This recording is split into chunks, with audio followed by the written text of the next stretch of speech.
file out from one of the exits here, go to Cesar Chavez Plaza and await further direction.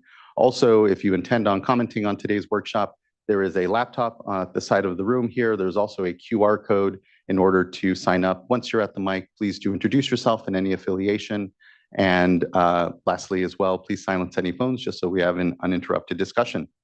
Welcome, everyone. This is our annual workshop for the Salton Sea, where we'll receive an update on the status of Phase 1 of the Salton Sea Management Program. This workshop is being held here again in person in Sacramento with viewing locations at the Colorado River Basin Regional Water Quality Control Board in Palm Desert. We hope to return to the Salton Sea next year for this workshop. And again, remote attendees are on the Zoom platform. The workshop is being held in accordance with the public notice dated March 26, 2024. As this is a workshop, the board will not take any formal action, and there will be no sworn testimony or cross-examination of participants.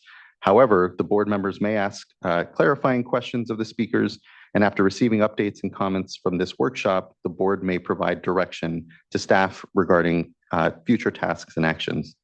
The purpose of today's workshop is for the board to receive oral comments on the status of the management program, including a report from the California Natural Resources Agency on their progress implementing the program during 2023. The due date for submittal of written comments was 12 p.m. on May 13th. We hope to have a productive and informative workshop today, and thank you in advance for co-creating an atmosphere of mutual respect, free of disruptions. Today's workshop will include multiple presentations and speakers, beginning with opening remarks from Wade Crowfoot, Secretary of the California Natural Resources Agency.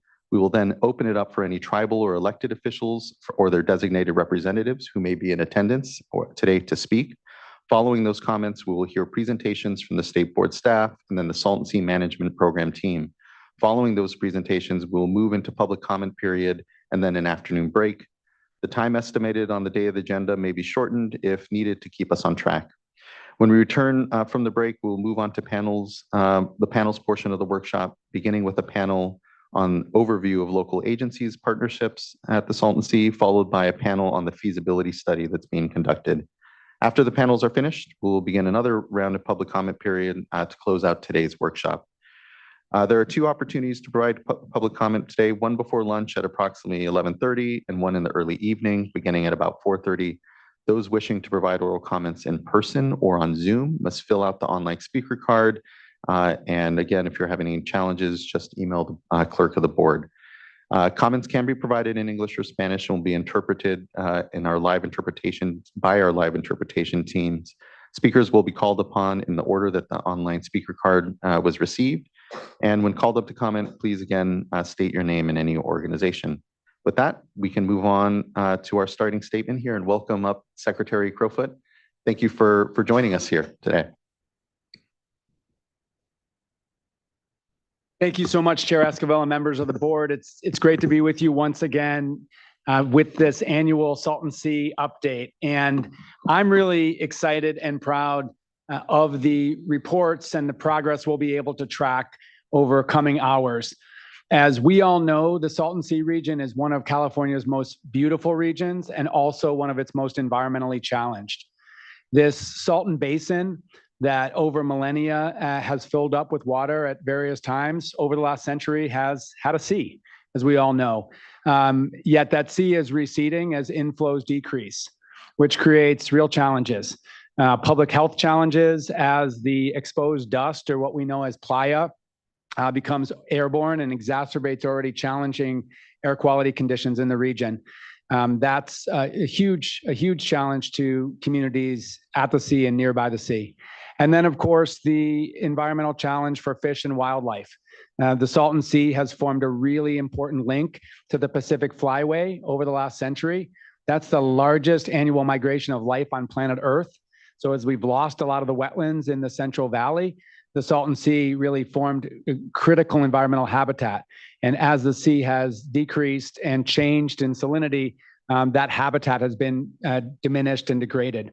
So for public health and reasons of supporting communities there and for environmental purposes, our agency is very focused on stabilizing and rehabilitating the sea.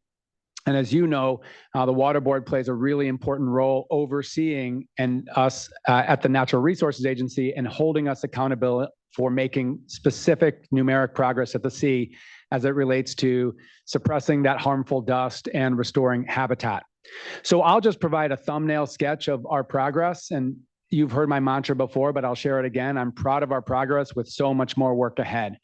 I'm particularly proud of the partners that we have and the progress that we've made as a set of partnerships across the sea. So first and foremost, we have projects that are getting built at the sea, including what we know now is the Species Conservation Habitat Project at the south end of the sea. This is 4,000 acres of playa that will be inundated. That's an important location given the exacerbated playa exposure on the southern edge of the sea. It's also a really important place for restoring habitat because it's the mouth of the New River, which provides the single largest inflow into the sea. This is a project that's been in the making for some time, and our progress is thanks to the partnership with the Imperial Irrigation District. This is a 4,000-acre project. If you've been down there, you know it takes quite a while to actually cross the project. This is miles of exposed playa that will be submerged. And the great news is the project is in essence completed and is ready to be filled, and we can talk about how that will get filled. We have an opportunity, I'll mention in a moment, to expand the project, which has resulted in us holding off filling up the completed portions of the project. But in any event, the first large dust suppression and habitat restoration project at the sea happening, several thousand acres. We're also really excited that this vegetation mitigation is actually literally taking root across several hundred acres of the sea. If you recall, we have an approach that will suppress dust and restore habitat in part through inundating portions of exposed playa. And then part of our strategy for suppressing dust is through building up native vegetation along the sea. And that's been a concept that's turned into very small pilots that's now scaled up. So hopefully you'll see photos today of portions of the shore that you have native vegetation that not only has taken root, but is significant and is actively suppressing dust. So we're really excited there. We're also excited with other projects that are continuing to move forward, including the Desert Shores project to inundate the Keys in that small community on the western shore of the sea, which is a critically important community project. And then our efforts with Riverside County on the northern part of the sea, recognizing that restoring conditions at the northern part of the sea are really important to communities in that portion of the Salton Sea region. I want to also share that you've got your projects. For the first time over the last year, we have real money committed by the federal government to the Salton Sea. This to me is maybe the single most significant step forward to date. Thanks to two governors in the legislature, we have now put upwards of $500 million of state funding to restore the sea. But until this year, there had really not been sizable federal funding to restore the sea, which, from our perspective was problematic given that the federal ownership in the sea is significant. Thanks to our Bureau of Reclamation, our Commissioner Camille Touton, the Biden-Harris administration, there is now a commitment of $250 million of federal funding to the sea, 70 million of which has already been made available. That $70 million is now leading to the expansion of that Species Conservation Habitat Project, an additional 750 acres of project. And we've held off on inundating a large portion of the near completed project to use material to expand that project. The $250 million from the federal government is part of the Bureau of Reclamation's commitment to address impacts to system conservation that's happening to restore conditions in the Colorado River. So you probably know that about 2/3, 3/4 of the inflow into the Salton Sea comes through irrigation of the Imperial Irrigation District. So that water that actually grows crops critical to that region and our state and our country actually then drains into the sea and provides for that flow into the sea. As farming practices become more efficient and as IID conserves water as part of a broad solution of the Colorado River, that increases inflow into the sea. So it stands to reason the federal government, through our leadership of our Senator Alex Padilla, and our Congress, identified billions of dollars of funding to support stabilizing the Colorado River Basin. And then Commissioner Tootin identified $250 million of that to actually come into Salton Sea through the Salton Sea Management Program that we lead, to address impacts from reduced agricultural water use as a result of conservation, therefore increased inflows. So the good news is that we got $70 million of that already based on the first year of the conservation program from the Imperial Irrigation District.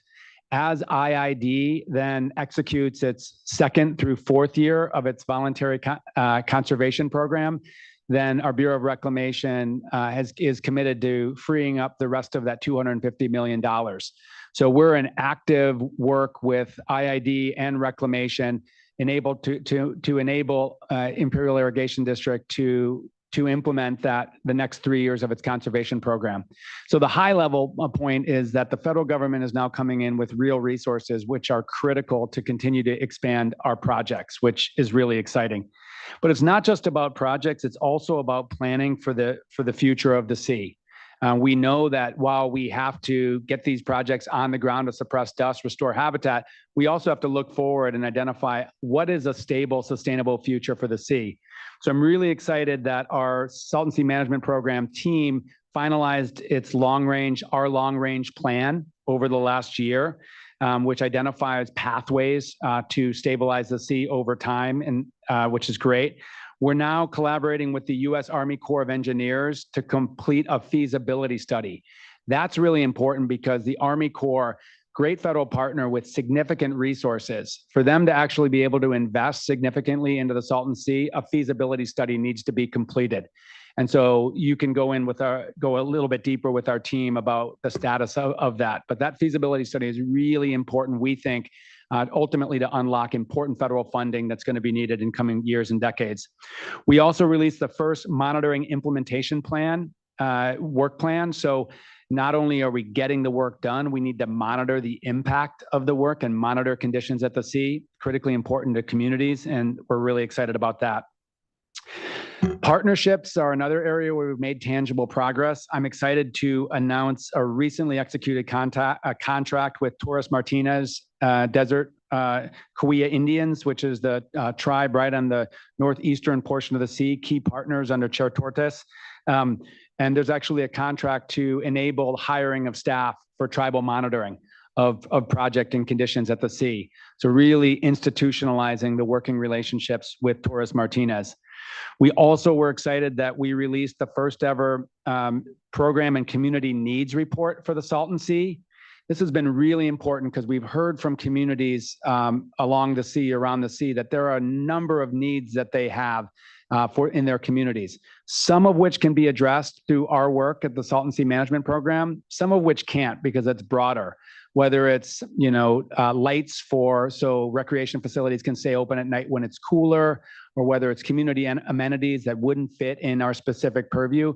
We felt like it was really important to spend time with the community to understand the full range of needs that communities have, so we can bring other departments and agencies to bear to actually support those communities. So we were excited that this draft needs assessment has been released, shaped by and with the community, and we're seeking input on that. Lastly, I'll say moving forward, we're obviously right in the middle of budget season, and despite a very challenging budget, the governor's January budget and May revision of his budget continues to propose $65 million of additional funding into the Salton Sea Management Program. That's critically important and would fund 18 new positions. As we bring on these projects, we need to make sure they're operated and maintained. So these are not just a capital cost, but we want to bring these projects on and then ensure that they continue to suppress dust and provide environmental habitat. So this funding is really important to continue to build out our work and then ensure that as we make these improvements, we have a durable path to maintain these improvements for the benefit of the community and the environment. I'll lastly just thank our partners.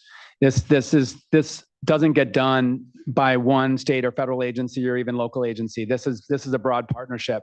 And as we know, communities have persisted at the Salton Sea and around the Salton Sea, really amidst, decades of challenge and years of unfulfilled promises. And so the patience, the open-mindedness, the continued willingness to partner with state government is hugely appreciated. And I do feel like we're gaining momentum.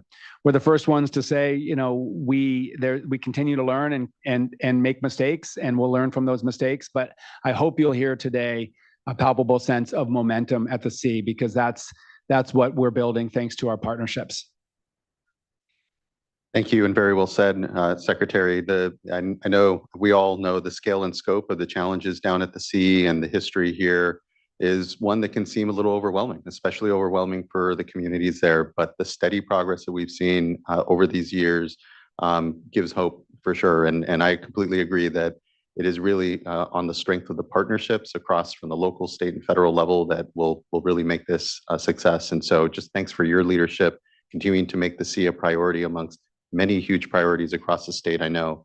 But I know the communities down at the south end of the state can often feel as if the attention or focus from Sacramento is not as present or persistent. But I've seen through these years the real shift, and you see that in the momentum around just the possibilities down at the sea, seeing it as a resource, seeing it as a valuable economic engine for the region, and not just a large challenging need before us. So thank you for being here, for continuing to put your personal leadership here into this project. It shows. So thank you. Thank you so much. I would just like to connect one set of dots that I didn't, and that is there's a lot of discussion about the development of a lithium resource at and around the sea, which is a totally separate topic. But I will mention, thanks to the leadership of Assemblymember Garcia, the legislature, the governor, there is now this local revenue stream that if lithium is developed,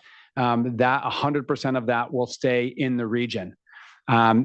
80% of that will be spent on communities through local governments. 20% of that will fund operation and maintenance of these projects that we're talking about.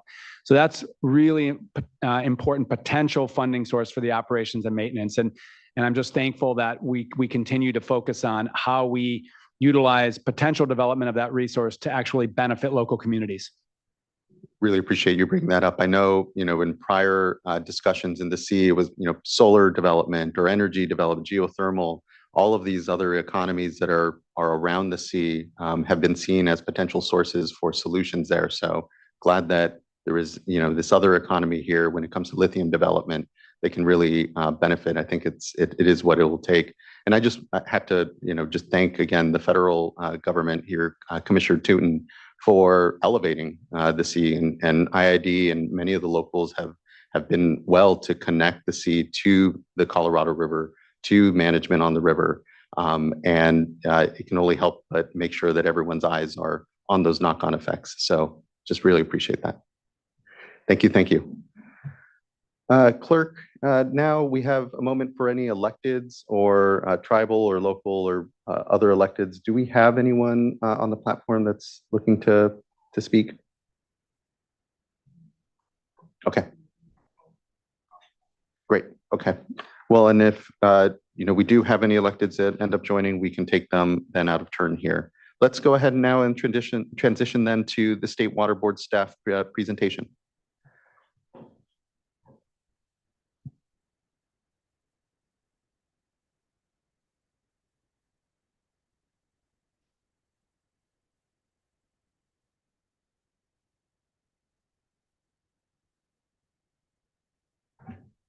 Good morning. Good to see you. Hi, good morning, everyone. Thank you.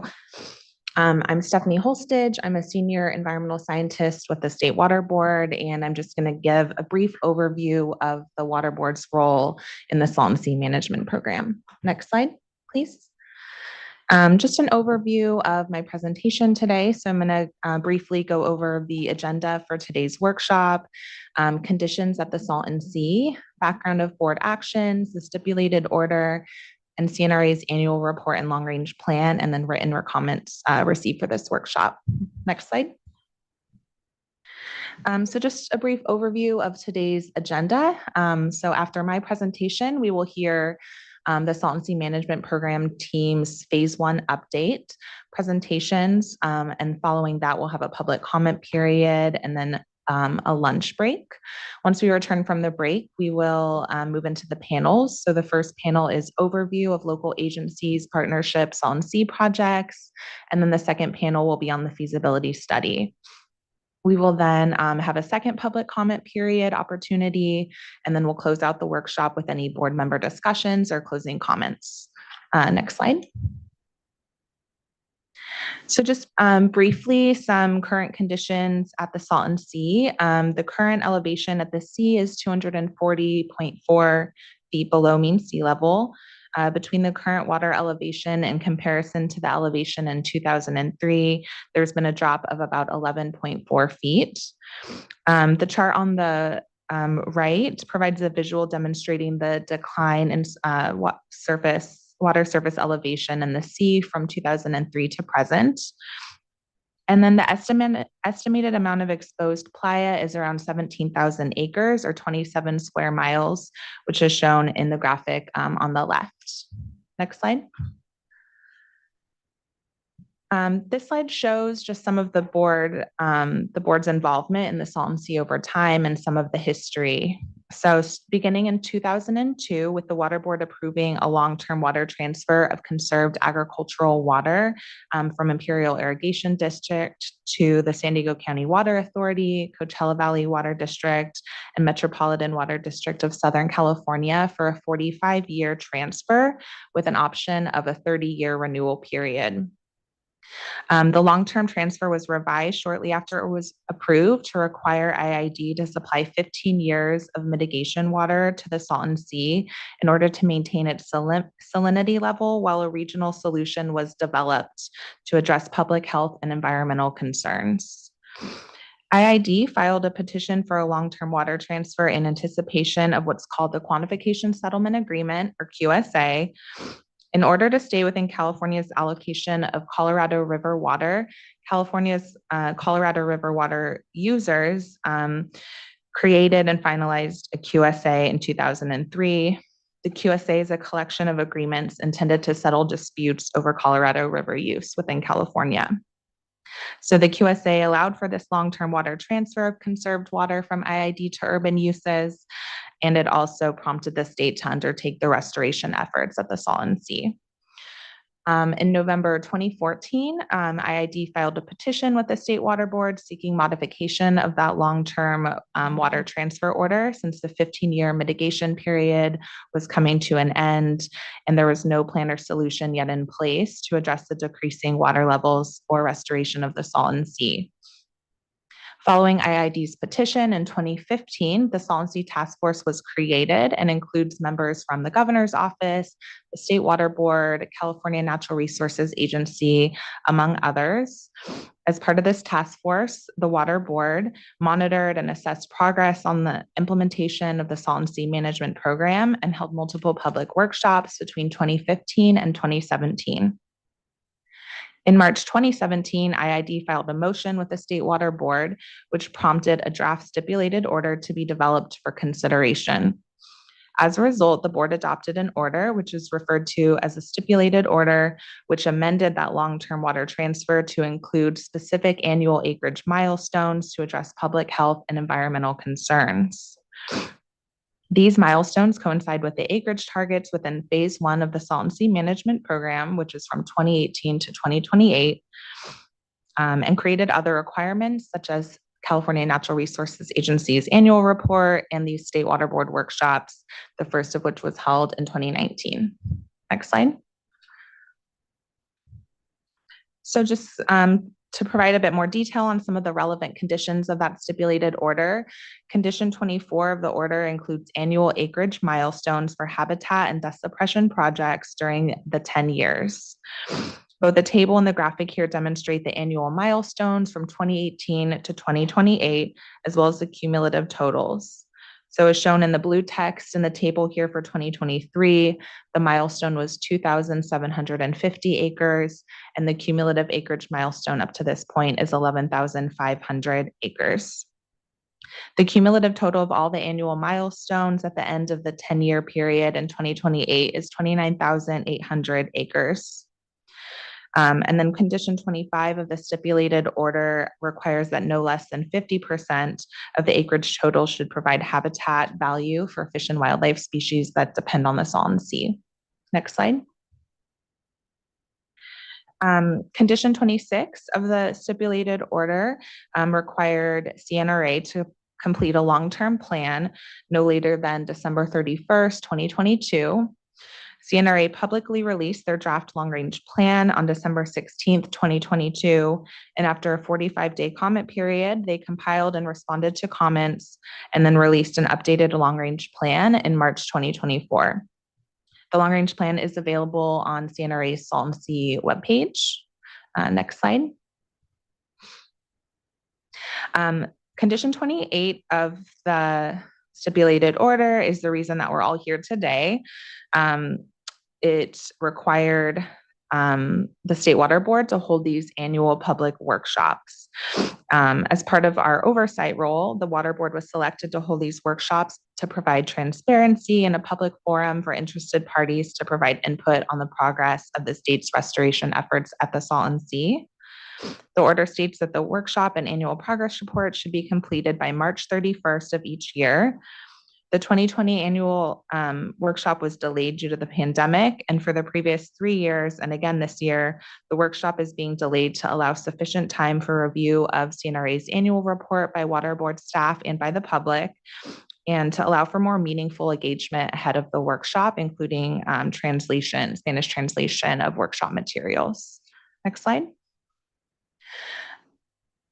Condition 28 of the order also requires a progress report be submitted by CNRA to the State Water Board. So the annual report needs to cover the 6 topics which are listed here. So completed projects and milestones achieved, amount of acreage of completed projects, upcoming projects, status of financial resources and permits, any anticipated departures from the annual milestone targets, and progress towards development of the long-range plan. Next slide. CNRA submitted their annual report to the Water Board on March 25th, 2024, ahead of the annual end of March deadline set forth in the order. The report was released in both Spanish and English. The annual report, at a minimum, must include information relating to those 6 topics that I mentioned in the previous slide. And CNRA also provided information related to project delivery, partnerships, and community engagement that occurred throughout 2023, as well as next steps in phase 1 of the Salton Sea Management Program. This table shows the annual and cumulative acreage milestones, habitat acres completed, interim dust suppression acres, and dust suppression acres completed, as well as cumulative acres as reported to the State Water Board and CNRA's annual report. For 2023, CNRA indicates that they're reporting 2,445 acres, cumulative acres thus far. Next slide. As part of the workshop, written comments were solicited and were due by May 13th. We received 8 comment letters, which are available, which will be listed on our webpage and will also be available by request. Next slide. And again, I'm Stephanie Holstage. If you have any questions or if you'd like to reach out to me, my email address is there. And we have a Salton Sea webpage in both English and Spanish that has lots of information about the Salton Sea and lots of documents available as well. Thank you. Many thanks, much appreciated. Looking to just my colleagues in case there's any questions off the bat, and not seeing any, we can go to the next presentation. Thank you so much. Next, I'd like to call up the California Natural Resources Agency Salton Sea Management Program team, led by Samantha Arthur.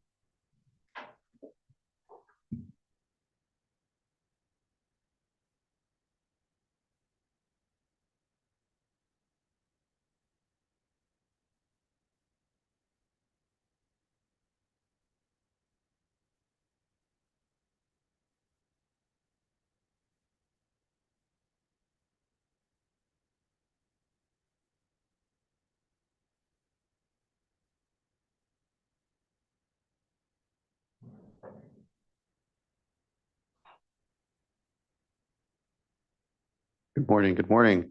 Amazing how quickly a year goes by. It's good to see you all.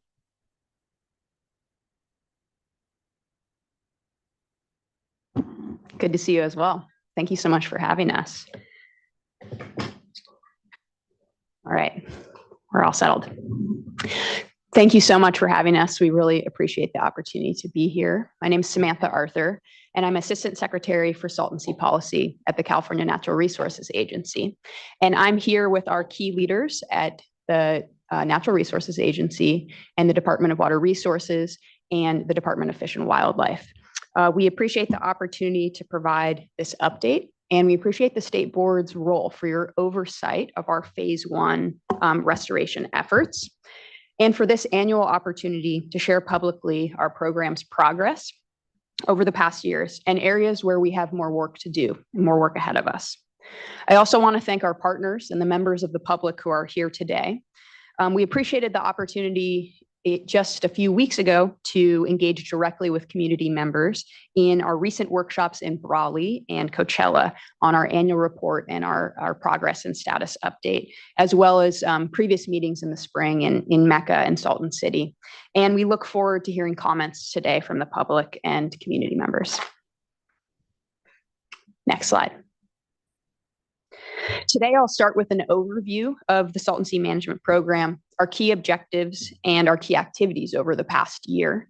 Then I'll pass it to my colleagues here, and we'll discuss in more detail our project delivery, the activities over the past year, our partnerships and community engagement, and how we are working to continue to strengthen that and the importance of that work.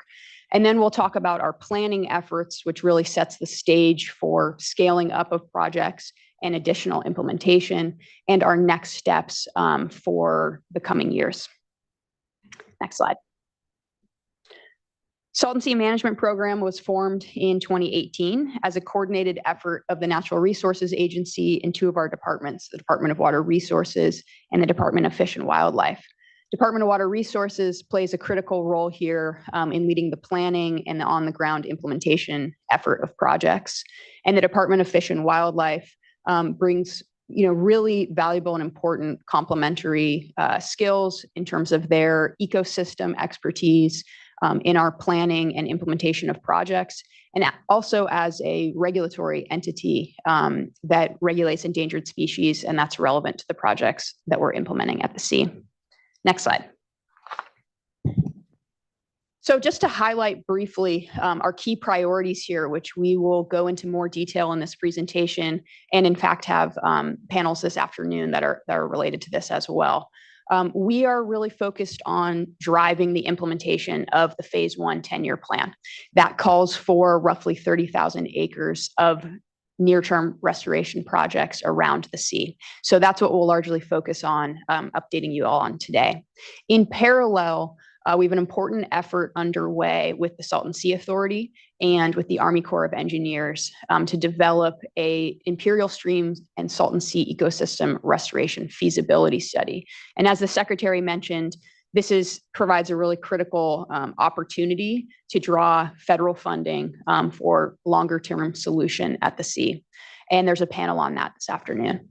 And we'll also highlight, and one of our key priorities that I mentioned is strengthening partnerships and really institutionalizing inclusive community engagement. And we've made some important steps in that arena this year, and of course have ongoing work to continue to meet that bar.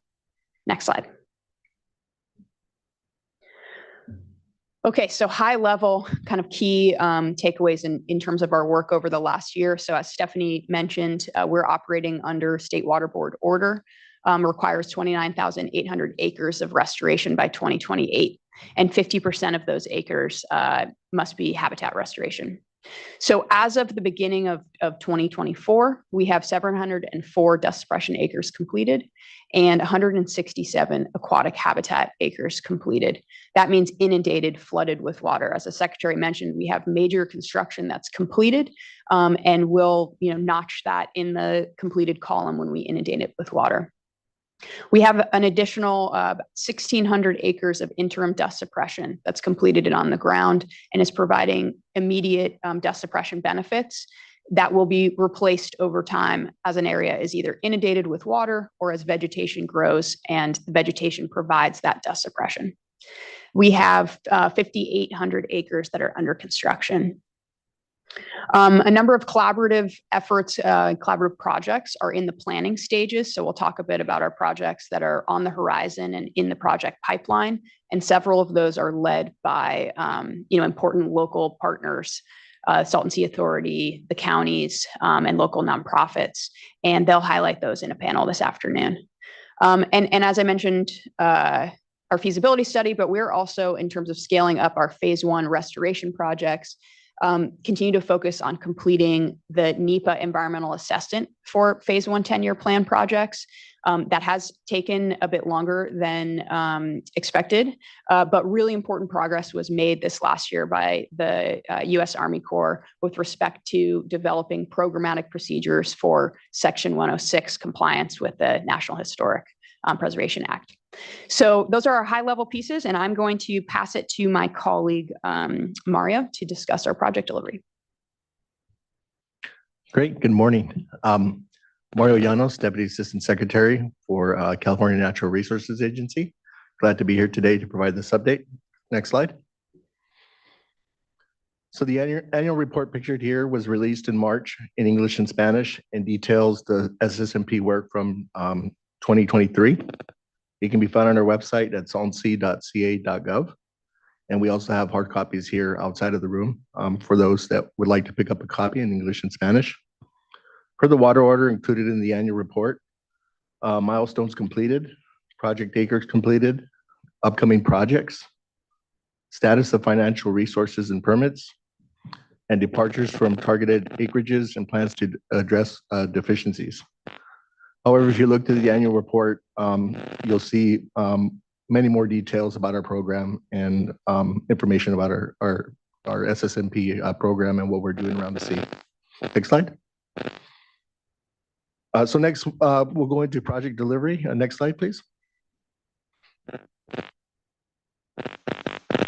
So a critical component to timely completion and success of our SSMP projects remains land access. We like to show this slide to show the checkerboard land ownership in the areas around the sea where projects are to be implemented. Timely temporary encroachment permits for recon and surveying and land access easements to construct are needed by one or more landowners for each project. The state owns very little land and almost no land where we're constructing or plan to construct projects. This has proven to be a major obstacle in delivering projects. I will note, and Secretary Crowfoot discussed it earlier, is the Salton Sea Commitment Agreement was signed late in 2022 between the Bureau of Reclamation, the state, Coachella Valley Water District, and IID. And this brings historic federal funding of $250 million tied to water conservation actions on the Colorado River. This agreement also has opened the door to closer and regular collaboration at the highest levels to accelerate programmatic land access agreements and additional funding to accelerate our work. Next slide.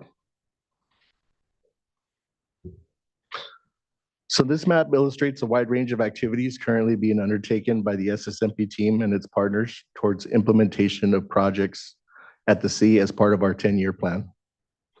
The SSMP team has undertaken an inclusive approach with public outreach at key steps to identify these future projects for development at the sea and as part of our 10-year plan environmental assessment. More detail about these projects can be found in our annual report. Most of these projects are currently being constructed, designed, or planned. Next slide. And I'll leave this slide up for a few seconds here. This is the same slide in Spanish.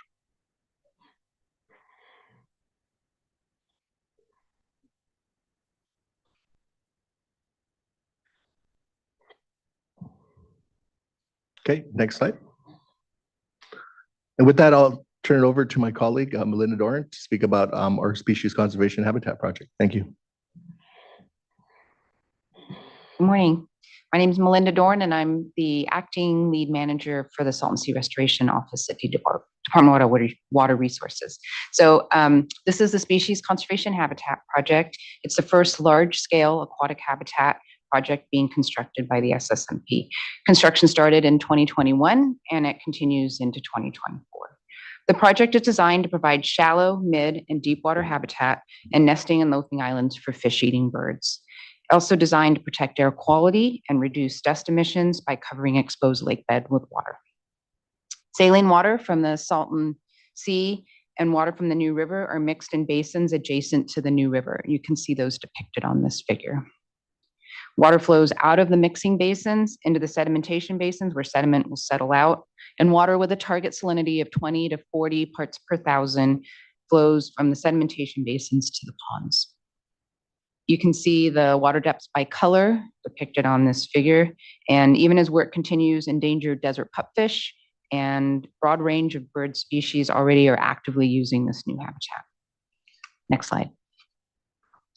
The picture on the left here shows a visitor observation area, which is at the southwest corner of the project near Poe Road. There's an area for a garden, parking for school buses and cars. There's restrooms and picnic tables. Obviously, this area is not complete yet, but we're in the process of designing the vegetation and landscaping plan and putting some additional amenities over here. There's a raised observation area that allows for the public to see the bird nesting and loafing islands, a pupfish refugia pond, and the flooded West Pond. There will also be interpretive panels and viewing telescopes at this location. The image on the right is just our construction office trailers and then the state O&M facilities from when the project moves from construction to O&M. Next slide, please. So you've got 4 pictures here. I'll start with the pictures on the right. They show the mile-long causeway out into the Salton Sea and the pump station at the end of that causeway.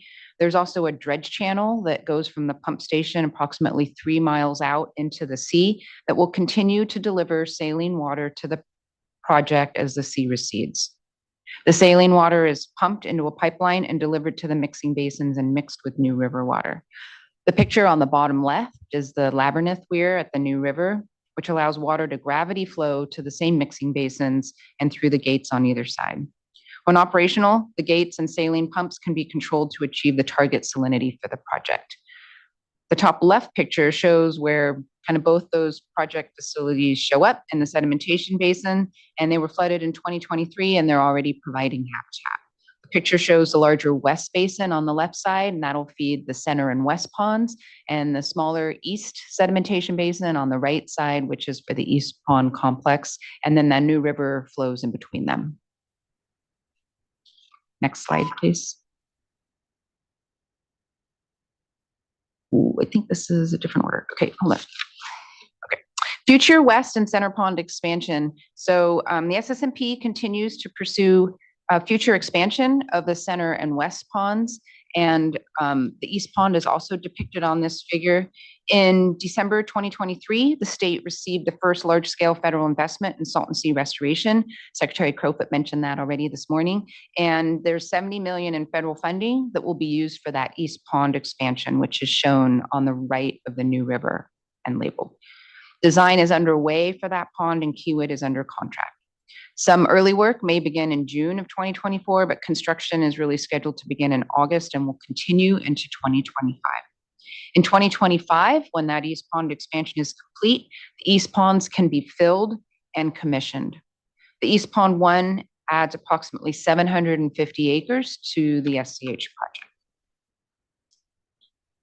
The SSMP continues to pursue a future expansion and will flood up the existing ponds commensurate with that schedule.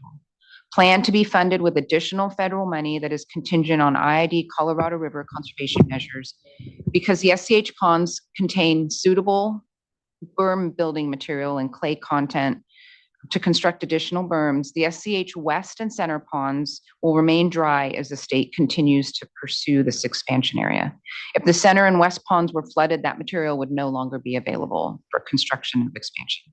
This expansion area would add an additional approximately 4,000 acres to the species conservation habitat. Next slide. And so this is also depicting the East Pond expansion area. And I'll pass it to Miguel with the next slide. It's just me. It's me. Oh, Mario. Mario Llanos here, back again. I'm here to speak about our veg enhancement projects. Next, I'd like to discuss our veg enhancement projects, which are aimed at establishing native vegetation on exposed playa to reduce dust emissions originating on these sites. Currently, we have 3 project sites totaling 1,709 acres. These sites were selected because they are some of the higher emissive sites around the Salton Sea and near communities. The projects aim to establish new vegetation on exposed playa and foster growth of existing vegetation with wind protection, supplemental water, and fertilizer. Phase 1 of these projects include placement of grass bale arrays, and in some cases, shallow furrows to provide interim dust suppression until we can achieve mature plant growth across the site to at least a 30% cover. Next slide. So this slide is representative of the bale and planting pattern that we're using across our sites. The yellow area represents phase 1 work for interim dust suppression, in that the bales are being used to keep dust down on these sites until plants mature. We then go through the sites and place drip irrigation and plant and seed in between the bales. The purple site closest to the shoreline, we refer to as Zone B, where bales are not being placed, only irrigation and planting. We create maps like this one on the right to account for, or on the left, sorry, to account for acreage under construction and completed, and we intend to place these maps on our project tracker, which my colleague Miguel will discuss later, at least 2 times a year.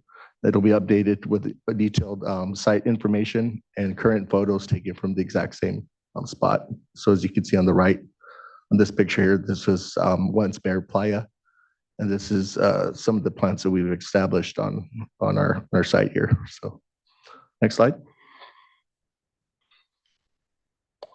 So in these sites, we're seeing wind driven, we're seeing wind driving dust into our projects from the inland side of the project towards the shoreline, not the other way around.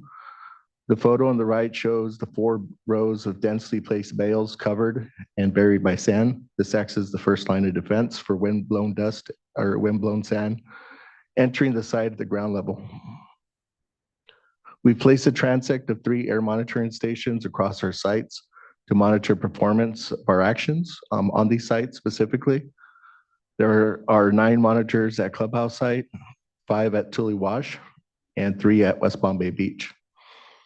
At the Clubhouse site, we are finding a 90 to 95% reduction in emissions from the upwind monitor to the downwind monitor, showing the bales are working to keep wind-blown particles at the ground level from kicking up dust emissions on our sites. This is the reason for Zone A placement of bales stopping about halfway down towards the shoreline. Plants downwind in the purple Zone B that was previously shown seem to perform just fine with no bales because of the protection of the bales on the upland slope side. Next slide.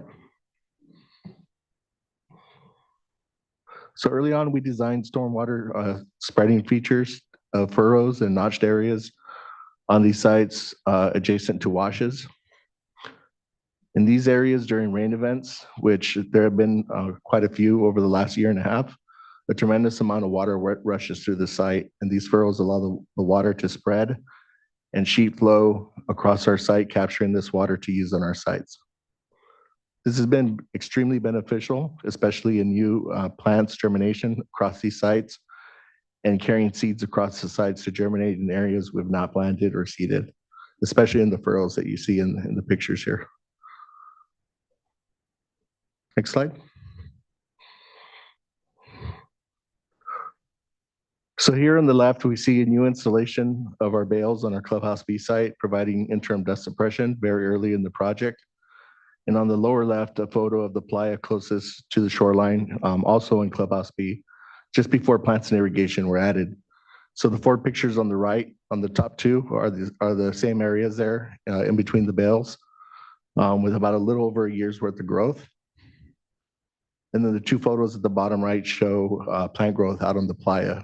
So, completely bare areas that were out there, like the picture on the left there.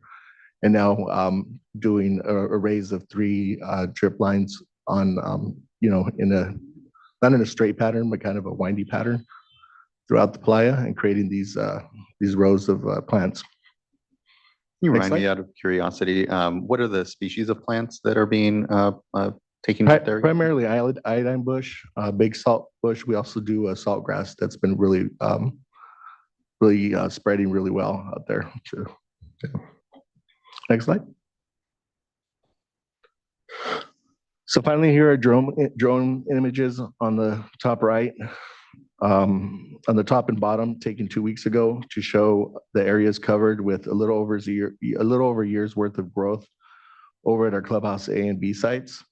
The photos on the left are the exact same images taken before we began construction in 2021. So you can see the overhead shot there. Some of the growth, and we tried to get kind of the same snapshot of where that is. Next slide. So these are the next set of our projects currently in the pipeline, under development or design. These are proposed in our budget as for 24-25. Collaborative projects will be highlighted in the panel discussion later. Those are the top 3 there: the North Lake Pilot Demonstration Project, Desert Shores Channel Restoration Project, and Audubon Bombay Beach Wetland Enhancement Project. And then the next projects are projects, like I said, that we're currently in design and planning for our next set of projects for the next 2 years. Next slide. So this is a snapshot taken from our new acreage table in the annual report. We added a new table responsive to public feedback to make it easier, to make the table easier to read, and corresponds directly to displaying information directly tied to the State Water Board order. This reflects the work completed in, or the snapshot reflects the work completed in 2023, which includes 130 acres of habitat, which is that was the area filled for the Species Conservation Habitat Project. And then in 2023, we had 414 acres completed of veg enhancement. Completed acres meaning they've been dripped and irrigated and are now in the monitoring and maintenance phase. And then, like I said, 130 acres of aquatic habitat at the SCH. That's the filling of the sedimentation basins and the channels just to the side of the, or around the mouth of the New River there, headed towards the diversion structure. And so just cumulative acreage to date, we're showing 167 acres of habitat completed. And under the dust suppression actions, we're seeing 1,599 acres of interim dust suppression, areas that have bales but not necessarily planted, but are creating interim dust suppression benefit, or areas within the SCH project that we've previously completed interim dust suppression actions on. And then we have to date 704 acres of dust suppression completed in our 1,700 acre site of veg enhancement. Next slide. This is the same slide in Spanish. We'll leave it up for a few seconds here.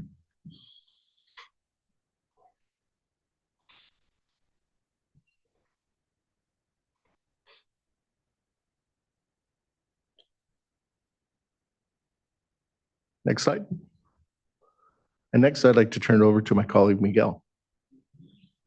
Thank you. Hi, everybody. Thank you, Chair Esquivel and members of the board. Thanks for the opportunity to provide this update. And my name is Miguel Hernandez. I'm the Public Affairs Officer for the Salton Sea Management Program with the CNRA, with the California Natural Resources Agency. And today I'll be talking a little bit more about the work for or with our partners and a project tracker and also our community needs report. So to start, the project tracker was a tool that was developed over 2 years or so. It was a collaborative project with contractor ESA and of course the members of the Salton Sea Management Program to put up a platform, a public platform that actually lives right now on our Salton Sea website that brings all the information about our projects, current state of the projects, current state of funding, where we at meeting our acreage goals for the 29,800 acre goal by the stipulated order. So you see here on your right a snapshot of that project tracker. This is actually the dashboard, which is showing at a high glance of where we at But there's also other details that can be found on this project tracker. As Mario mentioned, this project tracker includes pictures of all the projects and where they stand. Also, beautiful pictures of the species that are now interacting with the projects. And they will be also updated on a biannual basis. So we're aiming to have our next update sometime June, July this year, and then another one before the end of the year. Next slide, please. You see here, also this is part of the project tracker.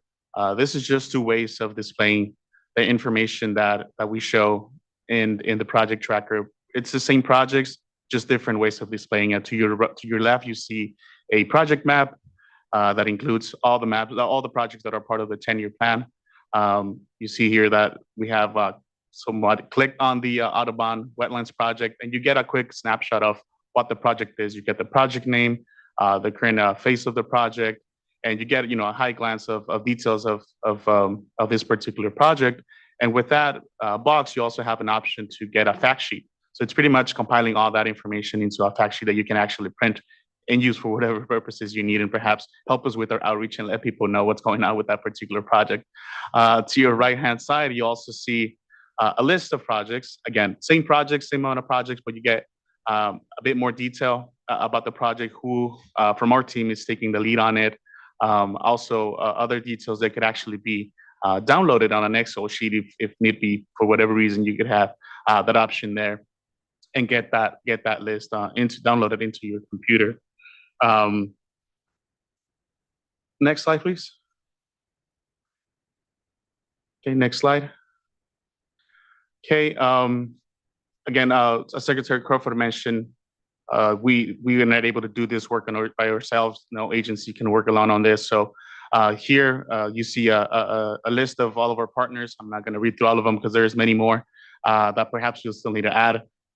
Particularly those community members that have been participating at our multiple processes that we had throughout 2023 and before, providing their invaluable feedback for our processes and projects. So again, our partners are key to bringing our projects to fruition, being able to deliver on our projects in a timely manner. And we acknowledge and thank our partners for their continuous support throughout the multiple engagement opportunities. Some of them that have served in different committees, some of them that are actually here in the audience in person, and all the others that are joining online. So we appreciate their commitment and support throughout these years, and we'll definitely be collaborating with them more, as well as the Water Board in the future to continue delivering on SSMP projects. Also, public engagement has been a focus for our program for the last several years. So we also have partners that help us with the different process to have a grassroots, on the ground type of outreach and engagement with our communities in the Salton Sea region, and those are included here on this list. But we definitely want to know and want to include more folks to be part of our work and help us get the word out on Salton Sea Management Program projects. Next slide, please. Okay, so the Salton Sea Management Program team has put a strong emphasis on tours, letting people know what's going on at the projects. I mean, it's for some of you that have had the opportunity to be there, you've seen that it's not the same seeing it on pictures or just hearing about it, but once you get there, you get a good grasp of what that is and the significance that this could represent for the future of the Salton Sea. So during 2023, the team held multiple tours with different partners, with federal agencies, local agencies, with also we've taken schools from the region that visited the area, also tribal members that have visited, particularly the SCH and Veg Enhancement projects, to not only share what's going on, but also let them know what our challenges have been, how we can collaborate to enhance the project, looking at opportunities to work with each other to make our projects come to fruition. If we can hit the next slide, please. Okay, so you see some of the pictures of those tours that we did over the last year. Like I said, members from different agencies at different levels have been part of our projects and have seen it firsthand. And that we've heard good comments that this paints a better picture of what's going on with the sea, and of course, that the SSMP is moving in a better direction now to achieve the goal for the nearly 30,000 acres of projects. Additional to the tours, we also did what we call a roadshow presentation in different city council meetings. I don't think we have a picture of that, but we were out there at different city council meetings in the region, from Palm Desert all the way to Calexico. We had, I believe there was 7 or 8 city council meetings that we attended. Of course, we need to attend more, but that's just another way that we've been using, or another strategy that we've been using to bring that information, project updates, opportunities for engagement into more local spaces throughout the region. So we will continue on that for the rest of the year and likely into 2025. And again, it's just another strategy that we're using to get information out about SSMP projects. Next slide, please.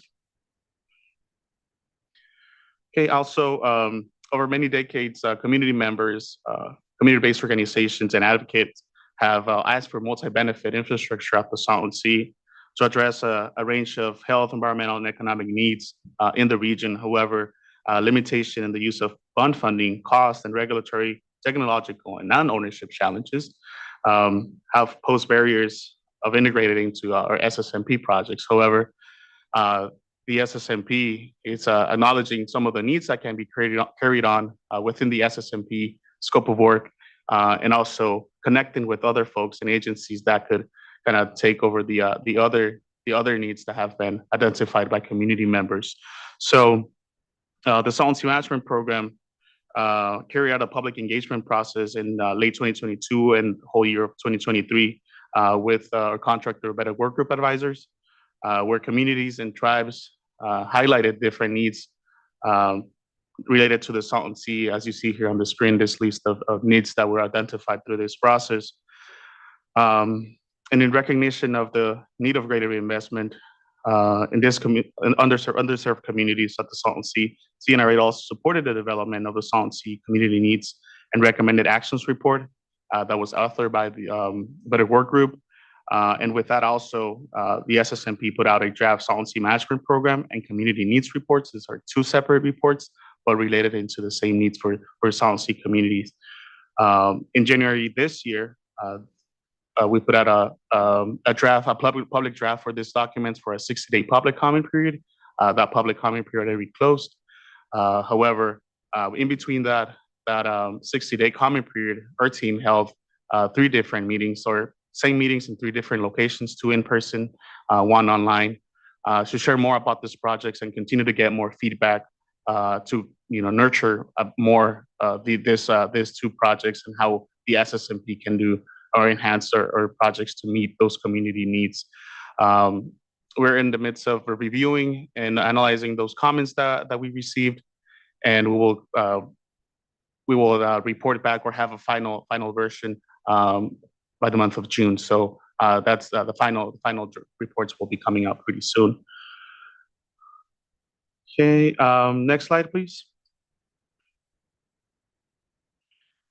Okay, so the development of these reports, both reports, were actually informed by community members throughout the region by the lived experience and expertise. Better Work Group actually held 60 interviews with community residents, community-based organizations, federal, state, and local governments, as well as philanthropic, educational, and healthcare representatives. Also, Better Work Group read and analyzed, reviewed public comments and reports for the last decade on Salton Sea matters. Through this outreach, as you see on this picture to your right, this activity was named Obelisk Activity by the contractor or partners, Concurrent Design Initiative, that we were able to deploy through an outreach contract that we have with the Salton Sea Authority. KDI was contracted to help us get on the ground feedback from community. This activity, as I said, they called it an Obelisk Activity with different pictures and trying to get more of a conversational type of feedback with communities. So that was one of the strategies that they implemented to get the feedback that we needed to nurture the initial draft of this report. Also the additional funding to this strategy, KDI Pearl Valley Equity and Justice Coalition, Farm Workers Institute of Educational Leadership and Development, and other organizations got together to do different strategies to collect feedback, which included 255 individuals that participated on this obelisk activity, and they held those at different cities: Raleigh, Calipatria, Salton City, El Centro, pretty much all across the region.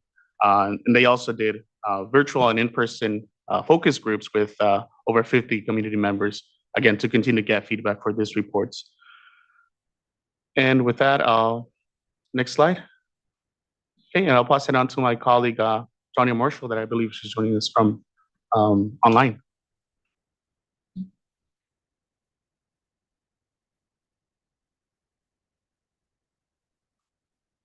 Thank you, Miguel. Wonderful Wednesday, board members and everyone watching. My name is Tanya Marshall, and I am the Salton Sea Program Manager for the California Department of Fish and Wildlife. And I'm going to briefly discuss some environmental planning topics. Next slide, please. Oh, well, let's keep this slide. Thank you. If you've attended previous SSMP meetings, you're likely heard us speak about the National Environmental Policy Act and the Environmental Assessment. And we call that the NEPA EA. Well, the SSMP team, we continue to work with the Corps and other federal cooperating agencies to complete the NEPA EA. Remember that this document covers projects that are currently underway and those planned in the SSMP 10-year plan. The Corps published the draft EA in June of 2022, and that can be found on the SSMP website. In 2023, we have been still working with the Corps and other federal cooperating agencies to ensure that tribal-related processes are completed and that there's a standard process for moving through federal permitting. As a result, the state will have an established process for the Clean Water Act permitting and for federal funding and land access related to the SSMP 10-year plan. Although this has taken a little bit more upfront time than we originally anticipated, this work should make implementation much easier. And once this work is completed, we are anticipating that the Corps will release the final document sometime this year. Next slide, please. Next is our monitoring implementation plan, also referred to as the MIP. The final MIP was released to the public in both English and Spanish in December of 2022 and discussed at the Water Board's 2023 meeting. However, I want to give a little information on this document to explain the next document. The MIP was built from prior scientific efforts to identify, prioritize, and describe monitoring activities to track success, trends of resources of the Salton Sea, which can be used to inform the implementation of restoration projects. The MIP addresses monitoring for several resource areas, including hydrology, water quality, geography, air quality, biological resources, and social economics. The MIP, which is housed on the Salton Sea webpage, is a living document, so it can be updated in the future to respond to the changing environment or managerial needs of the Salton Sea. So what were the 5 goals of the MIP? The first one was to identify and prioritize monitoring activities that will measure current and future conditions of the Salton Sea ecosystem. The second was to establish milestones against which data gathered during long-term monitoring can be compared. The third was to establish methods for measuring and reporting these metrics. And 4 was to identify and prioritize the filling of existing data gaps. And 5 was to describe a framework to store and manage and make monitoring data publicly available in a timely manner. To start working on these goals, the SSMP team started developing a 2024 annual MIP work plan in late 2023. The final work plan can be found on the SSMP website in both English and Spanish. I want to note that all finalized SSMP documents are now in the same location on one webpage. Isn't that great? Fantastic. So next slide, please. The MIP requires a work plan, but it's not a requirement of the SSMP team. However, it is something that we thought was very important and fit a community need. And as requested by the community and the public at large, the SSMP team is leading this effort. So this is our first work plan. We're so excited about it. So in 2023, November, we requested information from over 30 agencies. This was completely voluntary. And we got an over 80% response, which we think is fabulous. In that response, we received information for 39 different survey and monitoring efforts. And it just happens to be that those 39 represent the 6 resource areas that were in the MIP. If you remember what those are, that's hydrology and water quality, we make that one. Air quality, geography or land cover, biological resources, socioeconomics, and data management. I will note that the MIP work plan discusses public health as it relates to the resources SSMP is working on. However, the analysis of the research for medical public health needs is left to medical researchers. Thus, the SSMP team envisions some of this information being utilized by those doing medical public health research at the sea. However, we do think that the work plan and the database will be useful for all entities that are working to improve communities around the sea. So what were some of the work plan goals? The number one goal was to determine that what was currently occurring at the sea. This is what the work plan did, gave us those baseline conditions. The second goal is to identify gaps in monitoring and as outlined in the MIP priorities. And this is what we're doing by having those 39 and seeing whether were there some gaps in there. The third would be to leverage opportunities for coordination and collaboration. And that just allows us to fill in those gaps, but also determine if the research can be slightly tweaked in ways that can allow more information to be given or can allow another group to work together to get the survey information. And fourth, the goal of the work plan was to enhance the value of each group's monitoring investments, right? We want to see how far we can make this money go so that we can get as many studies completed as possible. The SSM team with CDFW as the lead is developing a data location to house the data that will be coming in 2024. Even though we don't anticipate this to be the final data repository, we are glad to be able to accept this information. However, we're really excited to reveal our vision of the database and the potential hub soon. This vision, which follows the MIP database chapter, we anticipate releasing sometime this year to the public after we give review to the science committee to ensure that we're on the right path. At this time, I'd also like to thank all collaborators that worked on putting the first MIP work plan together. We couldn't have done this without you. Thank you, thank you, thank you. And I would like to encourage anyone that does scientific work on the sea that fits into any of the 6 resource areas to participate in what we're anticipating will be about October 2024, the MIP work plan meetings for 2025. We want to make the next work plan the best work plan.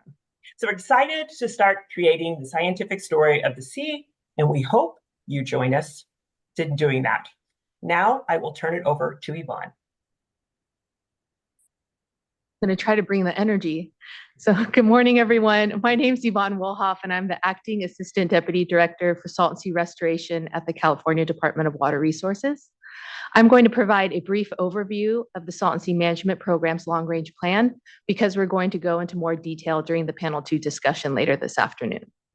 So at a high level, last year, our program reported on the release of the draft long-range plan on December 15th of 2022. This plan was prepared to comply with a State Water Board stipulated order. It was developed with support from tribal leadership, community-based organizations, nonprofit organizations, local, state, and federal agencies, as well as other interested parties. The plan identifies and evaluates long-term restoration concepts for the Salton Sea beyond the scope of the Phase 1 10-year plan. Next slide, please. The final long-range plan was released in March of 2024. It incorporates changes that came from the draft review, as well as new information related to air quality modeling and evaluation, and other updates related to climate change and greenhouse gas emissions that were incorporated throughout the document. And these updates were incorporated based on the public comments that we had received.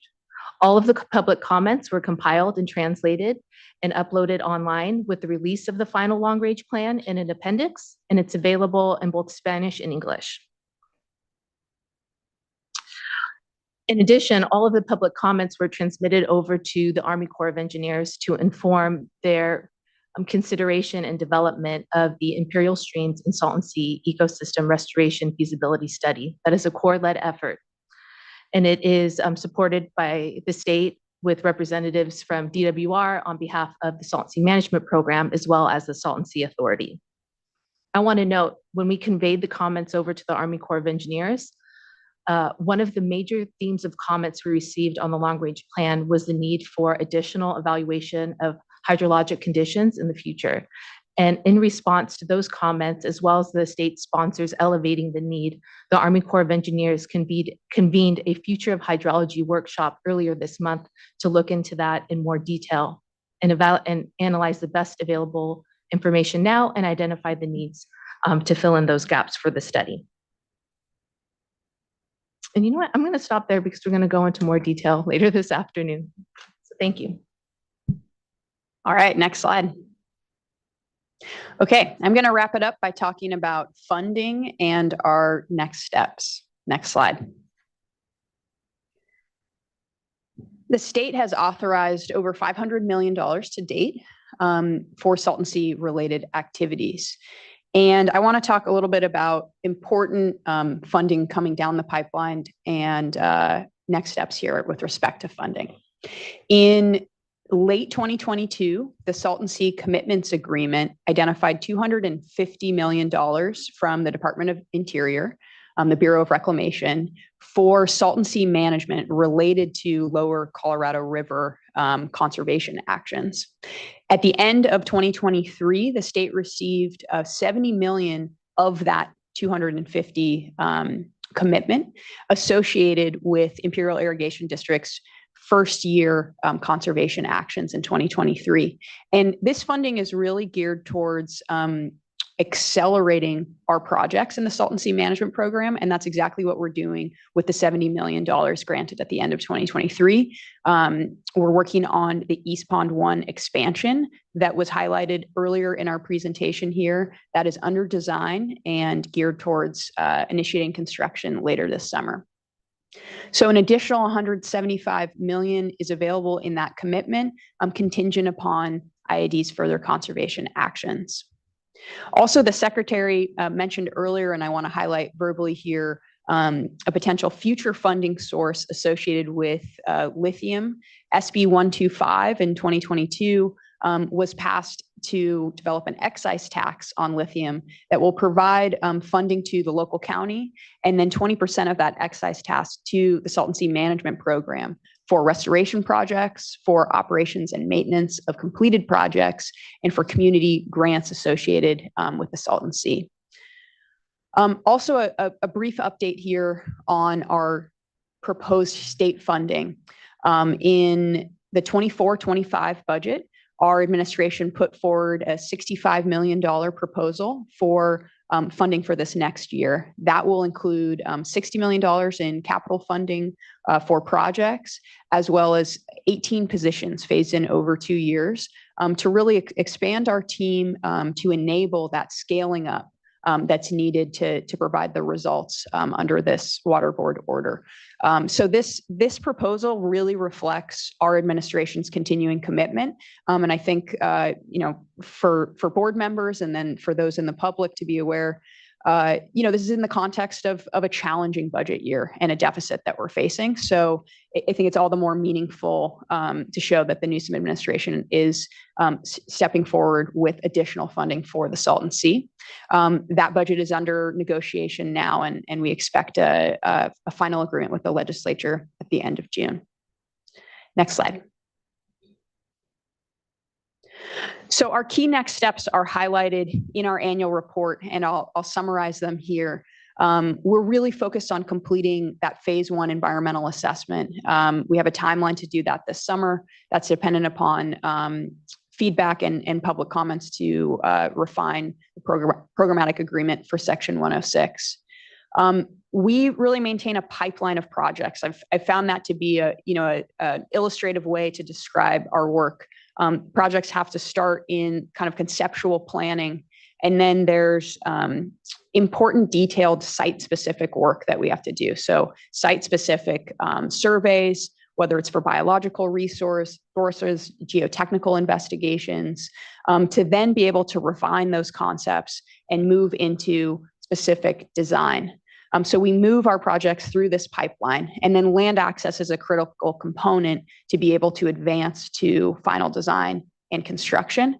And then there's significant permitting associated with all of our projects for compliance with Endangered Species Act, both federal and state, as well as Clean Water Act and NEPA compliance as well. So we'll move our projects through the pipeline. We had an earlier slide that identified the projects that are in planning, and those are also detailed in our proposed budget to advance.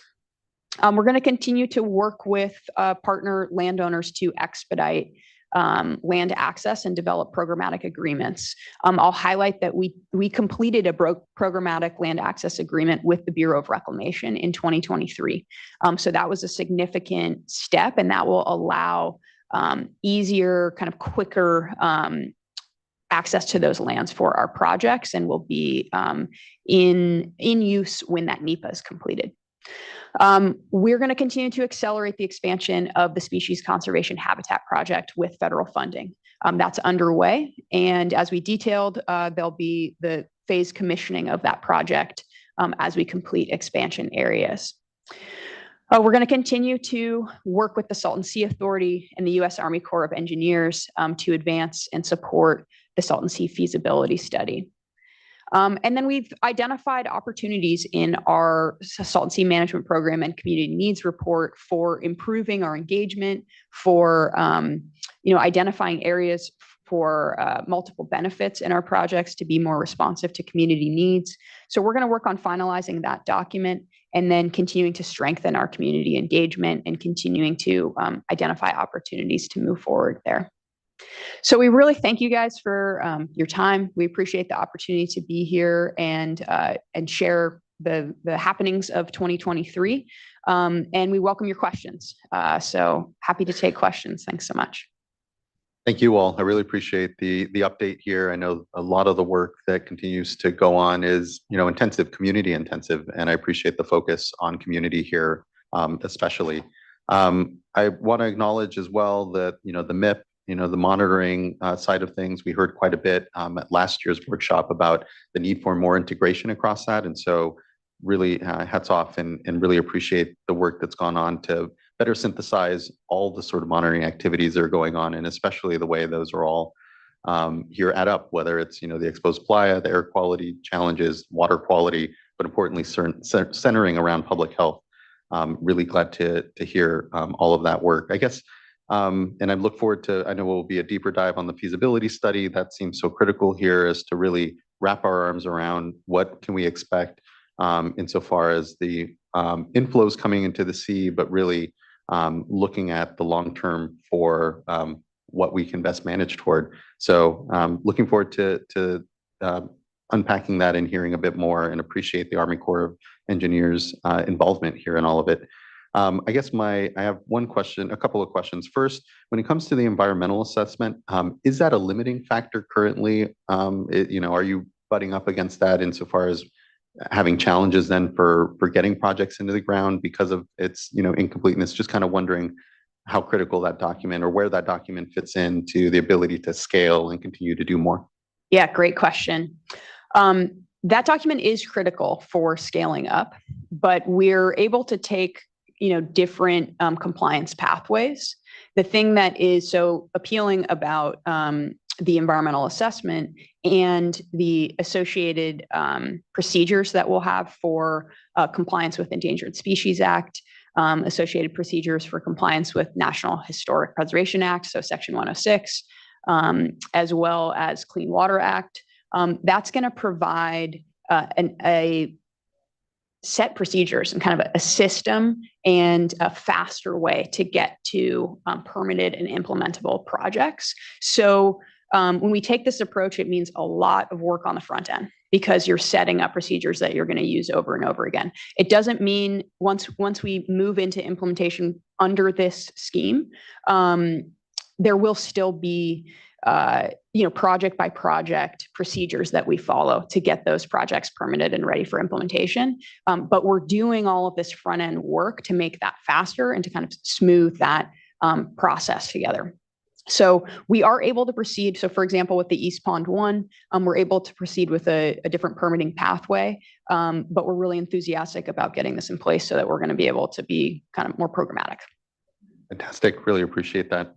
And I know last year we heard a bit about recreational access and challenges just getting onto the sea, and just wondering, what that's looking like now this year, insofar as being able to, both for the public, but importantly for all the monitoring activities that are going on. Do we have more points of access at this point, or is that still a challenge?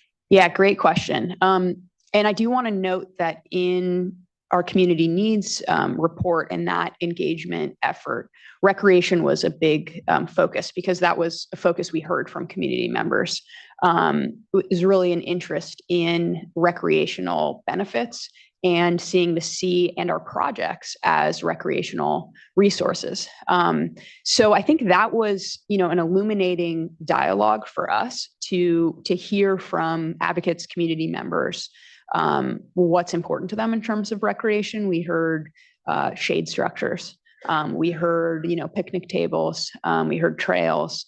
And so in that community needs project, we were able to solicit that feedback and identify some opportunities for our program, specifically looking at our restoration projects and where we might be able to provide some multiple benefits. So, it's something that we're working on and have work to do.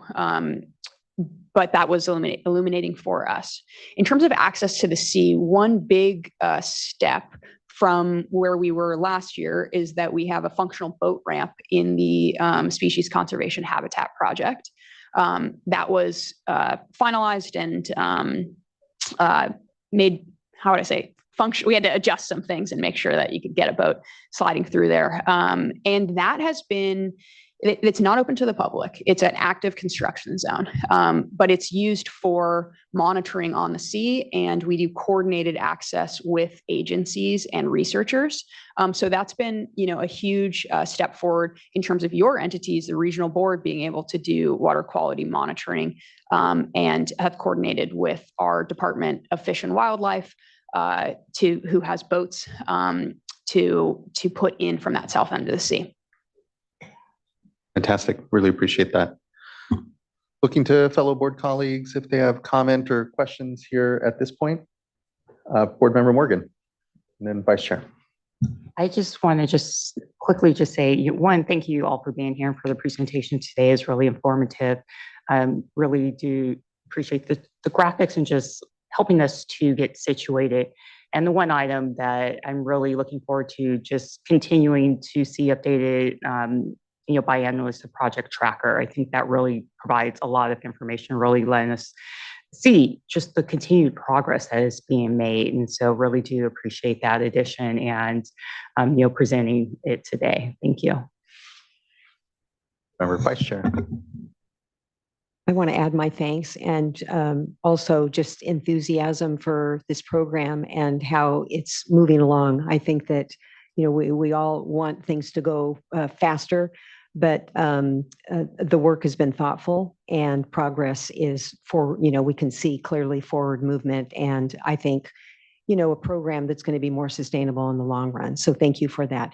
I only have one question, sort of piggybacking on the chair's question about permitting and CEQA. And that has to do with, we talk a lot over here about adaptive management. And so what sorts of opportunities do you all have within the construct of your permits to make adjustments where you see, maybe a project needs to take a little bit different turn, and then specifically as to the expansion of the 4,000 acres in the southern part of the sea and the expansion, to bring in the additional 750, what all was involved in moving quickly on that. Thanks for that question. Yeah, I think you're rightly connecting. There's the permitting up front for the actions to actually build a project. But I think you're rightly connecting what is the long-term compliance pathway, and appreciate the opportunity to, articulate that a bit, because I think it's important in our communication with the public for folks to understand the regulatory framework that our program is operating within. So our work on the EA involves adaptive management and the actions that we would take kind of after projects are in place. And I'll also mention that each of our projects, once they're implemented, do have ongoing compliance activities. So monitoring that we have to do to maintain those permits and maintaining compliance with those permits. Anything you guys want to jump in on? Or I cover it? Okay, they said I covered it. Thank you. Did I answer your question fully? Yes, you Okay. have that ability. I guess on future reports, I think it's always interesting to hear, we thought this was going to happen, but instead this other thing Sure. happened, and how you were able to adjust and, be transparent about that adjustment and within the confines of your permits. I think that also can show a more successful program. If you're able to make the adjustments. We all are very aware of situations where we think something's going to turn out a certain way and it doesn't turn out that way. And of course, we don't want to see that in this area, but just want to learn more about your ability to make adjustments. Yeah, where warranted. that's helpful. And I think I'll say a little bit more on the topic, which is that when I was talking about that project pipeline, we identify a concept for a project. But then it has to really be informed by what we learn on the ground. What are the soils like? What existing wetlands are there? What species are occupying those wetlands? And more. And that's where we often see the adjustments happening. So we have a concept, we're gathering that site-specific information, and oftentimes that's where we have to adjust and come up with kind of different project approaches to get to construction. So I think, articulating that is probably helpful and illustrates to folks the work that we're doing to be able to get something on the ground. That's helpful. Thank you. Thank you, Vice Chair. It's definitely a living laboratory that we have down there, and a lot of, the scale and scope of the work, just the uniqueness of the setting, all of it means we're continually learning and having to pivot, I'm sure, amongst it. So, Board Member McGuire. Thank you for being here. I always look forward to the annual update on the program and just to witness the evolution of the program in terms of the engagement that you've done, really building out the community infrastructure here to really, and really listening to the public and incorporating the thoughts and, to some of your points. Thank you for that. I also remember our trip down to see the SCH project last year as part of the workshop. And so it's very helpful for me to have that visual of just how, we throw a lot of numbers out here. We talk about a lot of acres and we show pictures of projects, but to actually see it and experience how the scale of the investments that are being made by the state to build this project and the others around the sea, it really, for me, helped solidify the commitment from the state to move this forward. And I say that because here's the part where I always say that I'm an engineer and I'm a numbers guy.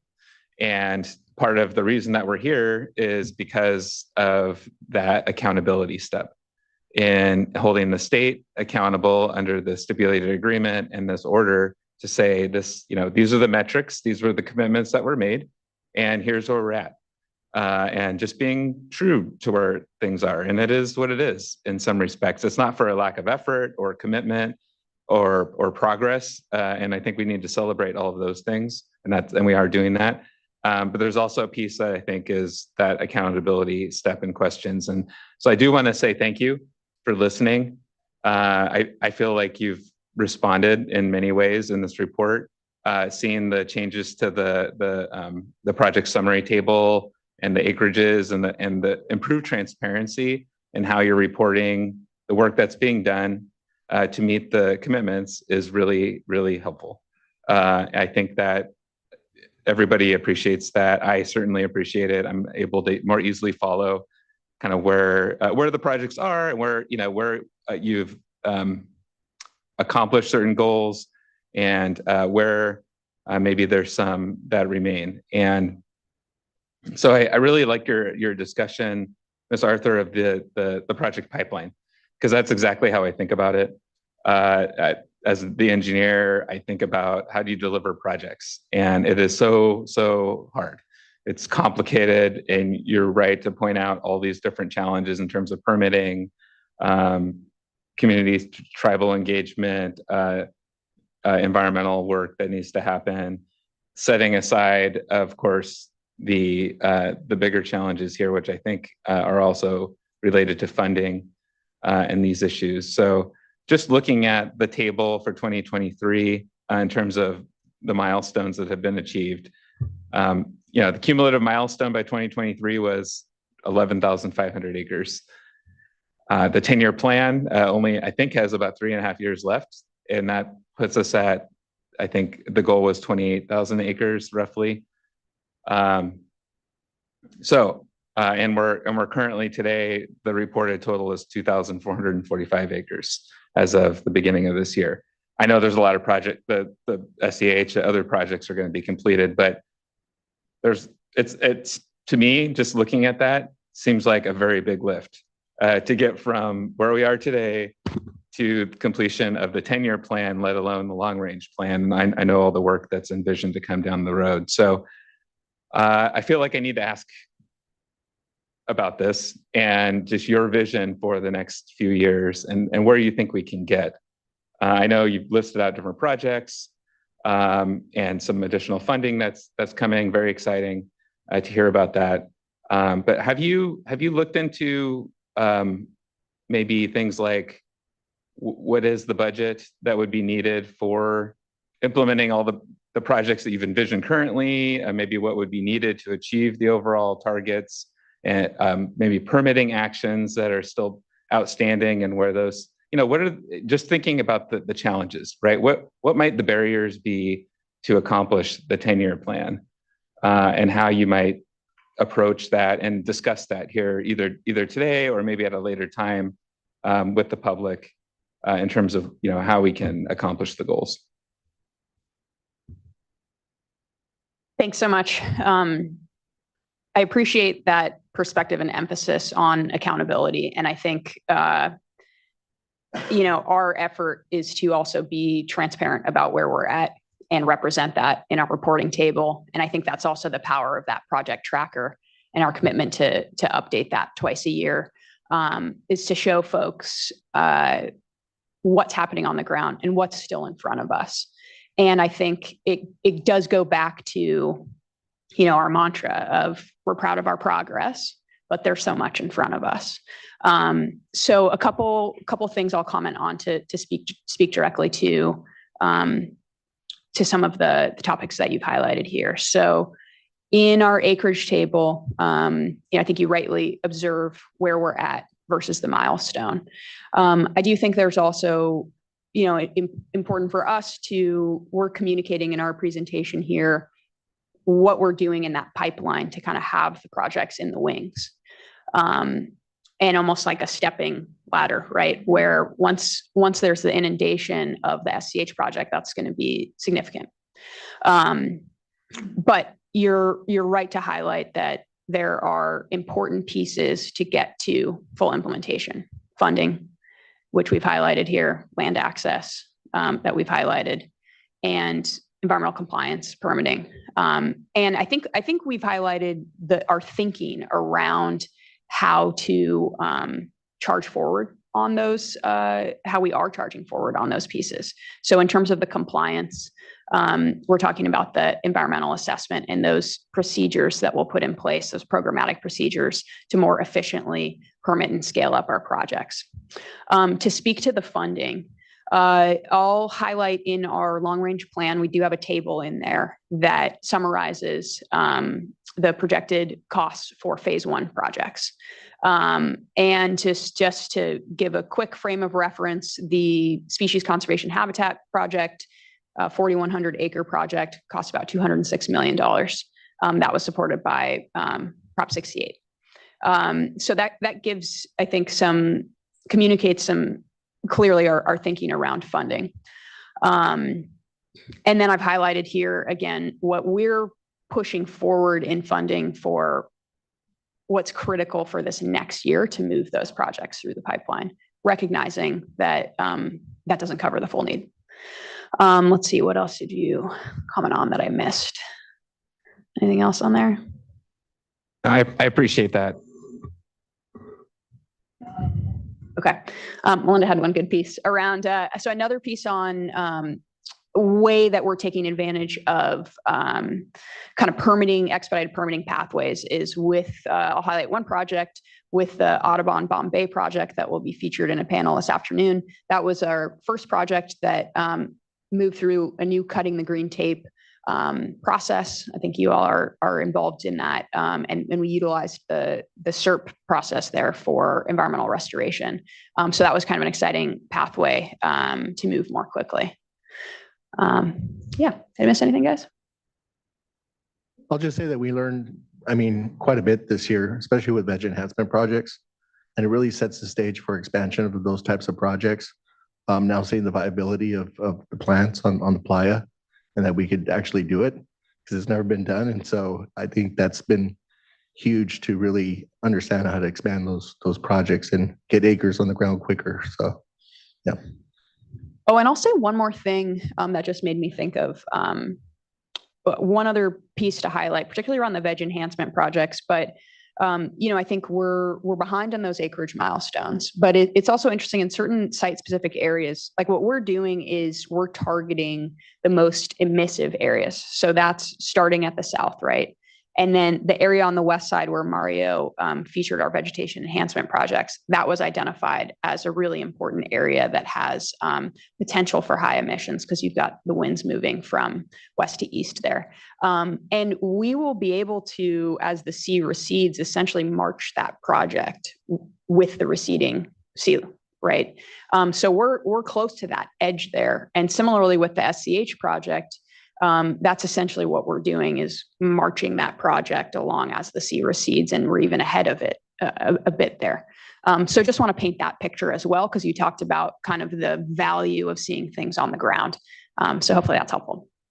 And one last thing is sorry, I keep thinking of more. It's okay. We are putting initial infrastructure ahead of time, like access roads that were previously not there. Working on that exposed playa, especially on that side where it's extremely sandy and, you get vehicles stuck and you're trying to place the bales and trying to bring the plants out to the site and irrigate. We're placing a lot of that infrastructure ahead of time, and that will allow us to expedite, expanding the sites both out and towards, chasing the sea. Not to mention the, wells that we're putting in for groundwater wells to water those projects that will also water those expansion sites. So that will also, those were upfront infrastructure that we had to put in, but that we can continue to grow our sites using that. So, yeah. Sorry, You got us on a roll. We're on a roll. So what's really interesting about our program is we have ideas, right? They're concept that we think may work. So we're in the beginning of that project pipeline. But when we get to the step when we're working with landowners, we're able to gain access. And now we have boots on the ground and we're looking at, okay, what does the site look like? What we found is in some locations, the emergent wetland habitat is a wonderful thing to see, but it may require, because of permitting perspective, that rethinking what a project might look like. So in some areas where the emissivity potential is great, in my mind, I think, okay, probably doesn't have the same degree of emergent wetland habitat as other areas around the Salton Sea. So I just wanted to note that that's another thing that we're seeing when we're looking at project locations and what projects can look like, and it could result in a pivot. Like somebody brought that up earlier on the board. So I wanted to flag that as well. And it's exciting because some of those habitats can support critical species. If I may add just real quick, I think also key component, or I think one thing that will help us move forward into achieving the 20,000 acres. It's how we are enhancing our partnerships with, if it's landowners, if it's our partners in different arenas. I think just that growth that has been achieved not only in 2023 but prior to that is helping us, building that trust with our partners, how we're able to move our projects, how we're actually, bringing tangible results, helps them paint a better picture of what the future could look like, and that will help us expedite or have, those land access agreements. We also trust from our community that we are actually doing something out there. I think that will help us, push things a little bit faster forward. Thank you so much. That's a great panel response. And it shows that your commitment to prioritize areas based on the resources that you have, the concept of adaptive management that Vice Chair brought up is exactly what you're doing. And that's really encouraging to me, because I do think you will find efficiencies as you continue to implement these projects and roll them out over time. It's going to get better, faster, more effective. And I think that shows. So thank you. I think, there still is that big lift. It still is concerning to me, just in terms of the commitment and the numbers, just looking at it squarely on that face. I know there's a lot more to it as you dig in. I think I'm looking forward to looking a little bit more into the project tracker and seeing that. And maybe that's a place where, if you don't have the information already on the permitting and where each project is at and kind of what the public might expect to see from these projects in detail, as and timelines. I think that is all going to be helpful information as we go forward. So thank you. Yeah, thank you, board member, and thank you for the responses. Board member Firestone. Thank you. I'll just plus up or start by plussing up all the comments that have been said already. I think there's just amazing work in terms of the community needs assessment, community engagement, and transparency that's everyone's already said. So I really agree, just being able to not worry about our things being double counted or somebody trying to hide the ball. We're just being very straightforward about here's where we are, here's the plans, and problem solving. And I think hearing, really listening to the feedback that you're getting. Also great that we have some federal money and that there's state commitment this year, even in a really hard budget year. And it's very comforting. I think we all would like to see acreage further along and projects further along, but appreciate the real thoughtfulness and transparency around, decisions being made on that. I have 3 areas I wanted to ask about. The first was really around this question of the SCHC. Am I SHC or SCH? SCH. Thank you. SCH project. I knew that sounded wrong. All right, the SCH project. I guess maybe I'll start with, I hadn't really heard, I think Stephanie, our staff, presented a bit about where the sea is now, but it sounds like that actually there's less acreage of playa that's been exposed than what the acreage target is in the order. In other words, it sounded like it was only 17,000 square miles. But I guess then it's the acreage that we're targeting is just under 30. I guess I'm wondering, some of the federal money is really around new conservation, and trying, as we're thinking about, how we're moving forward, especially in this age of relooking at how Colorado River water is being used and moved and exacerbating the challenges we already have. You said the focus and understanding was really less about that there would be new acreage that there would be new playa exposed as a result of that, but more that it would be accelerating what you are already expecting. And so I'm just wondering if you can speak a little bit more to that, to kind of from this idea of unpacking and transparency on, are we, are we using funds that were for future impacts to mitigate things that we were already supposed to be mitigating for? Or is this a chance to use federal funding to more quickly implement things and make sure that we're keeping up with the pace that things are happening? Right. So what Stephanie from the Water Board presented was, current status of exposed lake bed. And so it's worth noting that that is in progress. There will be more lake bed exposed, even just from the QSA. What you're touching on here with the federal funding, I want to highlight for us that federal funding is identified for accelerating our projects because it's associated with conservation from Coachella Valley Water District and Imperial Irrigation District, and any decrease in inflows to the sea means less water going to the sea, and that accelerates the exposure of lake bed that's already in progress and already going to happen. So that federal funding is helping allow us to more quickly implement our projects. And so that's exactly what we're doing with the first expansion area of the Species Conservation Habitat Project, where we've got that in design and heading towards construction this summer. I'm also wondering, related to that there's some funding identified that's contingent on actions by IID for conservation. I'm wondering, that's still acreage that the state's committed to getting in place. And so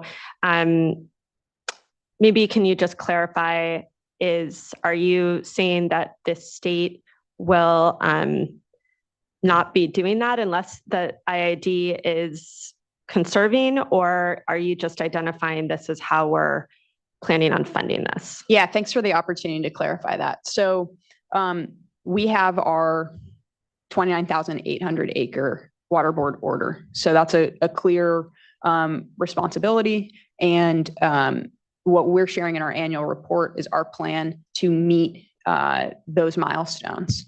And that's, regardless of whether federal funding comes in or not, but identifying that the federal funding will allow us to accelerate that work. And so that's the planned use of that funding. When we share a funding table in our annual report as well, to be transparent about, here's the funding we have, here's what we've spent, here's the status of it. So that federal funding is identified for further expansion of the SCH project and allowing us to act quickly. Mm-hmm. But and I guess related, you've got this great project that is ready to go, and you're delaying implementation so that we can take advantage of the opportunity to expand it, which makes sense and is important to have. But at some point, you're going to have to make a call as to whether is it taking too long to get the funding or to move forward on those expansions, where you need to start acting now to get those species conservation habitat ponds going. And so I guess can you just speak a little bit to sort of the weighing and the outlook of how you're looking at that balancing going forward to, all the sort of history of the sea, as the secretary said, is a lot of sort of promises that haven't come through. And so it's tough when there's such a great project that's almost there and to wait a little bit longer. But, at some point, when is sort of too long to wait? I know that's not an easy question to answer, but can you just speak a little bit to how you all are thinking about that? Sure. So definitely want to recognize that there's, a trade-off there, and that we're excited to inundate those ponds. Right now, we've got, further construction gearing up for the East Pond 1. So that extends the construction timeline out there. And in terms of the additional funding that would allow further expansion, I just want to clarify that that is for short-term voluntary conservation. So just from 24 to 26. So this isn't an indefinite waiting. And I think our assessment is that it's absolutely the right decision to be able to seize that opportunity. And we'll, like we've highlighted kind of a theme here in terms of adaptive management and in terms of, responding to changing conditions, like we'll continue to evaluate that. Great, thanks. So I have a couple questions from just what I've heard, some of the public comments so far from different community groups. And I just wanted to see if you could touch on, one is that, the species conservation habitat project in the southern end is a great opportunity. I think you already discussed why, we're starting there and the focus there, but there is concern around if really the main funding that we have moving forward is through this federal funding. Is there still plans and a likelihood that there'll be species conservation habitat projects around places like the Alamo River and other broader geographic areas? So it's not just concentrated in one geographic area on the sea in terms of potential for disease spread and just having sort of more resiliency around the sea. I don't know if that's something. Yeah, we can speak to that. So definitely want to confirm, going back to the map that we put up of where we have projects in the pipeline. And that is reflected around the full sea. So we've got projects right now that are being completed on the west side. We have a project near Bombay on the east side that is still in implementation. And we have projects in planning on the north side of the sea. Do want to just talk a little bit about the scale of the SCH project. So 4,100 acres, if we are able to expand that, we are expanding that project, and then if we're able to continue to expand it, that's a large complex of aquatic habitat. And I think, the science tells us that contiguous habitat is actually really valuable for species and really valuable for birds, and allows that spreading out. And just for scale, you think about some of our wetlands in the Central Valley, we're talking about in the final expanded footprint, an area that's as large as or larger than our wetland complexes in the Central Valley. So just to give a sense of that scale, I think it's a significant resource for the Pacific Flyway. And we're looking at providing the diversity of habitat there as well in terms of depths, so that we're targeting different, suite of species. The SCH was primarily targeted towards those birds that dive for fish. So they need some deeper habitat because they were what was kind of most impacted early on from the seas change. Does that answer your question? Yeah. Okay. Yeah. Okay. I'll try to wrap up. I've been asking lots of questions. So two other questions, dust suppression and the hay bales. I know there's been concern from communities around the projects around hay bales, blowing hay into, impacting sort of quality of life and property owners. And I'm just wondering if you can speak to those concerns and sort of engagement that you're doing and sort of what reflections or learning we're seeing on those concerns. Yeah, I can speak to that. So we haven't been able to substantiate that those bales are causing, or there's, they're being inspected daily and weekly at the very least. And we haven't seen, bales coming apart and creating, a nuisance around the neighborhood. And, it is Imperial Valley. There's all sourced out of the Imperial Valley. And so it's hard to say that, our project is the source of, um,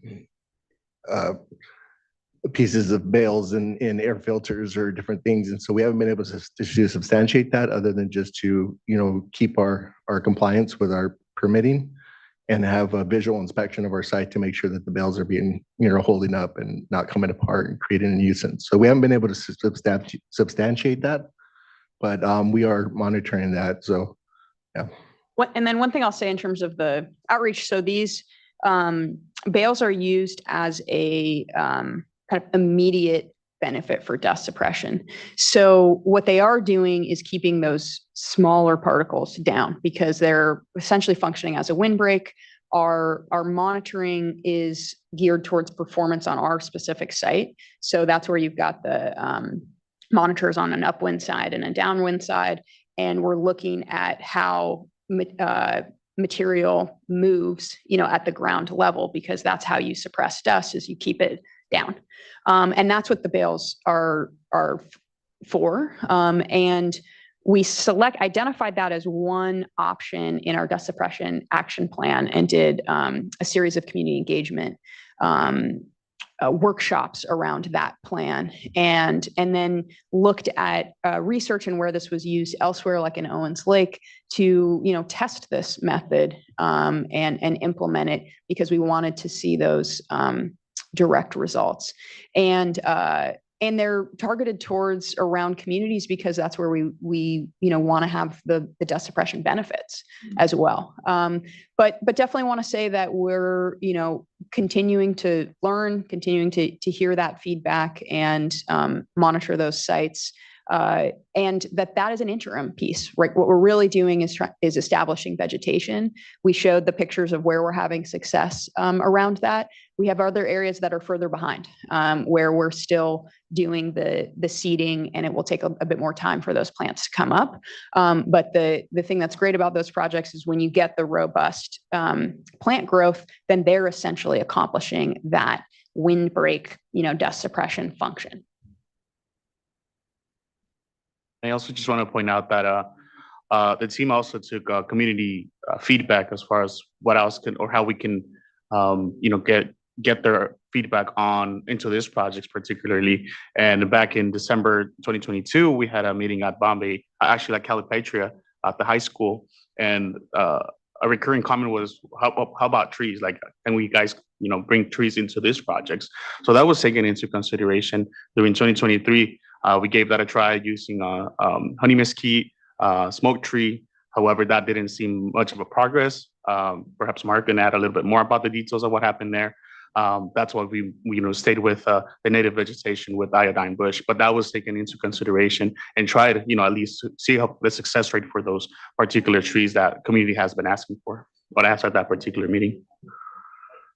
Great. Okay. Last topic is, I'm on, I liaison with Region 7, and I've been part of a number of meetings that you all have convened. And I wanted to kind of give a shout out and appreciation to all of the staff with CNRA and all the agencies within it, and also Region 7 and our Office of Information Monitoring and Assessment folks that have been engaging on the water quality monitoring portion to integrate with what you all are doing more broadly on the MIP and the database sort of tracking work. And, last year we had a whole panel on community monitoring, and I've just seen a lot of follow-up since then. It sounds like our team is getting out on the water to do ambient testing on water quality on the sea with folks from Department of Fish and Wildlife. And I think it sounds like there's still a real challenge around getting access on the north side. And so while it's a huge help to have the south side access, and that's a huge step forward, I think as we even just future panels and looking at, how there's opportunities to collaborate with different partners, how we might be able to expand that over time. And I'm just looking forward to that continued collaboration. Appreciate it. Thank you, board member. Appreciate the good questions and appreciate the great responses. Looking and not seeing any further conversation here at the dais at this point, let's move into some public comments. I will try to go through folks that are in person here. We'll go to our remote sites as well, and call folks that we have signed up. And so first here in the room, by order of speaker card received, we'll go with Daniel Orr, and then Andrea Jones, Aaron Woolley, Mike Lyons, and then Michael Cohen. And I think the last person in the room that we have currently signed up, at least on our list, is John Armstrong. And so if you're in the room, you're looking to make comment, and I didn't call your name, please do make sure and sign up at the side of the room here. So yeah, first up, I'd like to call up Daniel Orr.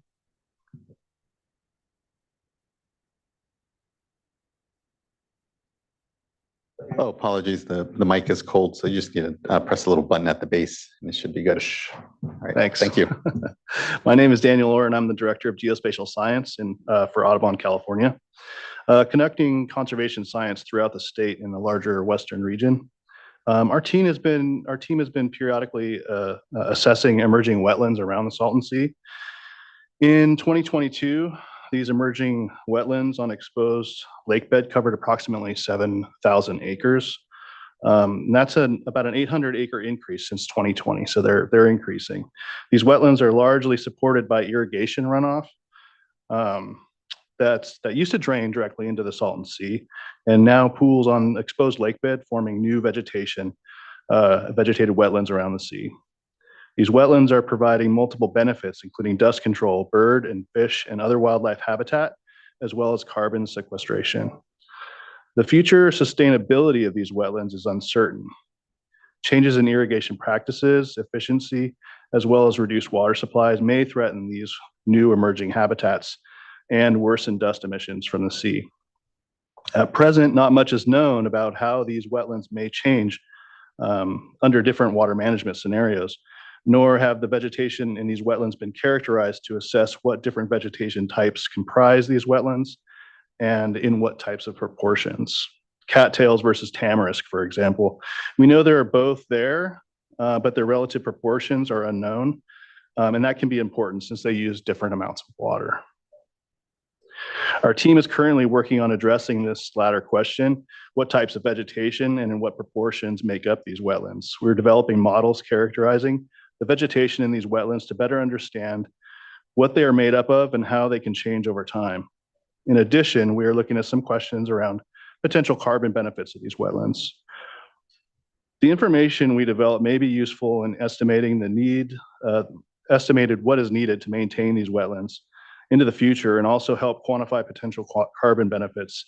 These unplanned wetlands are right now providing multiple benefits to wildlife and people. We don't know how long they're going to persist or what it will take to keep them. We hope that the state will incorporate these wetlands into their long-term planning and take advantage of what is right now creating habitat and dust mitigation. Thank you. Thank you, Mr. Orr. I appreciate those comments. Working with nature here is going to be an important component given just the scale and scope of the work, and so appreciate those comments. Next, I'd like to call up Andrea Jones, who will be followed by Aaron Woolley. Hi, I'm Andrea Jones. I'm the Director of Conservation at Audubon, California. We've been monitoring birds and habitats around the sea since 2016, and we participate in the MIP and the Science Committee and appreciate our partnership with the state agencies. Since we began our surveys, we've seen a shift in bird populations due to the changing conditions at the sea, including the increased salinity. Fish-eating birds, such as pelicans and cormorants, have declined significantly in numbers, but it isn't all bad news. Some bird numbers actually appear to be on the increase. And that's because of the exposed shoreline and lake bed and the receding shoreline, where new wetlands have emerged, as Dan Orr mentioned, and at the ends of the irrigation drains, creating ideal conditions on the front end of the wetlands where the saltwater and the more freshwater mix. Last August, we conducted a survey of the complete shoreline with lots of volunteers, looking at counting all the shorebirds during the migration period. During that time, we counted 250,000 shorebirds in a single day. That was more than we ever counted in the 1990s when similar surveys were conducted and conditions were quite a bit different. So we're actually seeing an increase in these shorebirds that are on their migration grounds between South America and the Arctic. We've also conducted soil analysis where these birds are feeding and found biofilm. It's a rich food resource made up of algae and bacteria that's known in estuaries as a primary food resource for small migratory shorebirds. As the sea changes, it's clear to us that these wetland edges are where most of the wildlife is occurring, whether it's fish, the remaining fish-eating birds, or these tiny shorebirds. We ask that the state take a holistic approach to the whole ecosystem and protect these unplanned emergent wetlands and shoreline edges that can maintain bird populations, particularly those species such as the shorebirds that can tolerate an increase in salinity. Our research, including tagging efforts, show that these birds are stopping in really significant numbers between South America and Alaska, and that it's a critical part on the Pacific Flyway. Without intervention, we do not know how much longer these conditions will exist and when these shorelines will dry up. We know from Owens Lake that with very, very cost-effective, low-money efforts, you can use shallow flooding options to wet the shoreline, provide ideal conditions for birds and the foods that they feed on, control dust, and provide amazing opportunities for visitors and residents to access nature and take witness of this incredible migration. And we thank you for your partnership with the state agencies. Thank you so much, Ms. Jones. I really appreciate those comments and the bright note on the number of shorebirds that are visiting the sea. That's great to hear. Next, I'd like to call up Aaron Woolley, be followed by Michael Lyons, then Michael Cohen, and then John Armstrong. And Mr. Lakic, I do see your hand up on the virtual platform. I will be getting to folks in the virtual platform as well. And if you can just bide a bit, we'll make sure and get to you here soon. Ms. Woolley. Good morning, Chair Esquivel, members of the board. My name is Erin Woolley. I'm speaking today on behalf of Sierra Club California and our more than 500,000 members and supporters statewide. Really appreciate the presentation so far today, and I'm looking forward to hearing more this afternoon, especially about the feasibility study. It's clear that the SSMP team has made a lot of progress in the past year, especially with the construction of the SCH project and release of the community needs report in January. We look forward to seeing feedback from the community needs report incorporated into project development, community engagement, and transparency around the SSMP projects moving forward. And I appreciate the state's leadership moving these projects forward and commitment to ensuring that there's adequate funding to get the pipeline continuous despite our state's budget challenges this year. At the same time, there is significant work to be done, and I think the conversation already today has acknowledged that there are some details that are missing from the annual report, and that's what I'll focus on today. There's a lot of work to get done by 2028. We are significantly behind on the goals that the board has outlined in the order from 2017. One area where that could be improved in next year's annual report is around transparency for the projects after 2026. There are details included for the next 2 years of projects, and I understand that the long-range plan is under development, and we're looking forward to seeing those details as well. But that gap from 2026 to 2028 in the annual report doesn't have details, and that's about 8,000 acres of projects that are unaccounted for.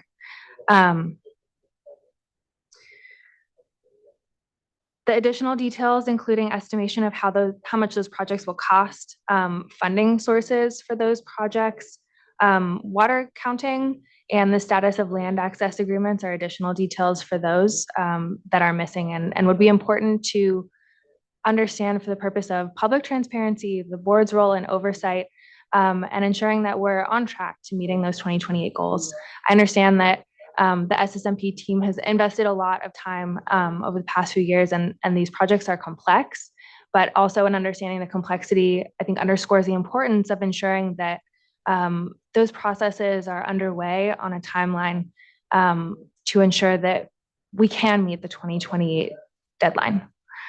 One of the great values of this annual report is to provide a resource for the public to understand the progress that's being made around the Salton Sea and the future plans that are underway. And so even though I understand also that some of this information is included in other reports, maybe the long range plan and the MIP, I think the importance of including it in the annual report for the sake of public transparency and consolidating those resources so that it's really clear where we are and where we have to go. Thank you, and really appreciate this workshop, the work that's been done, and future opportunities to engage. Thank you for those good comments, and agree that we're needing to really keep our eye here at the end of the 10-year plan, trying to meet the goals that are already articulated within the stipulated order. But before this board, in front of mind from myself, and I know folks here at the dais, is what does it mean after that 10-year first tranche, and how do we best evaluate where we continue to move forward? So appreciate all those good points, and agree that some of the information that maybe is in the MIP or some of these other products could be better synthesized into the yearly plan, so it's all in one place, so, or yearly update. So appreciate those comments. Thank you so much, Ms. Woolley. Next, I'd like to call up Michael Lyons, followed by Michael Cohen, and then John Armstrong. Good morning. My name is Mike Lyons. I'm the Director of Public Policy for Audubon, California, and thank you for the time to comment today. I wanted to start really first by appreciating the progress on the report that we read and that we heard today. And we're not always coming up here to say thank you, but today we are. We're definitely seeing progress and momentum in the Salton Sea Management Program, which has been a testament, I think, to the priority and leadership of CNRA, but also to partners like IID and all the community interested parties that have been stepping up, including the federal government. I wanted, for my comments, really to focus, part of this momentum has been the funding that's already been provided. And we've seen that reflected in the report. And, with that, we really appreciate that the governor has continued to prioritize that in the budget for this year, given even the budget downturn and the harder times the state budget's on. I think the governor's $60 million really reflects this need to keep this momentum going because, money fuels this engine to get projects done at the sea. And while we talk about having fallen behind on some of our targets, we will certainly not meet them or even get close to them if that funding is allowed to lapse. And as we negotiate the budget, as we see the governor's office and assembly members and senators negotiating the final budget, it's our hope that they, the legislature in particular, really understand the need, the statewide importance of the Salton Sea and the stakes for the communities and the wildlife that are there, and that they understand that the Salton Sea is an issue of statewide importance and not a regional issue. And I raise that because we are starting to hear some of that a little bit reflected in the bond negotiations. So as many folks know, there are potential bonds on being negotiated right now in both the Senate and the Assembly that have $100 million or so in the Senate version and up to $400 million in the Assembly version for the Salton Sea to keep this momentum going. And what we've heard from some legislators is that, well, this is a regional issue. We've already put all this money into the past. Why do we want to continue to go forward? And so I really did want to take this moment to, as I said, reflect on the momentum we've made and then the importance that we need. And I think it's on the governor's office, it's on the agencies, it's on all of us that support progress at the Salton Sea to let those legislators know and let legislative leadership know how important continued funding is. And that funding, even though we've had that first step in federal money, and that's excellent, we know that shifting politics in Washington can change whether that commitment that's been made under the Biden administration will continue to be met. And so California's commitments continue to have to be met. Really, the significant commitment the state's made and also the legal obligations it has to meet these commitments. And lastly, as our letter reflects, I just wanted to state that this money is going not only for the implementation of projects, but we also need, to understand and have money for these things and commitments to things like science and monitoring and the community engagement programs and doing assessments of the efficacy of SSMP as it's implemented so we can adaptively manage over time. And I think the CNRA team shares this. We want to build a lot of acres, but we want to know that they're delivering on the promise of what they're supposed to do and not just covering acres. And that's going to take additional funding as well. Thank you for the opportunity to comment. Thank you for just the continued leadership and plus up your points around oftentimes I know folks can think, well, isn't the sea just a local issue? But we know it's incredibly important to the Colorado River and discussions there. and the flyway, which is not just of national but international significance here. So the sea really does contribute to the general health of the state, both economically and environmentally. And so I think just points well taken, and just thanks for the continued leadership. Truly. Thank you, Mr. Thank Lyons. Next, I'd like to call up Michael Cohen, be followed by John Armstrong. Always a pleasure to see you, Mr. Cohen. Thanks for being here. Chair Esquivel, pleasure to be back. Members of the board, thanks for holding this annual workshop and providing an opportunity for some feedback. I'd like to make a couple brief comments, then maybe raise some points where the board could provide additional guidance to its sister agency as we move forward. So first, I think there, as we've heard throughout the morning, there's been real progress from the state, and I want to join others in commending the state for improving its outreach. They had just a couple of weeks ago a good workshop going through a lot of the points they made this morning, which I think helps better inform the public and relieve some pressure on this particular workshop for getting that information out there. And also want to commend the administration for really pushing the $65 million in a really tough budget year. It is important, I think, to frame that this is clawing back money that was originally promised and had been pulled back in previous years. So it's good to keep that framing in mind. And I do also want to commend the SSMP team for a much better annual report. We've seen each year, year after year, increased transparency in the report, better reporting on how those milestones have been accomplished or what's remaining to be accomplished. But I think there's an opportunity here for this board to provide some guidance or direction into how that accounting moves forward. So we heard a little bit about how SCH is relying on federal funding and how this federal funding is essentially attached to additional reductions. So in some ways, this is through this interim period, this SEIS period on the Colorado River through 2026, mitigation for additional reductions that IID may take. And there's some challenges that we may hear later this afternoon about how those might be implemented. There's a lot of environmental compliance challenges and actually getting farmers to sign up for those additional reductions. But it's additional reductions. And then this idea that it's accelerating what would occur otherwise, I think is a bit of a mischaracterization, because that assumes that it's just going to be a one-off. And we don't know what's going to happen with the climate, but I think we have a good sense that aridification is with us to stay, and that runoff on the Colorado River is not going to be what it was last century, which means there's going to be additional pressure post-26 to continue some level of additional reductions. So it's not that it's a static condition and that we're just changing the timeline when those conditions will be achieved, but that it may be that the ultimate elevation of the Salton Sea or the remnant or residual sea is lower than it would have been otherwise. So how we're actually going to account for this additional acreage or funding from the federal government to pay for expansion, I think it would be useful for this board to contemplate how that accounting should occur. Because if we're moving, or we're assuming the federal government is going to finance or subsidize a state obligation, then we should be clear about that.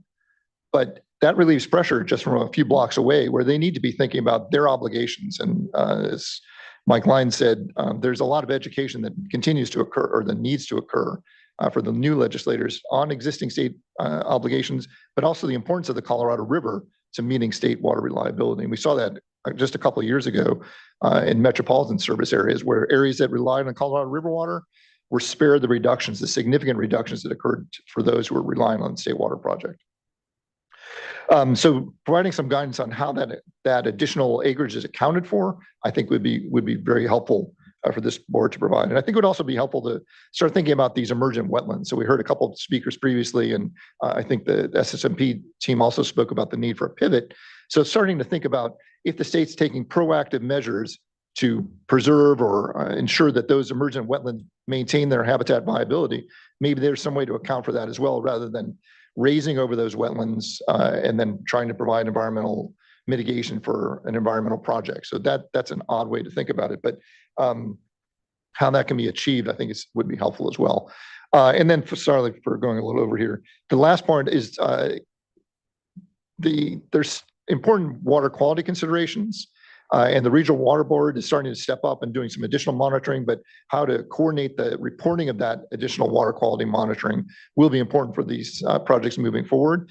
And we still, frankly, don't know what the salinity of the Salton Sea is. So there's some spot measurements that have occurred in a couple different places, but we really need to get a better sense of basic water quality parameters at the Salton Sea. What's the salinity of the Salton Sea? Seems like a basic question. What's the dissolved oxygen in there? What's the current pH of the Salton Sea? And how is this going to affect these habitat projects?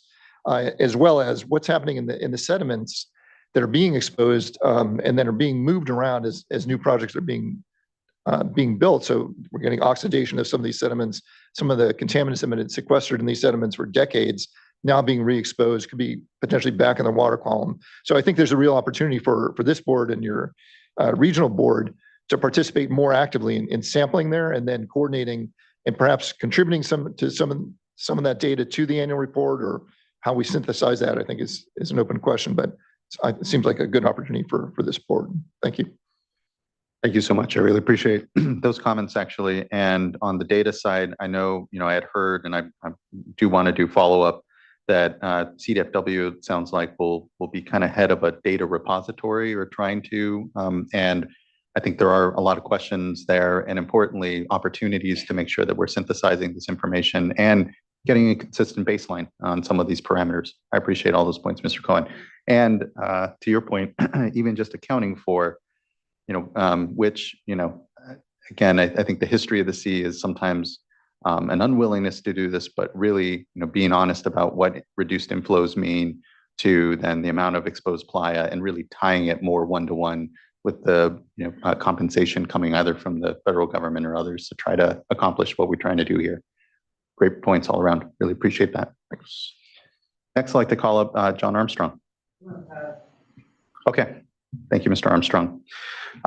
Quickly now then as well, I would like to be able to get to, I know we have several remote viewing locations. I don't believe we have anyone currently at the Region 7 Water Quality Control Board offices, but we do have a few folks down at Bombay Beach and Calpatria.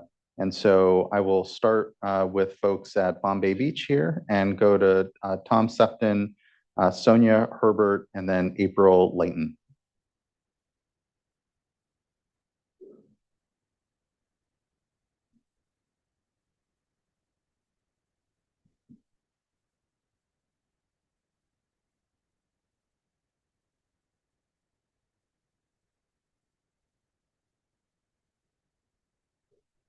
And go to Tom Sefton, Sonia Herbert, and then April Layton. Yes, we can just rotate me, you. Okay. And you may need to mute the audio from the live stream you have in the room. Otherwise, you'll start to get an echo here. But glad to have you all with us here.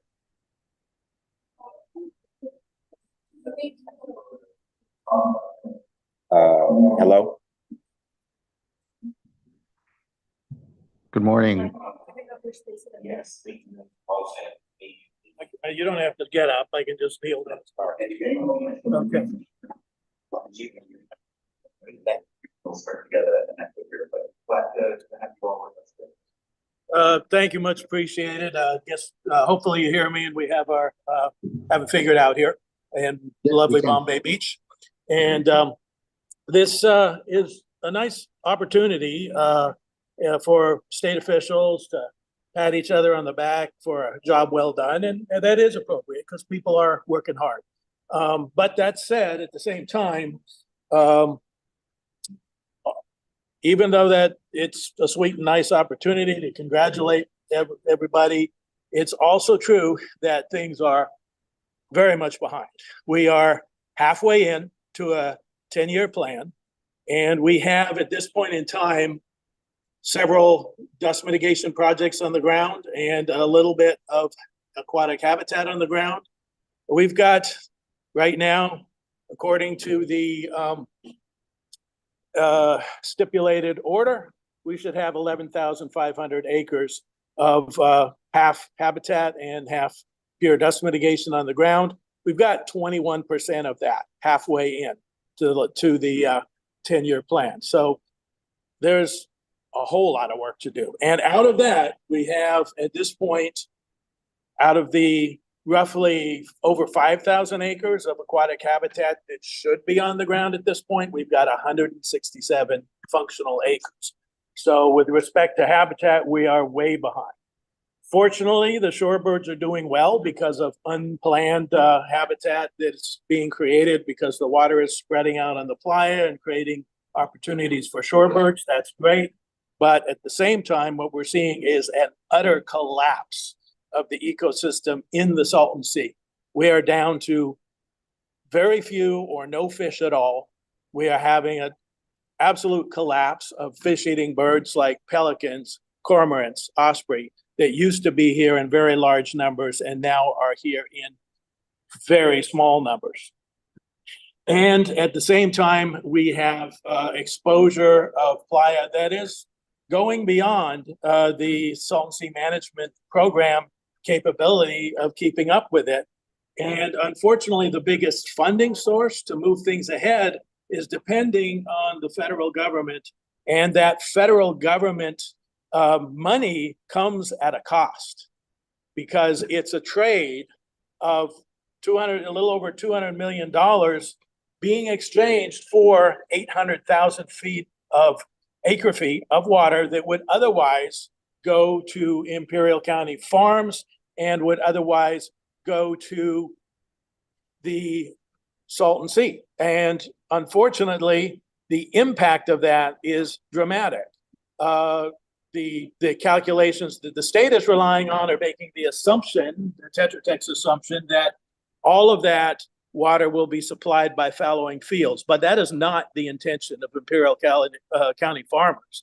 They intend to do as much as possible with on-farm conservation, which is good for conservation of water and good for supplying food to the country, but not so good for the Salton Sea because there's a one-to-one loss of water from on-farm conservation to water that doesn't get to the Salton Sea. So if the Imperial County farmers do what they intend to do to meet that 800,000 acre foot demand, what we are going to see as a real cost to the Salton Sea is, one, we're going to see an additional exposure of up to 16,000 acres of playa over a 3-year period, many years sooner than would otherwise happen.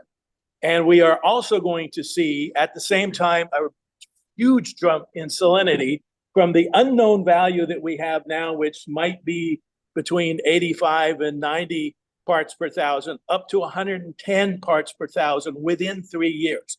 What that will do is it will kill off every multicellular organism in the Salton Sea. And the only thing capable of surviving in the sea itself at that level of salinity is going to be brine shrimp. We're going to be going to a Great Salt Lake ecosystem, not the fish and bird ecosystem we've had for the last close to 100 years. And the impact of that is unknown and dramatic. What we do have new evidence of is that algal blooms are increasingly an issue, and it is a public health issue. There's new evidence supporting that, which we saw just last week. And it's not yet published, but it is concerning. And as you radically and dramatically change the water quality in a huge body of water, it's California's largest lake, not knowing what the impact is going to be, that is problematic. And let's look at, you get 200 million from the government, 70 million already guaranteed, and the rest completely dependent on this water savings. But at the same time, your cost is disproportionate. Because if you have another up to 16,000 acres of exposure many years before it would otherwise happen, then how do you keep up with that? Maybe the money that you get from that buys you an extra 700 acres in the East Pond at the species conservation habitat. Let's hope and pray it buys another 1,000 acres on the west side of the species conservation habitat. But you buy maybe, 1,700 acres, and you get 16,000 acres of increased playa exposure around the Salton Sea. That's the cost of that money that you're getting from the federal government. And that is a problematic trade-off. And if you're basing your entire future on big federal commitments that will come at the cost of water exchanges like this, it is going to have a dramatic negative impact on the Salton Sea and on the communities around the Salton Sea. So that is a key issue. And then the other real problem that is in the report as submitted is we have no clear plan on how we're going to get that last 8,000 plus acres that will get the Salton Sea 10-year plan to its target of just under 30,000 acres total, half aquatic habitat and half dust mitigation. There's not a plan for how to get to that. It is the responsibility of the State Water Board under the stipulated order when there is a dramatic insufficiency of keeping up with targets, 21% of where we're supposed to be at this time halfway through, to require the Salton Sea Management Program to come up with a viable, feasible plan of how to get all the way to almost 30,000 acres of management, half aquatic habitat and half the dust mitigation. Thank you for listening.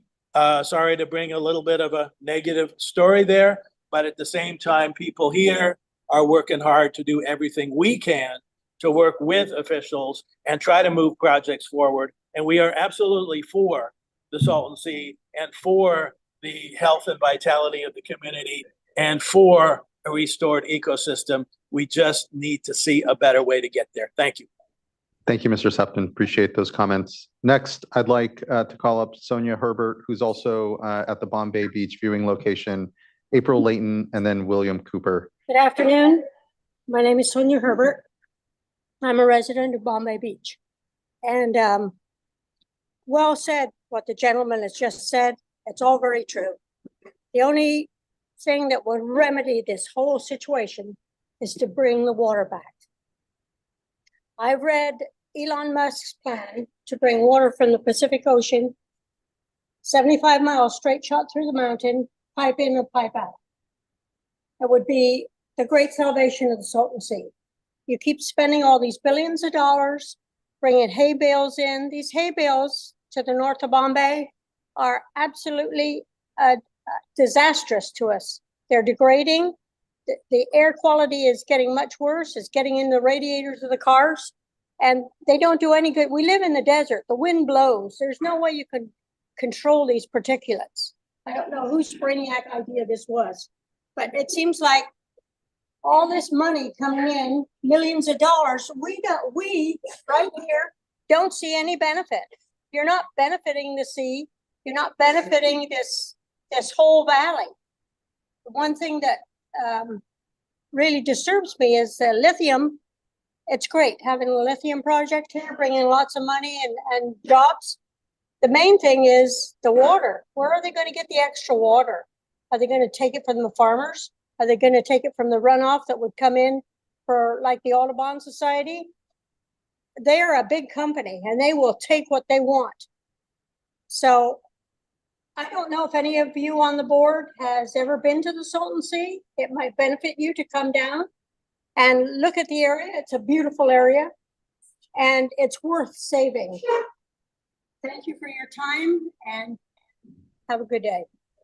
Thank you so much for your comments as well. And all 5 board members here have been to the sea. And actually, I grew up in the Coachella Valley, recreating at the sea as a child, and completely agree with you that it is a resource worth saving. And just thanks for your comments and honest frustrations as well. Next, I'd like to call up April Layton, who'll be followed by William Cooper. Hi, my name is April Layton, and I'm a resident of Bombay Beach. I've been here for like 7 years, I guess. And I guess a lot of people, myself included, are really frustrated because you guys are talking about transparency like it's this great thing you're doing, but it's not happening. The hay bales showed up overnight. We had no clue they were coming, not a clue from anybody. All of a sudden, they're here. There's like 200 and some odd thousand hay bales on our side of our town, and they're telling us that there's no evidence that they're doing any damage to us health-wise. They may not be picking up larger amounts of tiny particulate matter, but hay particles are bigger than that. And so maybe you guys aren't monitoring for the right thing, but we've had an extremely large increase in the number of people with hay fever and with allergies now that have never had trouble before. And we've had children dying of asthma attacks. We have had a lot of problems, or the hay bales even, that nobody's come and done health studies with us. Nobody's come and done even like a health survey with us. How about that would be a great starting point? So you could at least learn about the people that you guys are affecting with every decision you make. Because everything you do destroys the lives of the people here when you don't do it right.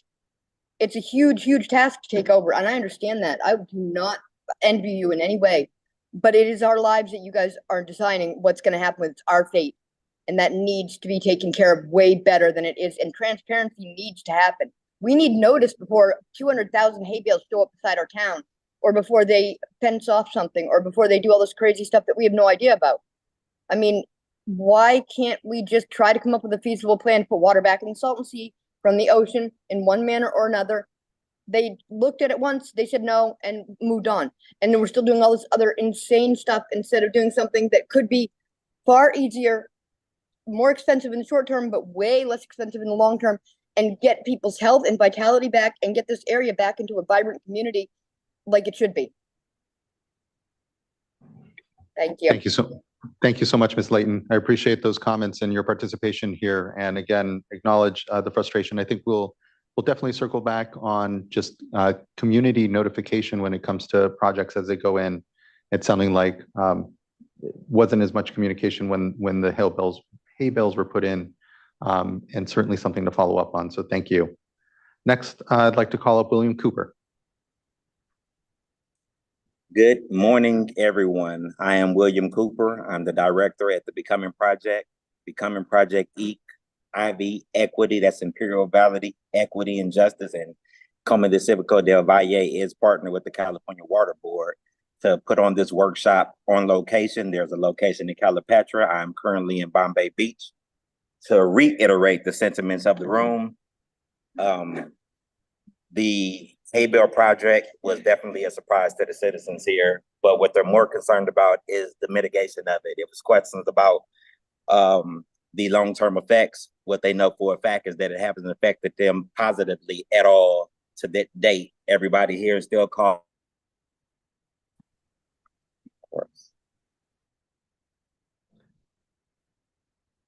Oh, Mr. Cooper.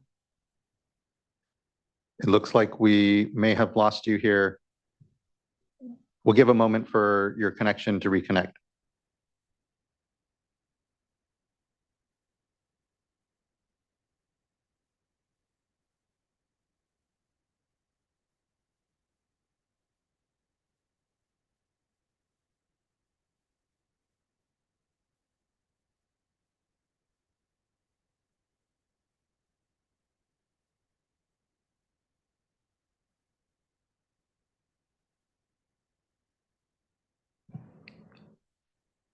You should be invited to unmute here quickly, Mr. Cooper. We apologize for that. As I said, we're on location. There is not a lot of reception in Bombay Beach. They also need mitigation for that. What we were wondering is that while you're making these plans and a plan for mitigation of the hay bales, if you would consider doing funding for regularization of housing inside the most affected areas. If you can't come up with a plan right now that's going to be able to mitigate this dust and keep it out of community, at least give them a means to make their sanctuary, their home safe, be able to weatherize their windows and doors. Yes, and indoor air filters, funding with that for that would go a long way. Secondly, it is the water that is inside Imperial Valley. We know that we get our allotment every year. As everyone knows on the board, 90% of that allotment goes to farm workers. Farm workers have their deal in place with I&D for their allotment of Colorado River water. I believe Lithium has finalized their deal for their allotment of Colorado River water, but the citizens don't have any deal in place. In fact, the prices or rates under Golden State Water goes up every 2 years in the most disinfected communities of Calipatra and Nyland. We always ask for intervention from the California Water Board to put some kind of cap or some kind of reasonableness. At this point, we're deciding against between watering grass and buying groceries, and it has to be better inside the region that is most drought affected. Whenever there is a drought, the areas of Calipatra and Nyland are the ones who are always asked to cut back on their water usage. And third and finally, we are asking for more aggressive and diverse vegetation on this Salton Sea mitigation. As I stated before, the hay bales didn't work. We were wondering if you would reconsider the tree ideal. The mesquite trees that you tried didn't work. There was no reason to give up on the program. There are honeysuckle trees with large canopies that are designed specifically for dust mitigation, or red Marlboro bushes, et cetera, et cetera. If we could swap those out for the hay bales, as you said, this is a 10-year plan. You still have a few years to go. It would have a few years to grow, mitigate, and we will have the opportunity to check the data on that. Outside of that, I want to hold everyone. Once again, I thank everyone for engaging inside of this process and giving the community an opportunity to be heard. When you're making SSMP plans in the future, please try to involve this community and the surrounding community, Salton Sea and Bombay, as much as possible. I would like to see more of their citizens on the board, on the panel, and part of these programs. Thank you. Thank you so much, Mr. Cooper. I really appreciate the work and effort I know that's gone on to make sure that we had a remote viewing location down at Bombay Beach, and for everyone's local participation. I know the communities around the sea are most impacted by all of these discussions. And so the active participation, the voicing of frustration, all of it is really well taken. And just thank you for your leadership in helping to make sure that there was a site there, and look forward to what I know will be further discussion here. So thank you, Mr. Cooper. Next, let's go to our other remote viewing location in Calipatria. And I believe we have a couple of commenters. First, I'd like to call up Daniela Flores, be followed by Francisco Javier Melendez Morales. Good morning, everybody. Please do stop me if you're not able to hear me or if I freeze at any point. My name is Daniela Flores. I'm one of the co-founders and executive organizer for Imperial Valley Equity and Justice Coalition. We're grateful to be able to support the community here to ensure there's a viewing side in collaboration with the Becoming Project and Comité Cívico and the Water Board staff. So thank you so much for that. It's been very beneficial. I'd like to share a few comments. You know, this is my second annual workshop that I'm able to attend, and it's been, every time I learn a lot. So for this, my comments today, I'd like to sort of uplift some feedback that we've gotten from the community.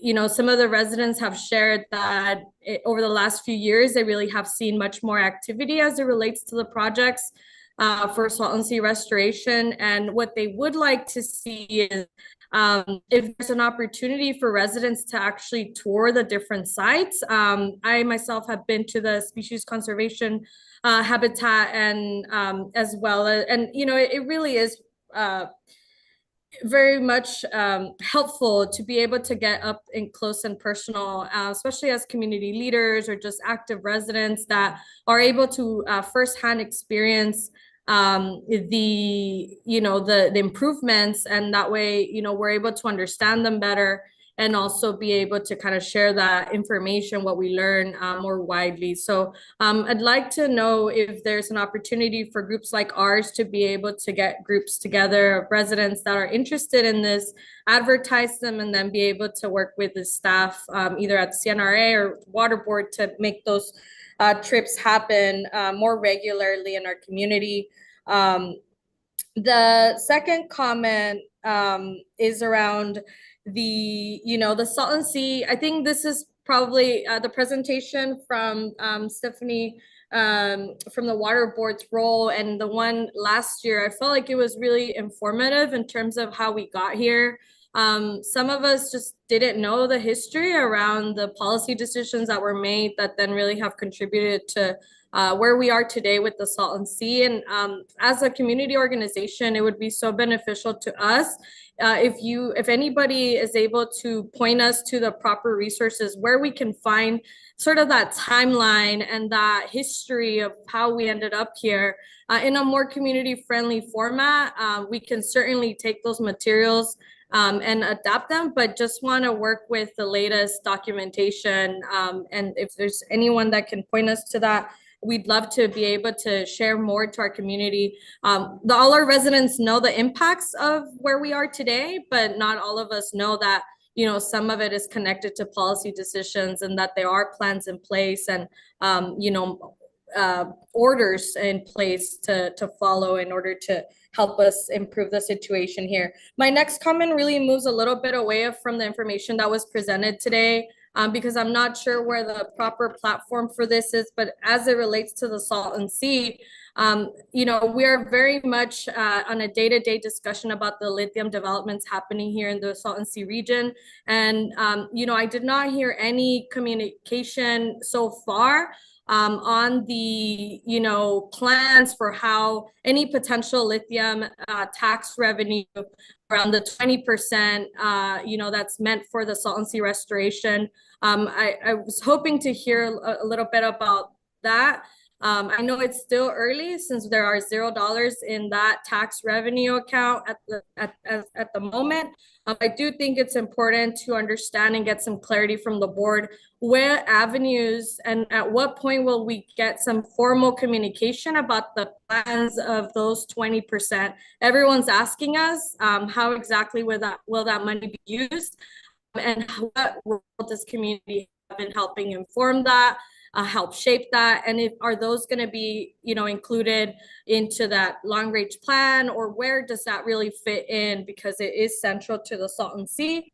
I've also heard at other workshops that we've been to that there's some discussions around the budget, and the state of California is sort of thinking that the Imperial County is going to get all this revenue for that 20%, and trying to project that the state might not need to contribute as,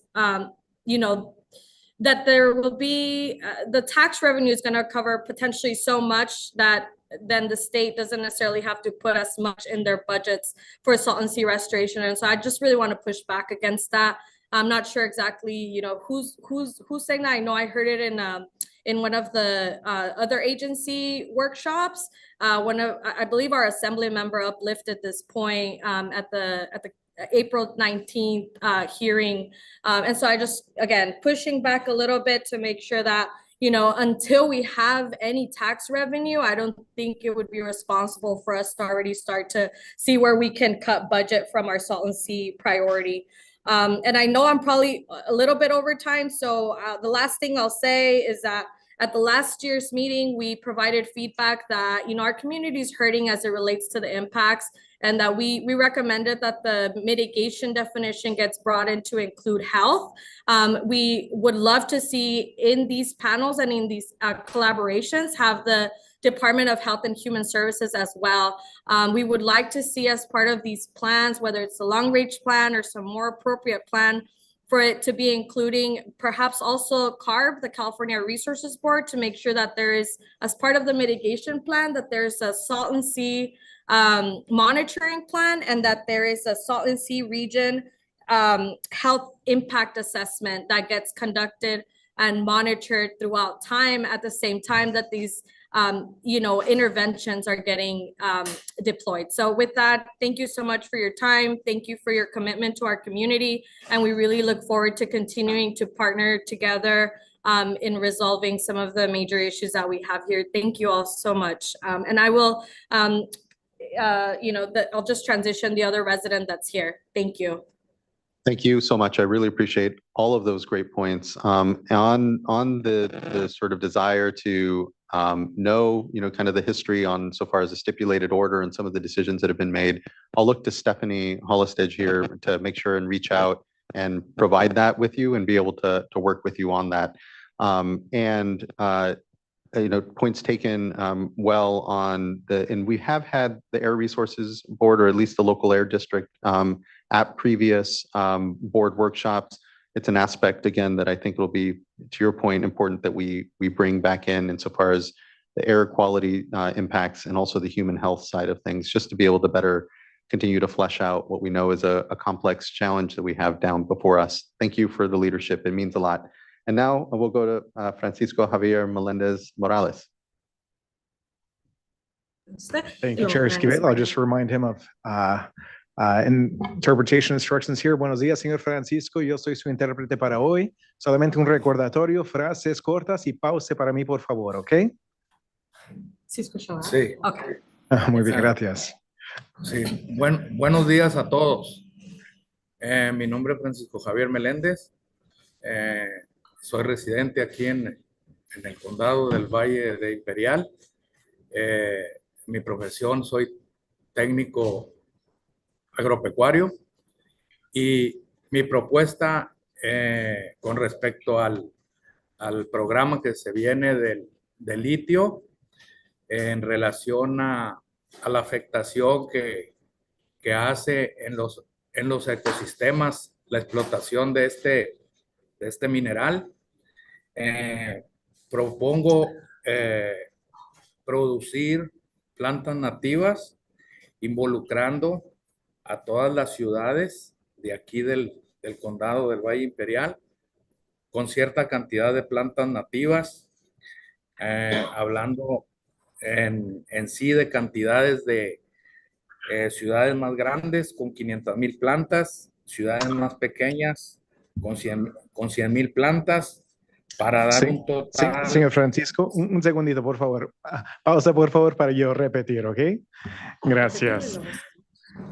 Good morning, everybody. My name is Francisco Javier Melendez. I'm a resident here of Imperial Valley, and I'm here to discuss a little bit about the proposed impacts, or rather, excuse me, the impacts due to lithium developments in our area. I work in aquatic agriculture as an aquatic agriculture tech, and this is what I propose regarding the following. So as to minimize the impacts of lithium development, I feel that'd be very important and helpful if we could plant native plants in our area. For cities that are involved, all cities in Imperial Valley, larger cities, 500,000 plants each, and smaller cities, 100,000 plants each. Por favor, continúe, señor Francisco.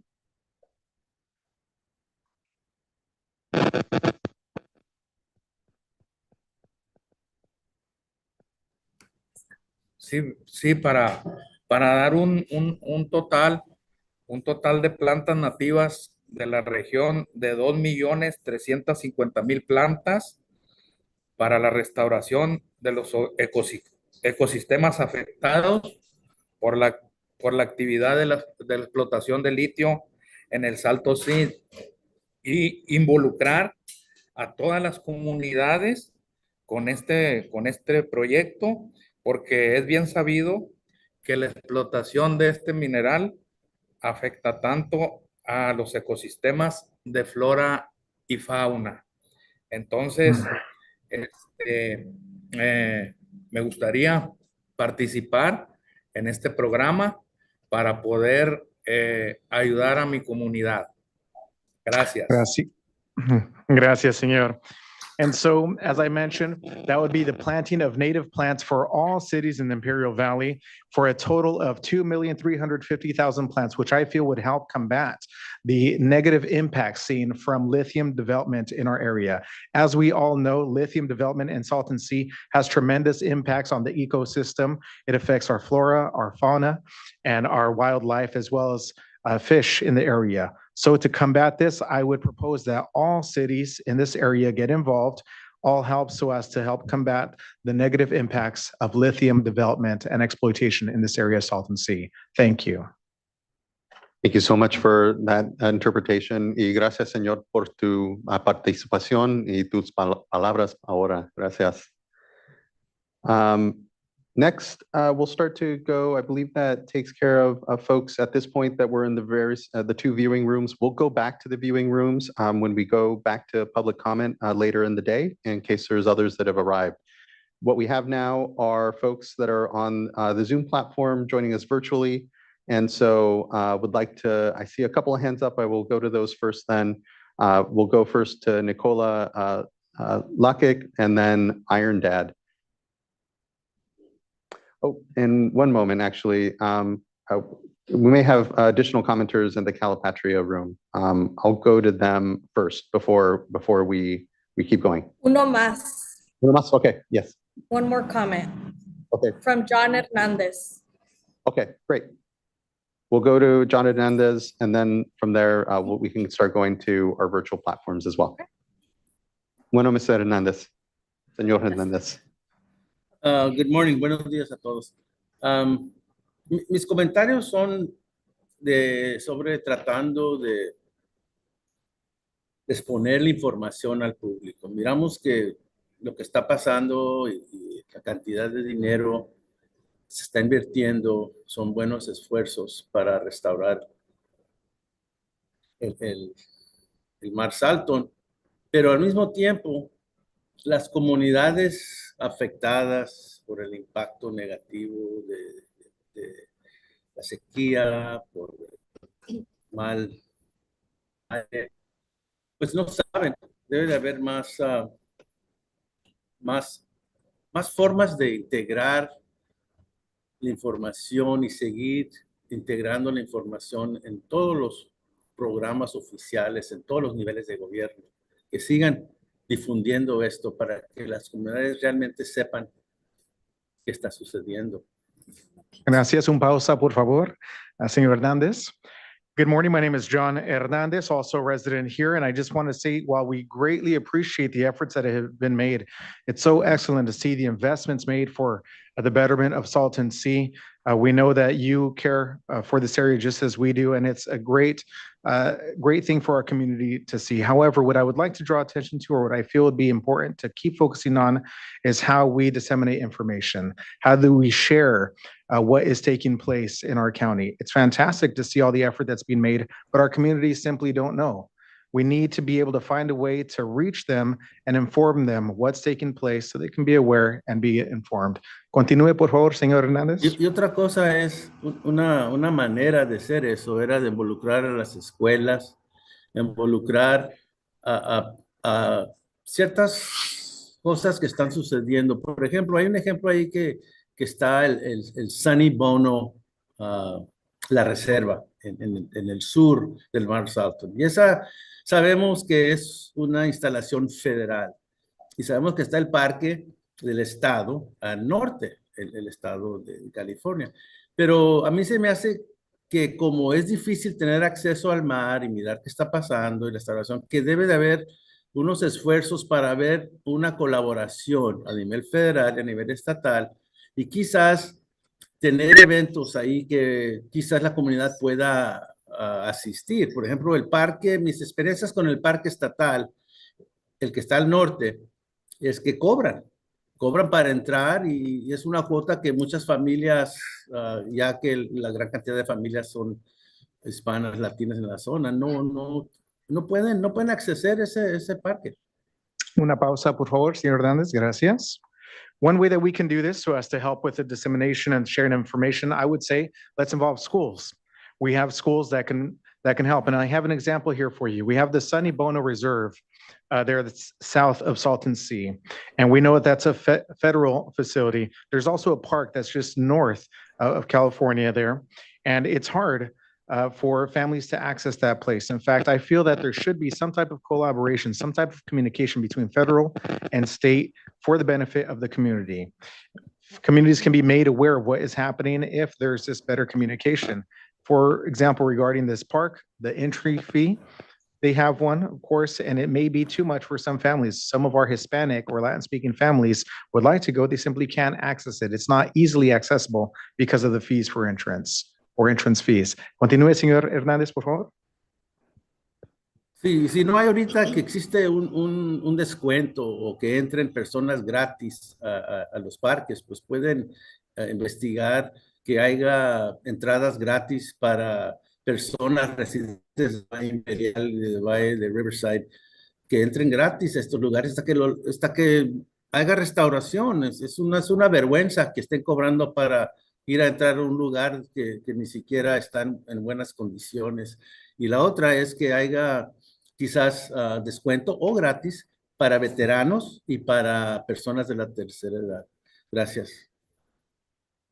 And so what I had in mind, if there could be any type of possibility, for example, of a discount to enter these parks for families to be able to access it, maybe even free access for residents of Imperial Valley or Riverside County. Residents want to be able to visit this area, and it's difficult because of an entrance fee. In fact, it's hard for families to even want to go, knowing that the place really is in no condition to be for families to want to visit, right? Until restoration takes place, at least. So that's something that I feel there should be implemented, as well as perhaps discounts or perhaps even free access for veterans as well. Thank you for hearing my comment. Thank you so much for interpreting there and great comments. Gracias, señor Hernández, por tu voz y participación. Next, we'll start to go to folks here then on the platform. I'll make a quick note. We're at about 12:07. We'll go ahead and take at 12:30, we'll take our lunch. We'll only go for about an hour, so we'll come back at about 1:30 at that point, and keep taking folks, and appreciate everyone's patience here as we try to make sure we get everyone's voice added to this discussion. So next I'll go to Nicola Lakic, be followed by Iron Dad, and then Joan Taylor, and Mariela Loera. Hello, can you hear me? We can. Yeah, thank you. Thank you, Chair and board members, for the opportunity to comment. My name is Nikola Lakic. I am an architect and inventor and the author of the long-term solution for the self-sustaining Salton Sea that would provide a clean environment, a substantial amount of potable water, and would generate revenue of at least $500 million per year for community and the state.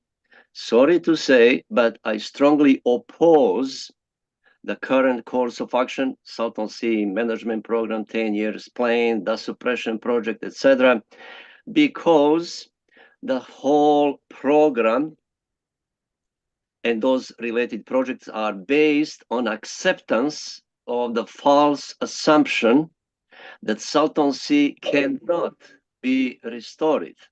Therefore, the notion is, let us manage it, its decline, etc.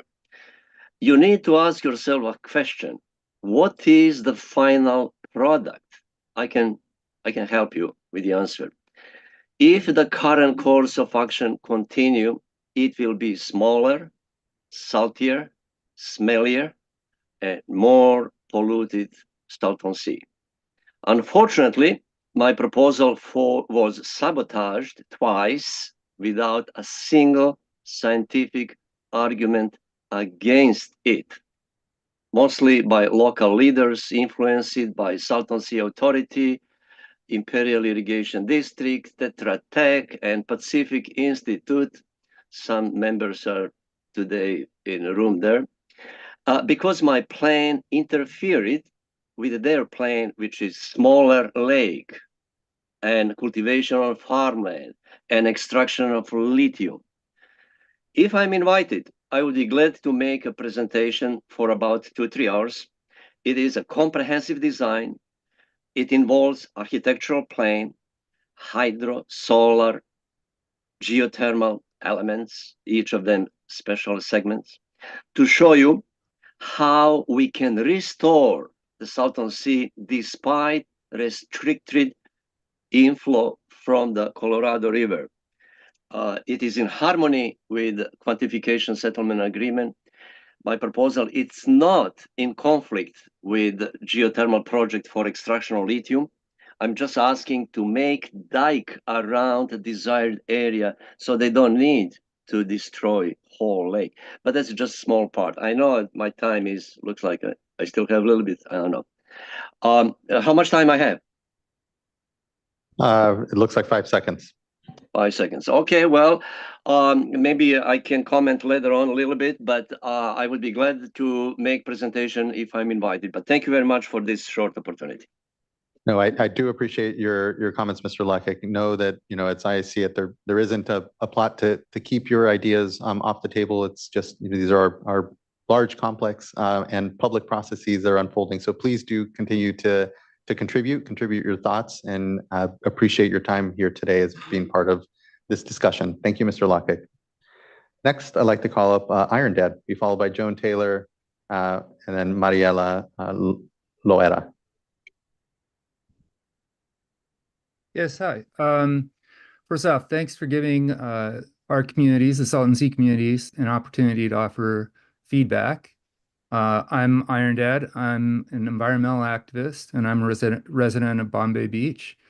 Every year I run around the sea as a way to raise awareness for the sort of dire plight, environmental plight of the sea. I've seen, the vast exposed and unmitigated parts of the playa that very few people see, especially on the southeast shore and the mouth of the Whitewater River. One data point that you might find interesting, last year's run was about 96 miles. This year's run was 92 miles. That's how urgent the situation is. That is the contracting circumference of the sea. So while data is important, as Sean McGuire pointed out, metrics are, I agree that metrics are important, but numbers aren't everything. So, for example, a project that's come up a few times already, the Vegetation Enhancement Project to the west of Bombay Beach, was installed with no community outreach and awareness and has impacted us. So you might get 90 some acres out of that to add to your tally, but the impact on our community has been detrimental. And that's, a universal sentiment that we've brought up many times. And you've seen the photos. I mean, how would you like to have that appear one day right next to your home with absolutely no advance notice? It's not pretty. That destroys the natural beauty of our area and is literally right next door to Bombay Beach. I don't know how much you know about Bombay Beach, but we're actually a recognized artist community. We're covered in the top tier of publications. We just had a New York Times article on our community. And I would venture to say that most people visiting who are actually seeing the shore of the Salton Sea are visitors to our community who have come to see the art. And they go to the playa, where we also have installed art, and they go to the shore. We have quite a few visitors coming through, and now they see a huge number, rows and rows of decaying grass bales. So I just wanted to offer, kind of after this constructive feedback, I wanted to offer an opportunity around the Bombay Beach Wetlands Project. As mentioned in your report, you've gotten feedback from the community that we would like to have public access as part of that project. It's our understanding from the Audubon Society is that it's been deprioritized. We would like to have public access, including an interpretive trail that's explained what's happened on the Bombay Beach, in particular with the birds, the history, and we'd like that to be part of phase 1. We want that to be built into the project as a way to provide public access and outdoor recreation opportunities for our local residents and also our many visitors to understand what's going on at the Salton Sea. More generally speaking, we'd like to be not only better informed, and we've been, woefully uninformed about these projects in the past, but we'd like to be treated as a full partner in decisions that frankly impact us far more than they impact any of you. And in conclusion, I'd just like to say, we're not asking you for a voice. We're just asking you to listen to the voice that we already have. Thank you very much. Thank you as well. I really appreciate your participation in all of those points here, and just thank you for your advocacy and work here. Next, I'd like to call up Joan Taylor, be followed by Mariela Lorera, and then Marianne Ruiz and Jasmine Phillips. And I think we'll try to, at that point, maybe transition and maybe hear a little bit from the Resources Agency and folks to give us feedback on what they've heard. Chair and members of the board, I'm a local resident, speaking as an individual. I want to speak to the CVWD wastewater change petition, WW0093, that's before you. While the state is trying to identify a water supply for the large North Lake project and eventually build it in the pilot, the board will also be entertaining this petition from CVWD to recycle wastewater, which otherwise would flow down the Coachella Valley stormwater channel, and they would reduce it by that flow by 5,000 plus acre feet a year. And notably, even that figure may be exceeded, according to a recent communique to the board from CVWD, and I quote, "The intent of this project is to recycle all the wastewater discharge, regardless of the estimated amount mentioned in the notice. So, given that the large North Lake project and its smaller pilot project is the only major component of the 10-year plan that would serve the North End communities closest to and most impacted by air quality and other negatives around the Salton Sea, and given that the North Lake would also supply much needed deep water habitat for pacivorous birds, and it would have to rely on water from the stormwater channel. Several years ago, WRP 4 project before you was protested by the Department of Fish and Wildlife, Audubon, Pacific Institute, Sierra Club, and others. Most recently, CBWD requested and received a 12th extension of time to respond to this protest. In the meantime, the question before you is, how does the board view allowing this CBWD project to diminish water supply for the North Lake by, say, 11% or more, when adequate long-term supply for the North Lake has yet to be secured? Thank you for your serious consideration of this problem. Thank you so much, Ms. Taylor. Appreciate your participation and comments. It's not something we'll be able to comment on here at this board meeting here, but appreciate your flag. Next, I'd like to call up Mary Ann Ruiz, who'll be followed by, Maria Elena Loera, will be followed by Mary Ann Louise, and then Jasmine Phillips.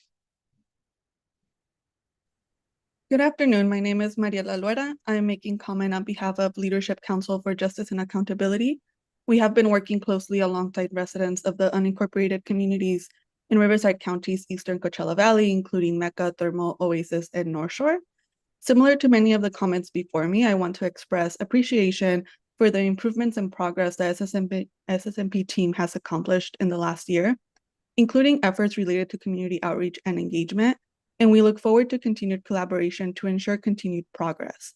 As part of this, we recommend that the SSMP continually evaluate its community engagement tactics and include an annual evaluation report in future annual reports. This report should detail the efforts, the lessons learned, and the effectiveness of outreach methods that were practiced. Additionally, we would like to see a summary of how community feedback is also considered and addressed in order to ensure transparency and improve trust between the SSMP team and the community. What that means is that while outreach and engagement is improving, we would like to see better transparency on how then the input provided in those spaces is then incorporated into the work itself. We thank the SSMP team for all of the development of the SSMP Community Needs Report in close collaboration with local stakeholders. This is a very exciting and important step reflecting years of community advocacy, and we ask that the SSMP team take concrete steps to implement the recommendations in the report and collaborate with other relevant agencies to move this report forward. Regarding Lithium Valley, similar to previous commenters, we would like to see an update around the 20% allocation to the Salton Sea from the lithium tax. We would like to see a participatory budgeting process in place to determine the allocation of the end use of these 20% alongside communities across the Salton Sea region. The 20% must be used in a way that addresses community priorities and directly benefits community residents. The 20% is being referred to as a potential funding source for a number of projects and efforts. However, it remains unclear how the funding will be broken down and allocated. Also, there are currently no funds in this tax, and it is unclear how much funds will be created, and therefore unclear how much and how many projects it can support. Thank you all for all your work and the opportunity to provide comments today. And thank you very much for those good comments, Ms. Loera. I really appreciate the participation and continued engagement around all these discussions. Thank you. Next, I'd like to call up Mary Ann Ruiz, and our last commenter here before lunch will be Jasmine Phillips.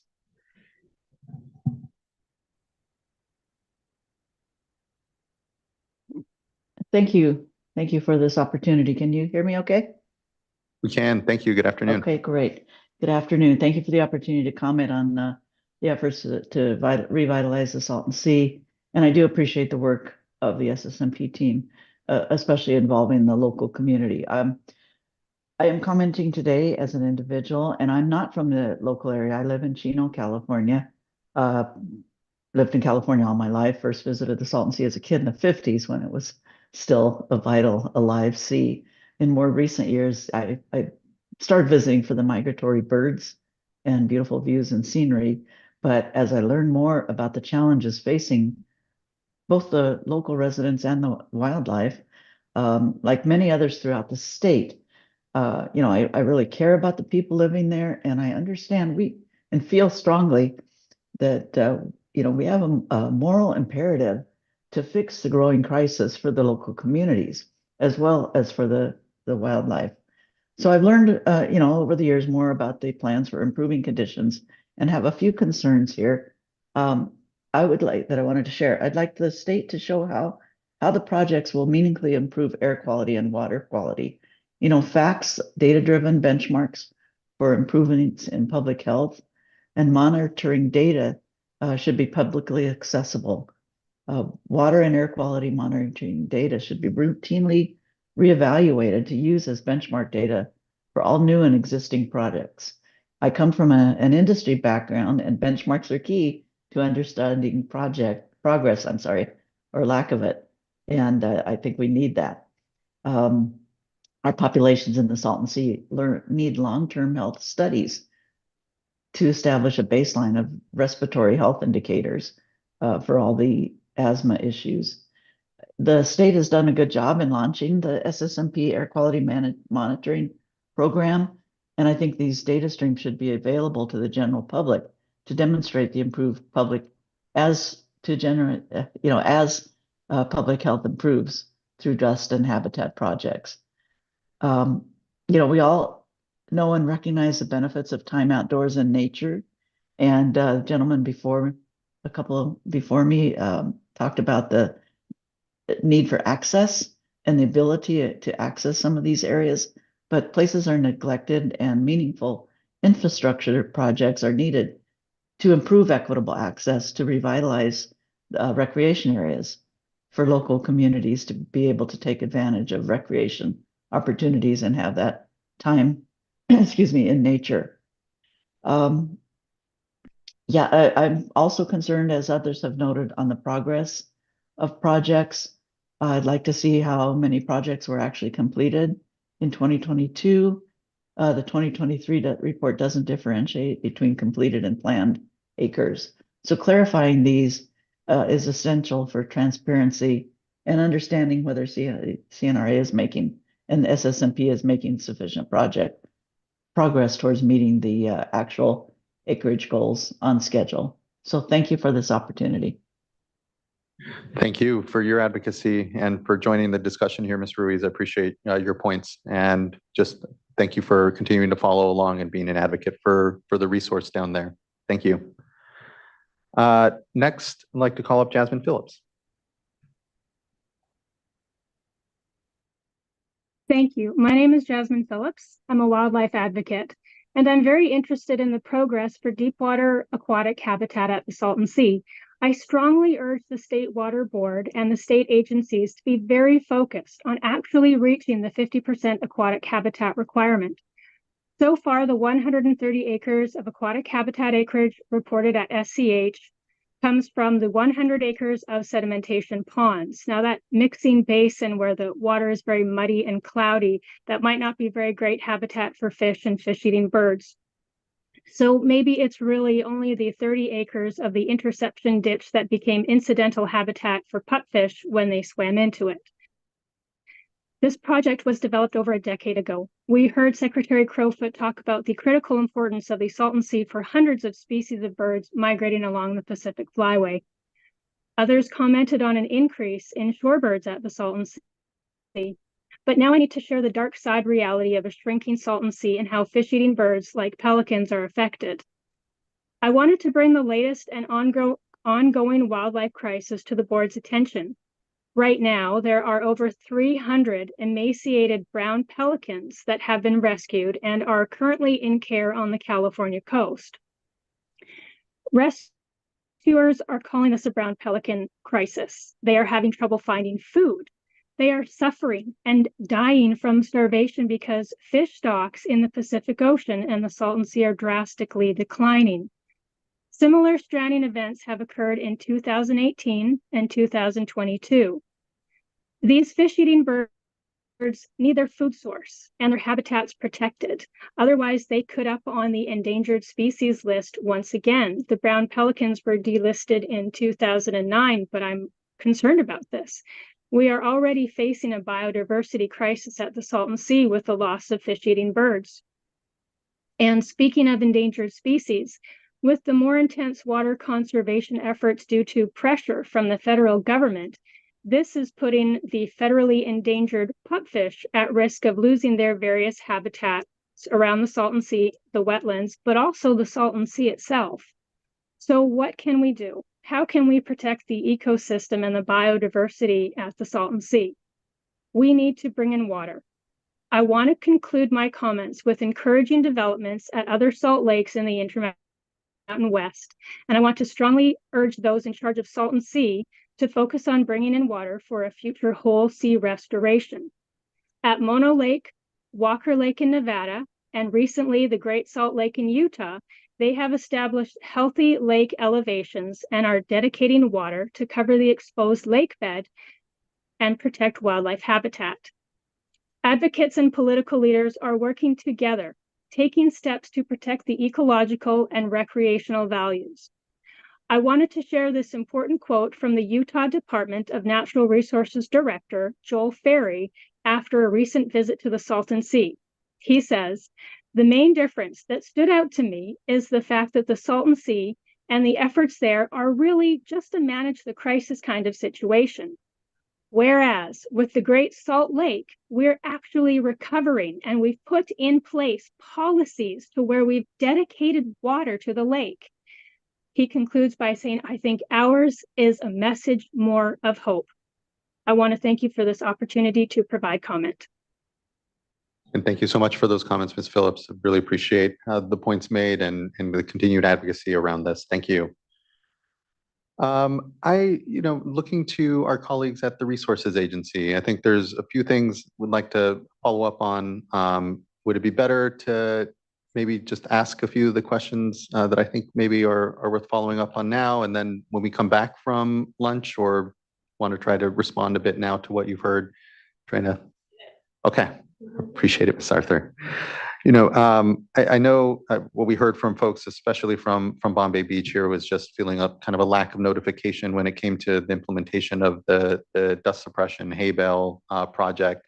Just don't know if there's anything to kind of comment there, but certainly hearing that frustration. And then additionally, when it comes to lithium development, it is something, as we brought up, there is a gap in acreage. Part of that is need to identify funding, and just wondering if that's something that'll be more incorporated into next year's update, just kind of starting to, wet in, if you will, work in some of the considerations around lithium development and what it means for the management program, and how those start to kind of look together. I know there's still a lot of question marks, I think, when it comes to lithium development, what projects, what amount of water is needed, what is going to be moving forward. And I know they all will certainly undergo their own environmental analysis as that takes place. But just wondering at this point, if it's something that the management program is looking to maybe articulate a little further here, so that folks can have an understanding of, how much are we relying on that potential source of new funding, as has been indicated, from the 20% tax that would go to local projects. And just kind of wondering where best to start to anticipate how that gets folded into some of these discussions. Okay, thanks. Well, first, just want to acknowledge the frustration that we're hearing from residents of Bombay. Appreciate their participation, appreciate that you all were able to set up a satellite venue there, so that we're hearing directly from community members. That's something that we were working on improving in our workshops that we conducted this year, was moving around and being in locations so that we can get participation from folks who live around the sea, and then kind of complementing that with some of the larger communities a little bit further away, so that we're getting robust feedback from folks. So definitely hearing that frustration, and hearing it as a lesson for our team. And want to acknowledge that there are some challenges there around COVID, some challenges there in terms of outreach that I think we're able to improve on, but also just a learning process for us, particularly when folks who live nearby, are directly next door to projects. So we'll strive to improve that communication for sure. And I do want to bring it back to, the projects are with an eye towards benefits to communities in terms of suppressing dust and locating them so that we're suppressing dust nearby where folks can benefit from that. So that's a component of how we're placing projects and prioritizing. Okay, on the lithium, do you guys want anything that we're good? Okay, good. On the lithium topic, really appreciate the folks bringing that forward and your characterization that there's their own environmental review processes happening in that venue. Our kind of connection there is probably twofold. One is, of course, around water use. Well, threefold. So water use, land, kind of coordination around what is actually happening on the ground in terms of projects. And so I think there's some opportunities there, and we're certainly, invested in coordinating so that we can design projects that are complementary to other activities and make sure we kind of understand different efforts, which is primarily coordination with landowners. So we'll continue with that and just highlighting that land access piece is really fundamental for our projects. The part around funding from the excise tax that will go to the Salton Sea Management Program, that has not started yet. That will be, dependent upon, it's a volumetric tax, so dependent upon the lithium production that may happen. And there were, a couple things that I wanted to, connections I wanted to make with respect to some of the comments that I think were really,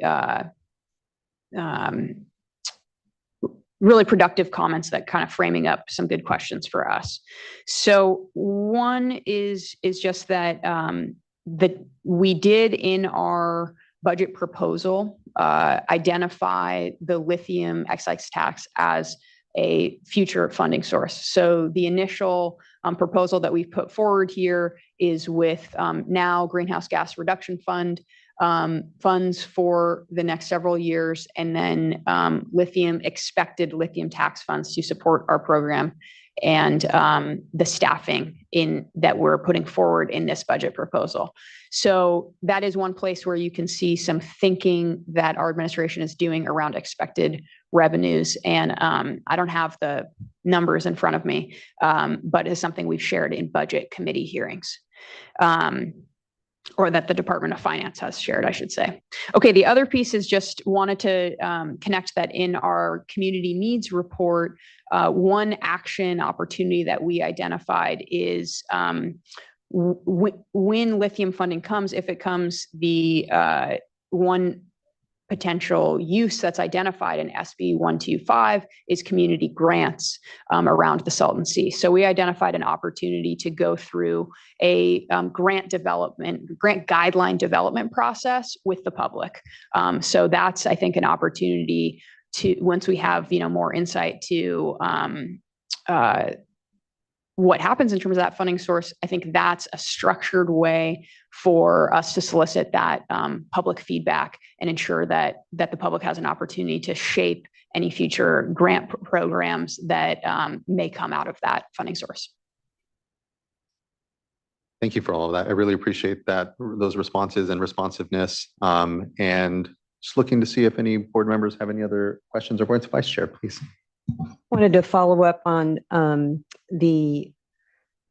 of the concerns raised by the community specifically, and you had a good response as far as doing additional outreach, especially when it's close by where residents live. But I'm just thinking about the community needs report and is there a provision in there or a section in there for, sort of quality of life, the issues raised by the Bombay community about, it being an artist community and aesthetics, and looking for how you could hope to incorporate air quality with multi-benefits that might be outlined in the community needs assessment? Yeah, good question. In the community needs report, we reflected upon what we heard from community members in terms of the needs that were identified in the public outreach process. So it was community engagement, transportation, broadband, public health, recreation. Help me, Mario. Yes, tribal engagement. So in our report, what we did is reflect upon what we heard from community members on those needs and thought about, our mandate is to carry out restoration projects. That's our task. That's what we're here before you under this order. And I think there's opportunities for co-benefits in that work, but we're really, grounded in that restoration project work. So that's what we're moving forward and where we can kind of understand the needs that interface with those projects. I will say we didn't get public comments around aesthetics. We got a lot around recreation and around access, picnic tables, shade structures. But I'm hearing that today. So that's perhaps a consideration that it mostly kind of falls under our community outreach opportunities that we identified there, which is our reflections on how we'll work to just keep strengthening those efforts. And I think we're making progress, but it's ongoing. And I think it will continue to be ongoing in the long term. And I think we're all hearing your commitment to make adjustments and to improve on outreach, but we have a really strong program here and it's growing, our Office of Public Participation, and I'm sure they'd be happy to work with you. What we're seeing, especially in other programs like our Safe Drinking Water program, that oftentimes we have to meet people where they are, as opposed to setting up a meeting. So whether that's, a community event or something along those lines. So just a suggestion. Yeah, absolutely. Yeah, welcome those suggestions. And I think that's certainly something, I mean, we've got experts on our team who lead these efforts and work with, we have several contracts with community organizations who bring that expertise and those strengths to advise and also to help carry out the outreach and kind of amplify spreading information. And I think the diversity of strategies that you're speaking to is something that we hear from those experts as well. I really appreciate those points and responses here. I know it is hard to penetrate really into communities and get information out. I mean, the private sector spends a lot to, get products penetrated into, the community awareness and to, drive that. And here on the government side, we're often resourced that way to really, connect with a broad amount of folks. But as the Vice Chair said, and as you all well know, it's really those community partners then that becomes such an important part of that. And I just have to thank and acknowledge those community partners for providing here, again, these remote satellite locations. We wouldn't have been able, under our own steam, to be able to have as broad a penetration in this workshop as we've been able to have this time without that. So lots of collective lessons learned, I think. And here for us, in government, how to best connect everybody to the discussions and the decision-making that's going on is something that we need to continue to improve on. So points well taken. Thank you. Not seeing any other questions or points here at the dais for now. And so let's go ahead and give ourselves a lunch and we'll return here. Let's go ahead and return at, we'll just go ahead and make it 2 o'clock. Give us, an hour 15 or so for lunch. So we'll reconvene here at 2 o'clock. Appreciate everyone's participation thus far. Look forward to the panels here in the afternoon. Again, we'll be having a couple of panels and a little back and forth from the dais and an opportunity for further public comment at about 4:30 for folks that are still on the platform or that have joined any of the remote locations. Thank you all. Have a good lunch. We'll be back here at about 2 o'clock.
All right, everyone, we're at 2:02. We can bring this meeting back into order. Hope everyone had themselves a nice lunch. Appreciate the break.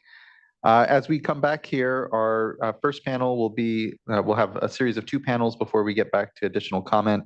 And this first panel is an overview on local agencies, partnership, Salton Sea projects. Really appreciate Mr. O'Dowd and Ms. Humes, you being here. And I know we're joined virtually by Frank Ruiz as well from Audubon, California. Mr. O'Dowd, would you like to take us away? Thank you, Chair Esquivel. Again, my name is Patrick O'Dowd. I'm the Executive Director of the Salton Sea Authority. And it's an honor to be here today to discuss the projects at the Salton Sea. The Salton Sea Authority actually was formed 30 years ago to address the challenges at the sea. And my board members are elected officials from the county, Imperial and Riverside County, elected officials from the Water District, CVWD, and IID, and Torres Martinez, Chair and Secretary. My 10 bosses are elected public officials representing every man, woman, and child in the Imperial and Coachella Valley. These issues are very important to us.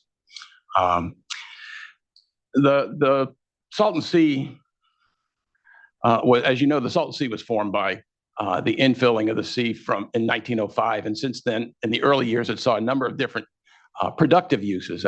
Actually, during the war, it was used for training and targeting for missions in the East Pacific Theater. After the war, it was a very popular recreation venue, seeing more traffic than Yosemite, people coming from the LA Basin. And it became a popular community for real estate development activity in the 50s and 60s.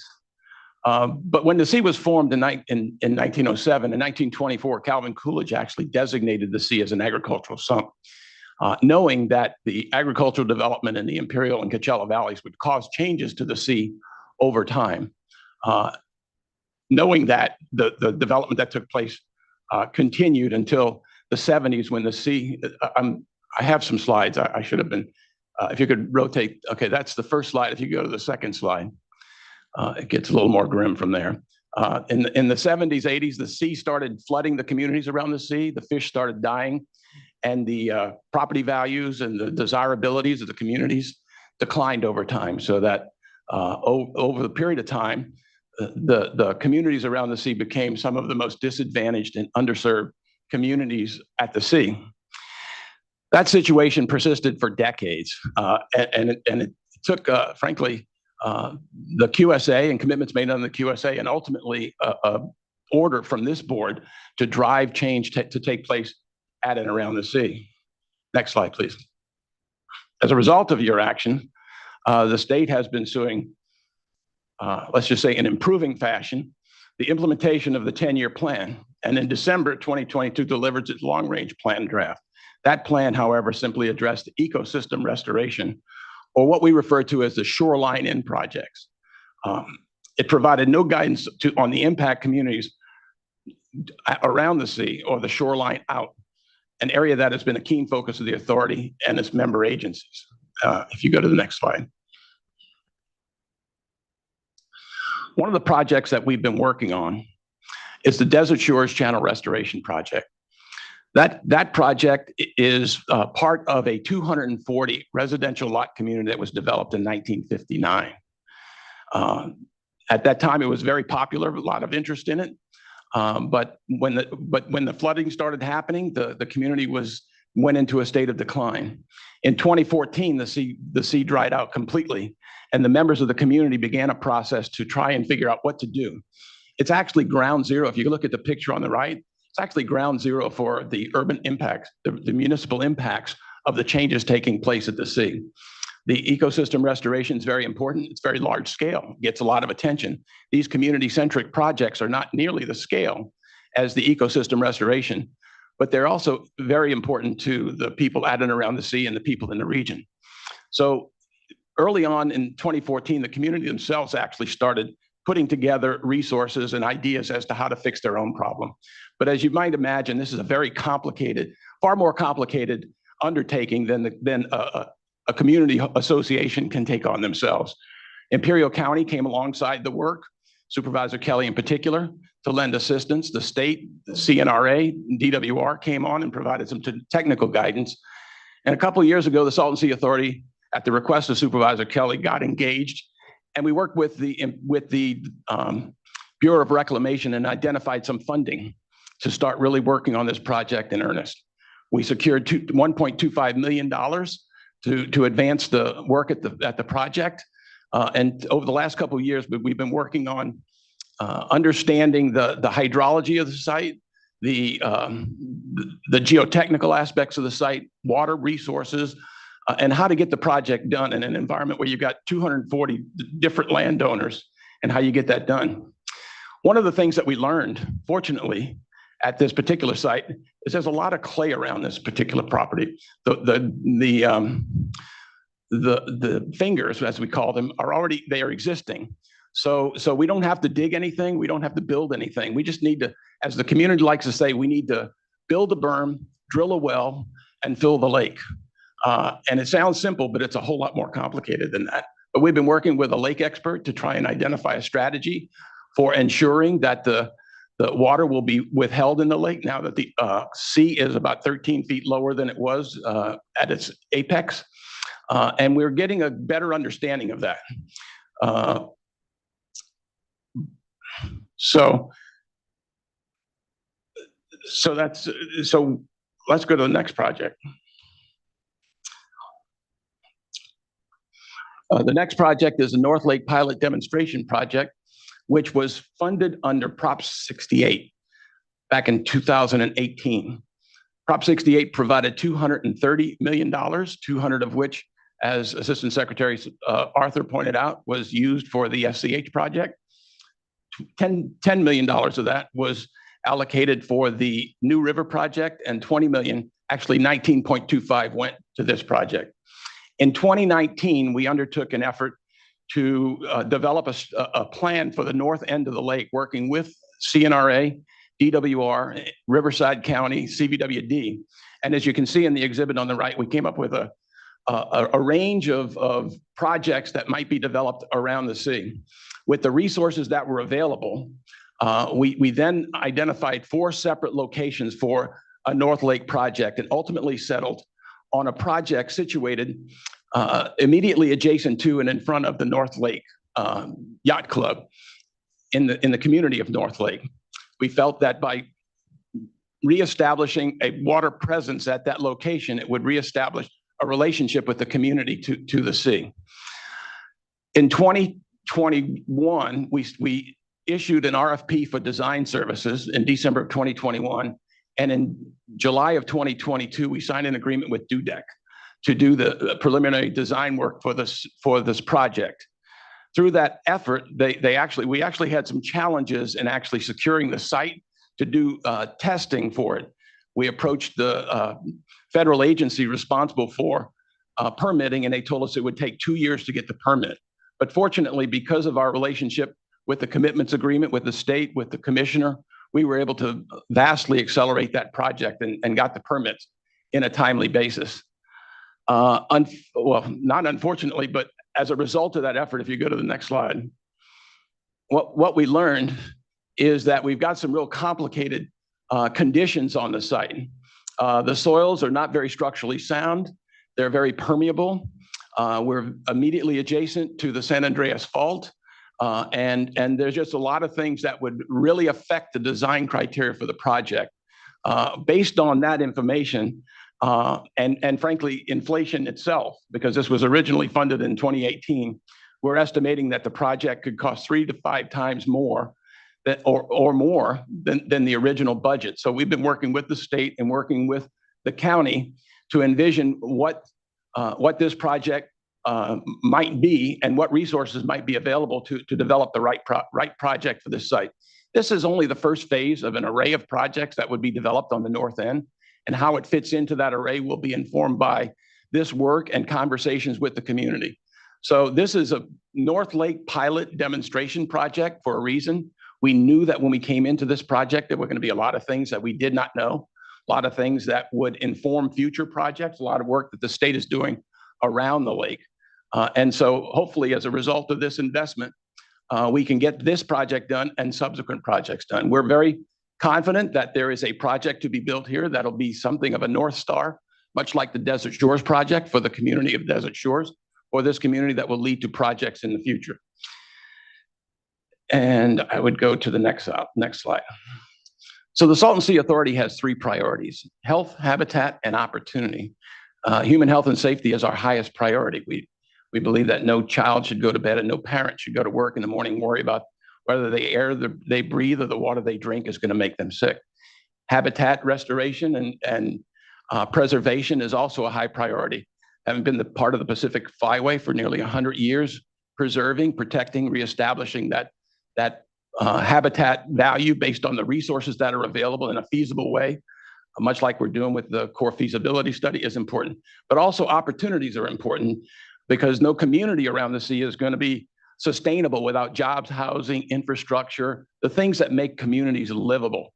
And in fact, we don't believe you can accomplish priorities 1 and 2 without viable communities to fund those resources. But in the area of health in particular, I wanted to touch on one thing that we have been focused on pretty keenly over the last year or so, frankly, since the commissioner announced the changes taking place in the Colorado River. And that is, are the changes taking place in the sea affecting human health and safety? And I'm not sure that we know the answer to that. There's a lot of people doing work. I know that there's the 2 air boards that are in the district. There's the QSA JPA is working on emissiveness. The MIP, as was mentioned, has some component part of that. But none of that is put together in a way that if someone in the community said, is this affecting my health, that we can say clearly and concisely that it is or is not. I think that's an important message. We've been working with the local air groups to do that. We're having conversations with the state. In fact, we're meeting with the secretary, I believe it's next week, to advance this conversation. A lot of work is being done. I don't want to cause an alarm. I just want to put a pin in the question that I think it's a reasonable question that people should have the answer to. And if the answer is we have concerns, they ought to at least know what resources are available to them to protect themselves. Even Comité Cívico de Valle has 72 monitors in the region. So there's a lot of activity going on. It just needs to be consolidated in a responsible fashion. And the authority's been working diligently with others to make that happen. And that concludes my comments, and thank you for the opportunity to share. Appreciate that, Mr. O'Dowd. Thank you for those comments.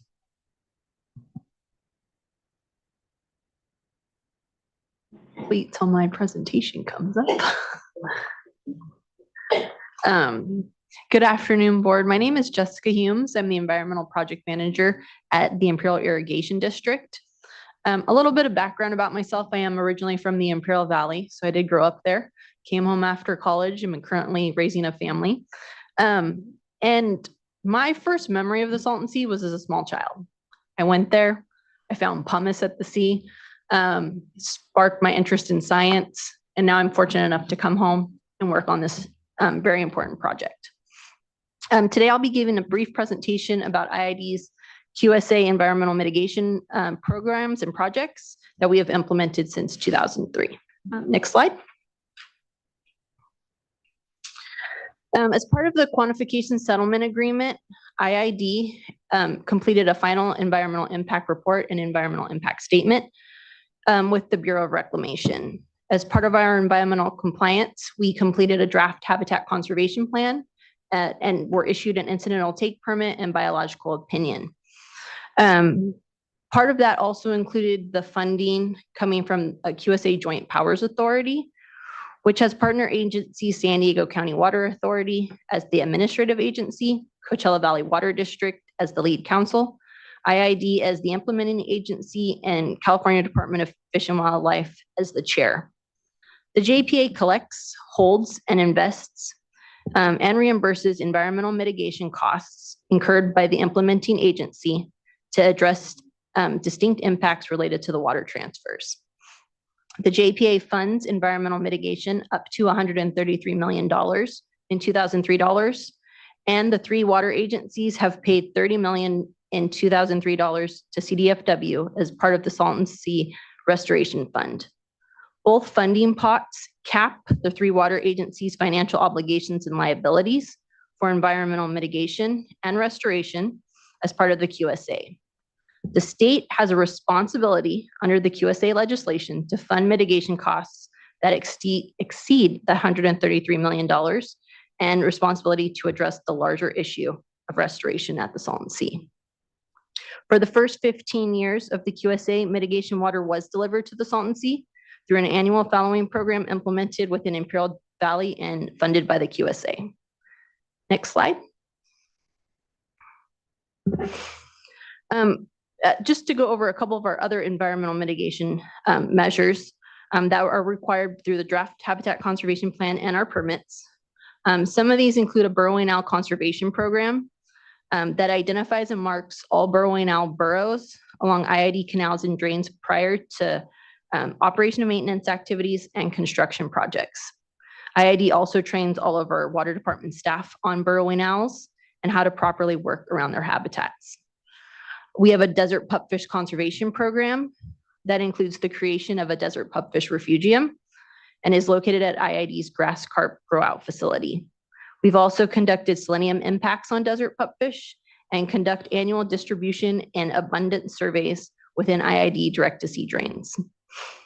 We've also created over 1,000 acres of managed marsh complex that has target species Yuma Ridgeway rail and California black rail. The managed marsh complex is located now south of Nyland along Highway 111 and was constructed in 3 phases. And lastly, our Salton Sea Air Quality Mitigation Program, which I'll go into more detail next, that identifies 4 air quality mitigation measures, including research and monitoring, restricting access, purchasing emissions reductions credits, and ultimately implementing dust control projects. Next slide. So what is the Salton Sea Air Quality Mitigation Program?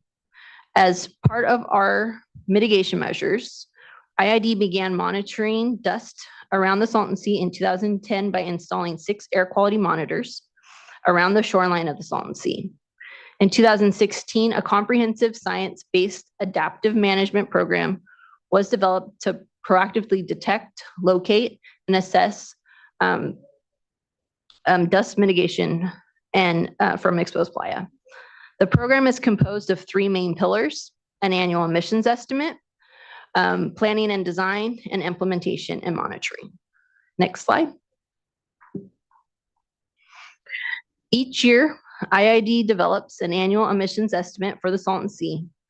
The objective of this pillar is to identify when and where emissions are likely to occur, how much they will emit, where does the dust go once airborne, and which areas need to be prioritized for dust control.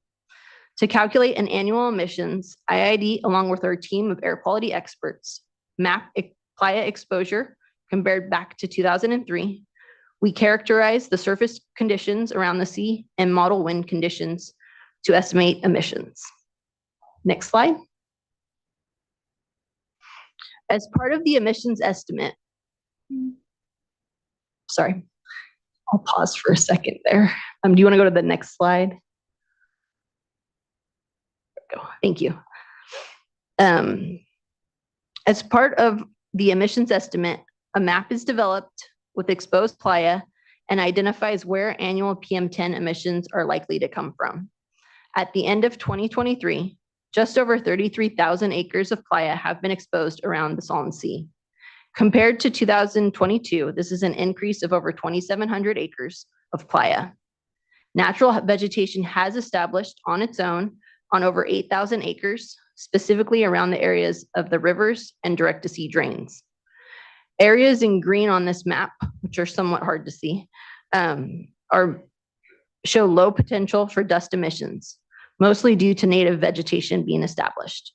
And the warmer yellows and reds show areas of high potential for dust emissions, where they will occur and should be prioritized for project implementation.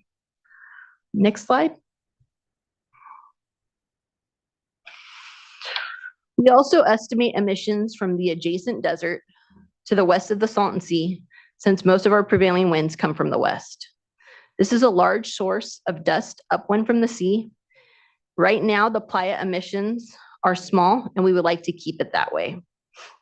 Our program needs to know where dust is coming from, and by prioritizing projects, we're able to not only identify existing sources, but identify where projects need to go. Next slide. When looking at the amount of playa exposed and where projects need to be prioritized, we have identified that if we focus projects on approximately 30% of the total exposed playa, almost 90% of all dust emissions will be controlled. If we can prioritize these projects for the most emissive areas, not only will we get the most bang for our buck, but we can focus the use of water that we do have for habitat and vegetation projects in the right areas. Next slide. Once we've completed our annual emissions estimate, we can start planning where projects go and what they will be. By assessing soil suitability, can we do surface roughening or established vegetation? Do we have water availability? Is groundwater or surface water an option? What other stakeholders have projects planned in the area? We come up with a plan and report that out annually. Next slide.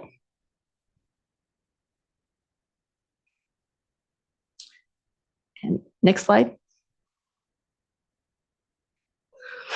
We use all of this information to develop a map of priority project areas for the whole Salton Sea.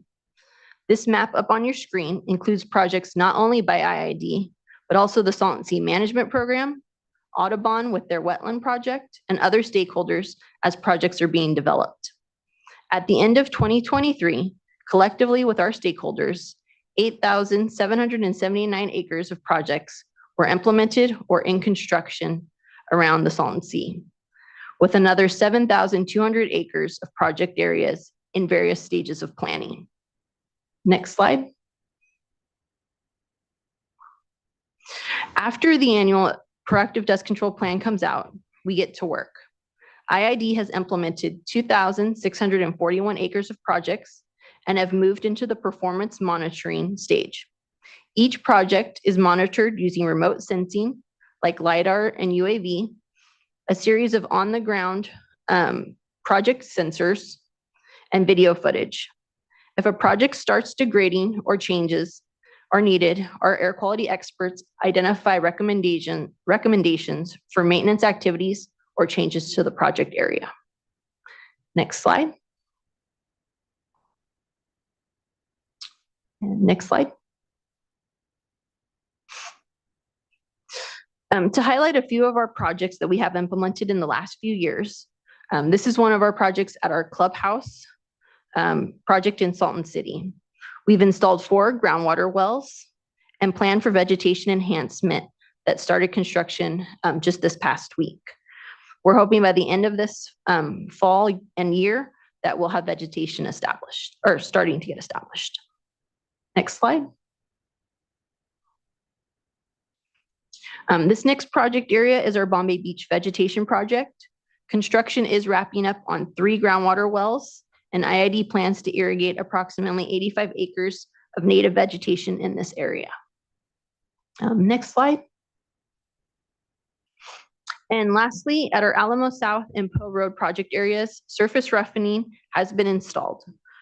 Approximately, well, actually, I don't know what I was going to say there, but on some of this area in Alamo South, we have gotten vegetation established, and we do plan to have additional vegetation established in the future.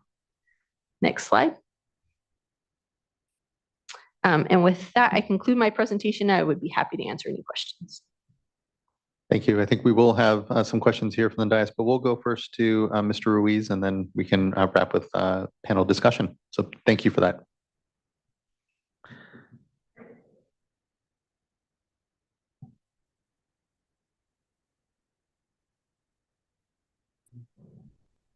And Mr. Ruiz, yeah. Can you all hear me? We can now. Oh, good. Hi, everyone. Chair Esquivel, members of the board, and members of the public. My name is Frank Ruiz, and I am the California Desert and Salton Sea Program Director for Audubon, California. And today I will provide you with a high-level information regarding the Bombay Beach Wetlands Project that we've been spearheading for the last 3.5 years. Next slide. As my colleague Danor alluded a while ago, the Salton Sea is experiencing a phenomenon of emerging wetlands. This phenomenon is as a result of the Salton Sea shrinking and the runoffs no longer reaching the sea, so the water percolates through the ground, creating these beautiful wetlands. And the Bombay Beach wetlands is one of them.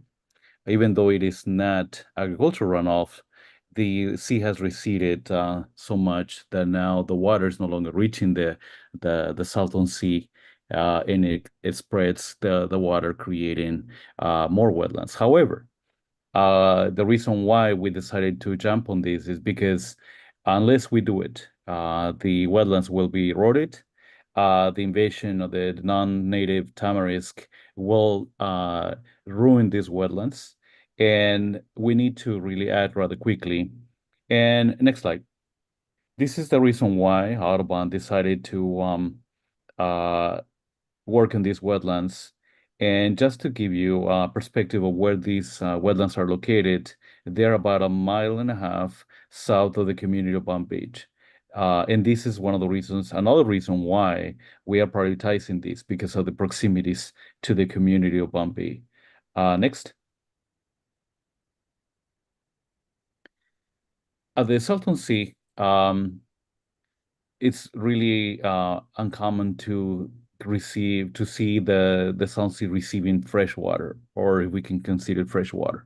But this is one of the wetlands that is being fed by a confluence of different washes, either perennial or ephemeral, coming from the north end, from the fisheries up north, or the hot spring resorts. So the water travels downstream, and it creates a confluence that pretty much forms the wetlands, as you see in the images. Next.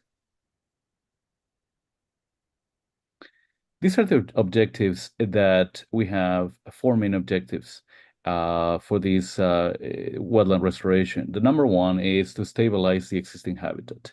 Unless, we act rather promptly, tamarisk, will move downstream and invading these wetlands that will impede a lot of the birds and the wildlife to use these wetlands in a more productive way. So by protecting these wetlands from the invasion of the tamarisk, the storms and wave the damage, and it will also provide the opportunity for the species that highly rely on these areas to continue surviving at the sea. Next. The second objective is to enhance the existing wetlands. How are we planning to do that? The plan is to capture the most of the water that comes from the north end and spread it all along using cascading effect that can promote vegetation, that the water can percolate, creating the wetlands. We're taking of what we call a naturalist approach. In nature, you don't see one specific types of wetlands. You see different types of wetlands, from deep water, shallow, mudflats. So we are kind of trying to mimic nature, allowing the water to form this cascading effect that can provide vegetation, that can provide more habitat, but at the same time, providing opportunities for that suppression, which is the next objective. Next slide. Because we know that this wetland is so close to the community of Bombay, and some of these areas have been identified as the most emissive areas in the area, and only water can really suppress the dust. And so this project has become a multi-benefit approach, and suppressing dust is definitely one of them. It's a priority to make sure that we use every drop of water in a most efficient way to cover dust, to provide habitat, and the next objectives, that we also prioritize. And I think, everyone will agree with me that in the region, since, the water is so scarce and we are facing one of the largest droughts, we got to be mindful how to use every drop of water. And I think extending, this is, a model that we want to create, how to demonstrate the most optimal use of every drop of water in the region. Next. providing community access and recreation is front and center for this project.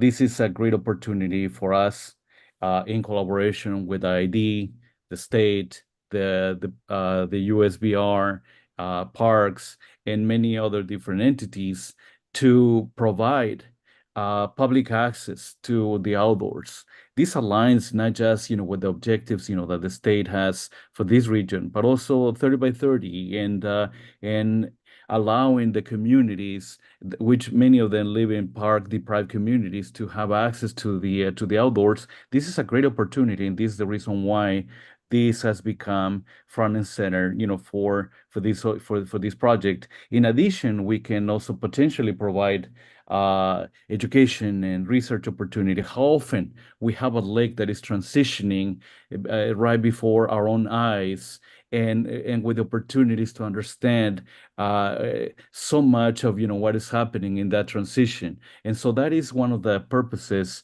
for this project. In Audubon, having 4 elements of the programs, and one of them including education, is an opportunity to educate the next generation of what is happening when we are faced, with the current conditions. Next slide. Just to give you an idea, this is the watershed, that we have identified, and it is important because these elements are very dynamic, and at the sea, everything is very dynamic. So I think it is important to understand the different elements that we take into account when we approach these wetland restoration. Obviously, the water is a priority. So for us to understand, the hydrological budget, if we want to call it, I think it is super important. Understanding how much is water is being discharged, how much water makes it downstream, how the water behaves. I think it is important for us to really complete the design in a way that is not just adaptable, but is also responsible with the current conditions. Next slide. I want to mention that the location, the site of the project, in terms of ownership, 60% of the land belongs to the Imperial Irrigation District, 60 and 40% to the USBR, the federal government, and other owners. So, as you guys, as most of you are aware, since we do not own any water and we do not own any land, I think it is one of the challenges to overcome. How to make sure that we work in collaboration with all the different landowners, understanding the necessity and the priority to implement the wetlands that can provide multiple benefits. Next slide. We are sitting right now probably between 35 and 65% of the design completion. And our goal is to complete it hopefully by the end of the year. And then that will lead to the second phase, which will be the construction phase. But it is so important I want to underscore something. One of the biggest challenges, that we face is, and I think, this is probably also shared by many of my colleagues that are also in the trenches of habitat restoration in the area, is that these kind of projects, because they're multi-beneficial, they have multi-benefit approach, it becomes more challenging because, now we have to make sure, that we meet the goals of every one of those elements. And I think, this is so important. And I would like to highlight it and bring it to the attention of the regulators and the decision makers that projects like this will never be able to meet 100% of one particular aspect because they're multi-beneficial. So we need to find the common ground to make it to be able to make them expeditious. Next slide. This is kind of the linear plan. Where right now we have completed the conceptual design. We are currently doing the design and permitting, and this will take us to hopefully complete it by the end of the year or hopefully by early next year. And then that will lead the construction phase, which will provide the not just the benefits that we have described, but also be hopefully a catalyst for other projects to follow up here at the Salton Sea. Next slide. This concludes my presentation. It is a high-level information, but I'm happy to answer any questions or provide additional information either now or we can follow up, via email or via a phone call. Thank you so much, Mr. Ruiz. I really appreciate just the longstanding leadership and involvement that you had in all of this, and in particular the project that you outlined down by the community of Bombay Beach. Again, having heard freshly from them here today, I just really appreciate the amenities, if you will, that the wetlands that are naturally starting to pop up are providing, and kind of a way, a glimpse forward on how we can maybe work with nature and the features around the sea to actually create the sorts of landscapes that folks are looking for. One quick question for you that came to mind as you were going through the work. What are the controls for tamarisk that are most effective at this point? I know that it's a huge issue throughout the Southwest, oftentimes here in the Coachella Valley, not just down at the sea, but kind of wondering as these wetlands emerge, and it sounds like there's a tamarisk thicket that's already there. Is it just manual removal and control, or kind of wondering what's come up as best practice to try to tamp down the invasive tamarisk from spreading? Yeah, I think, that is a great question. We're exploring different approaches. One of them will be manual removal. The other one will perhaps be flooding control. If you flood those tamarisk thickets, they will not survive in deep water. So, but obviously, I mean, we don't have all the water in the world, so we had to really balance the table. And we're trying to investigate what is the best approach. Obviously, the tamarisk beetle has also been found here in the region that was released, the Colorado River by the federal government. So I think, that is also something that we can potentially implement. But I think we're still exploring some of the other additional approaches because we need to really be mindful. If we can control tamarisk, we can increase. I mean, the water. Some of my consultants believe that up to twofolds. So I think it is important, and that's one of the priorities. But we'll keep you apprised. I appreciate that. Yeah, tamarisk are just terrible water hawks and are really damaging to the ecosystems out in the desert. So just thank you for that. And a couple of questions for Ms. Humis and Mr. O'Dowd. The JPA was born out of the Quantification Settlement Agreement, the Joint Powers Authority that is doing a lot of work, especially on dust emission, and just kind of wondering what the balance of activities are, knowing that there are, it sounds like, revegetation projects that are around, again, thinking of Bombay Beach right now, but around the community there was obviously the hay bales that were put out.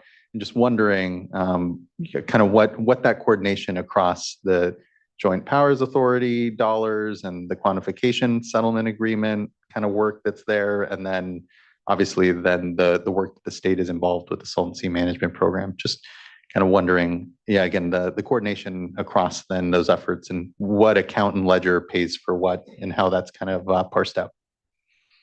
So we actually have a meeting with the state tomorrow, the Salton Sea Management Program.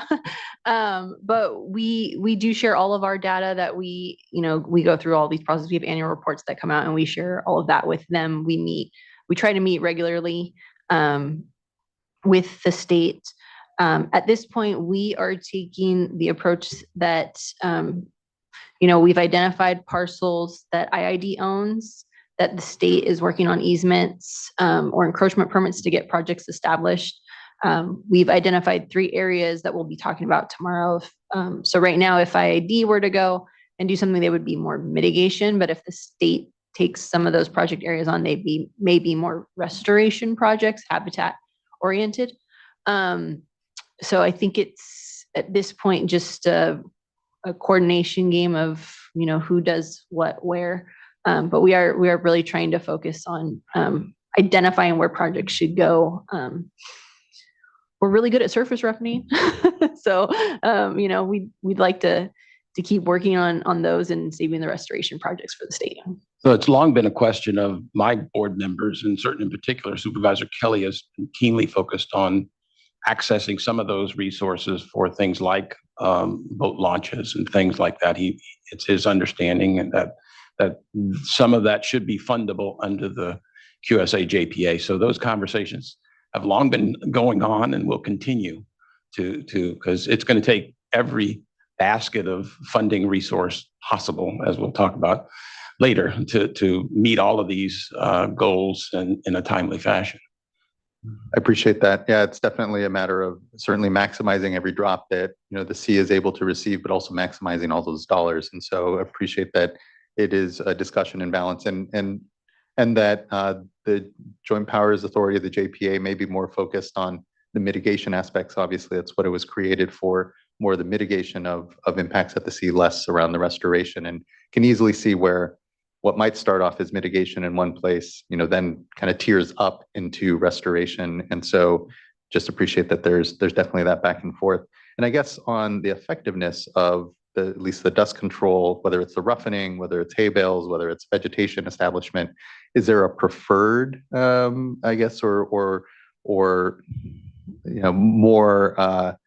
effective, I guess, is what I'm looking for, activity amongst those, and I imagine it's probably site dependent, but It is all very site dependent. In areas where we have higher clay content, we're focusing on doing surface roughening. We have shown that at least so far in areas where we have surface roughening established, we're getting up to the 99% control efficiency. But that's why we go back and monitor. As soon as we start to see our projects degrade, we go in and do maintenance, or we'll start to change our focus on what that project should be. We have done in some areas, like where the SCH project is, we went in and originally did surface roughening on some of that project area, but it was identified for longer term needing to have, a stronger project on that site. So. Thank you. Really appreciate that. And last question that kind of really came to mind, and this is for you, Mr. Odette. When it comes to the North Lake project, what's the timeline? What are, where, I know it's still, I think, very much in design and sort of concept, but what's the thought or potential for actually having a completed project? Is there a sense of time at this timeline for that at this point? I'll say there's a sense of urgency, and it's going to be informed by both what we can do, and both on the financial side and on the technology side. But as Frank pointed out, and as the discussion was earlier, another thing that affects the North Lake is these incidental wetlands that have cropped up along the shorelines in the Coachella Valley. That's a considerable resources that the project is right now contemplated to use the drain water. So we are having to look at them as environmental assets, and I think that's a good thing, right? The fact that the state is behind in meeting its goal is somewhat compensated by 8,000 acres of these incidental wetlands that are providing habitat and mitigation for now. But I think, as was pointed out earlier, we don't know what the long-term sustainability of that transitory ecosystem might be. The work is being done on that. That will also inform, we'll talk about it later, what the long-range plan will be also, because it uses resources. And it'll also affect how we get things done. So it's part of a dance as we go through. These community-centric projects are essential. They're needed now. I was reading, this stuff has been going on forever, and so we need to get this stuff in the ground. So I appreciate the question. I wish I had a more succinct answer. I appreciate that answer nonetheless, and know that, as we've often discussed, it is a very large and complex system that we're trying to manage, and so just appreciate the thoughts that are being. And I want to express my personal appreciation for all the work the state is doing, notwithstanding, what's been discussed. I think that the governor and Secretary Crowfoot and the entire CNRA team, Assistant Secretary Arthur, are doing an outstanding job in managing this process, and it's just an enormous undertaking, and the authority is proud to be partnering with them in it. Definitely appreciate that. I know, from the adoption of the stipulated order, which there was a lot of work still happening there than before, there's a real program in place, a number of staff, real resources that, here at the start of the adoption of the order weren't in place. And so appreciate that thought. Looking to fellow board colleagues for additional questions.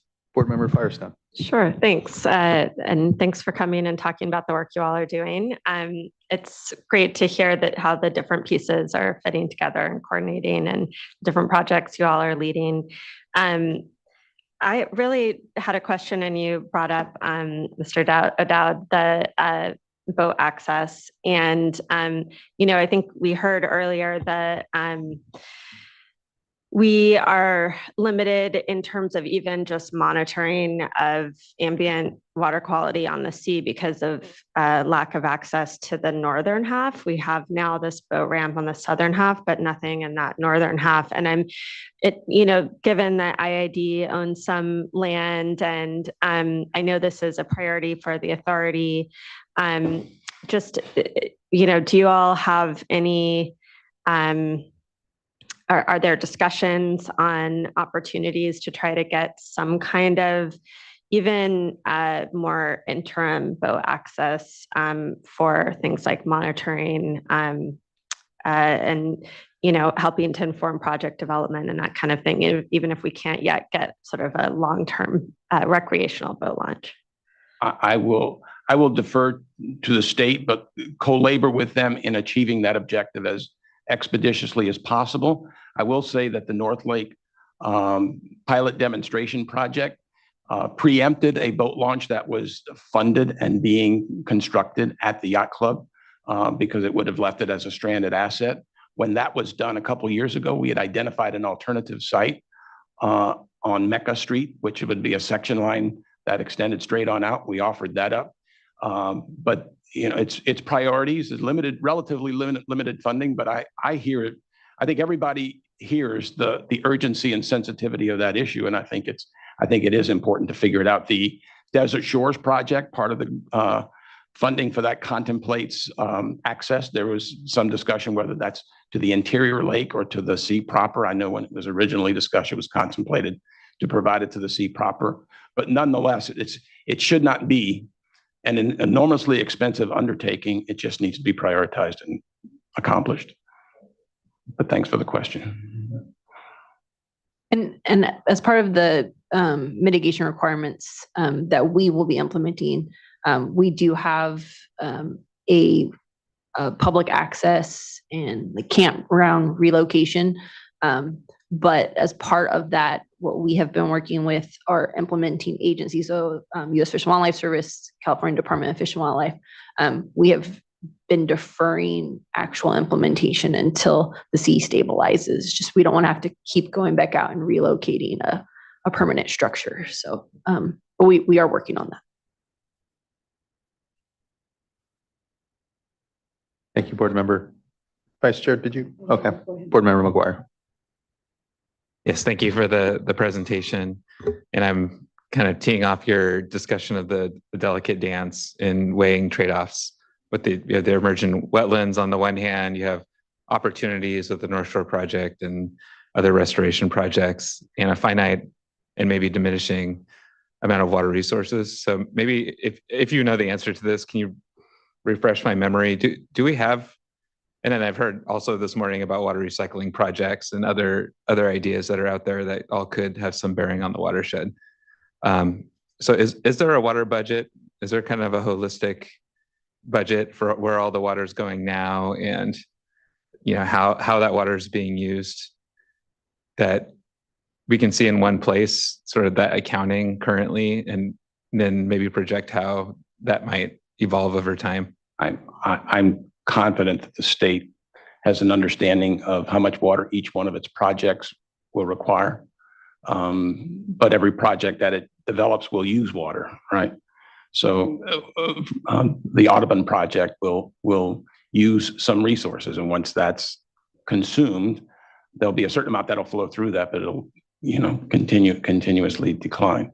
But that will all. So I don't want to talk about the feasibilities because it's the next panel, but that will feed into that framework. The feasibility study assumes that the 10-year plan projects will be completed. So they will have to make that determination in determining their hydrology and their water budget for whatever that is, or make some adjustments based on the facts as they're determined to be. Okay, thank you. Well, I'll look forward to the next panel and also the feasibility study as that work continues to better understand how that might all come together. Thank you, Board Member. Sure. Well, I'm also interested in learning more about, emerging wetlands and natural vegetation, and would like to hear back from the agency specifically about monitoring. So I know that, it's probably been 4 or 5 years when this came up, that the Resources Agency was pleasantly surprised by some natural emerging vegetation. And so now we've had passage of some time, and it's good discussion about sort of the trade-offs. But it strikes me that natural is definitely something worth finding out more about and pursuing wherever possible, but understanding a little bit more about the trade-offs. So I'll just kind of wait when when Resources comes back to discuss this further and to hear from the next panel. But had some questions for IID and on the inventory, the assessment and the modeling is, and you may have said this, but I may have missed it, but in terms of the modeling and the estimates and how things are playing out in terms of the emissions. So I have Brian Schmidt here. He's our air quality expert. If I could actually bring him up and maybe he could address that question. Sorry, Brian.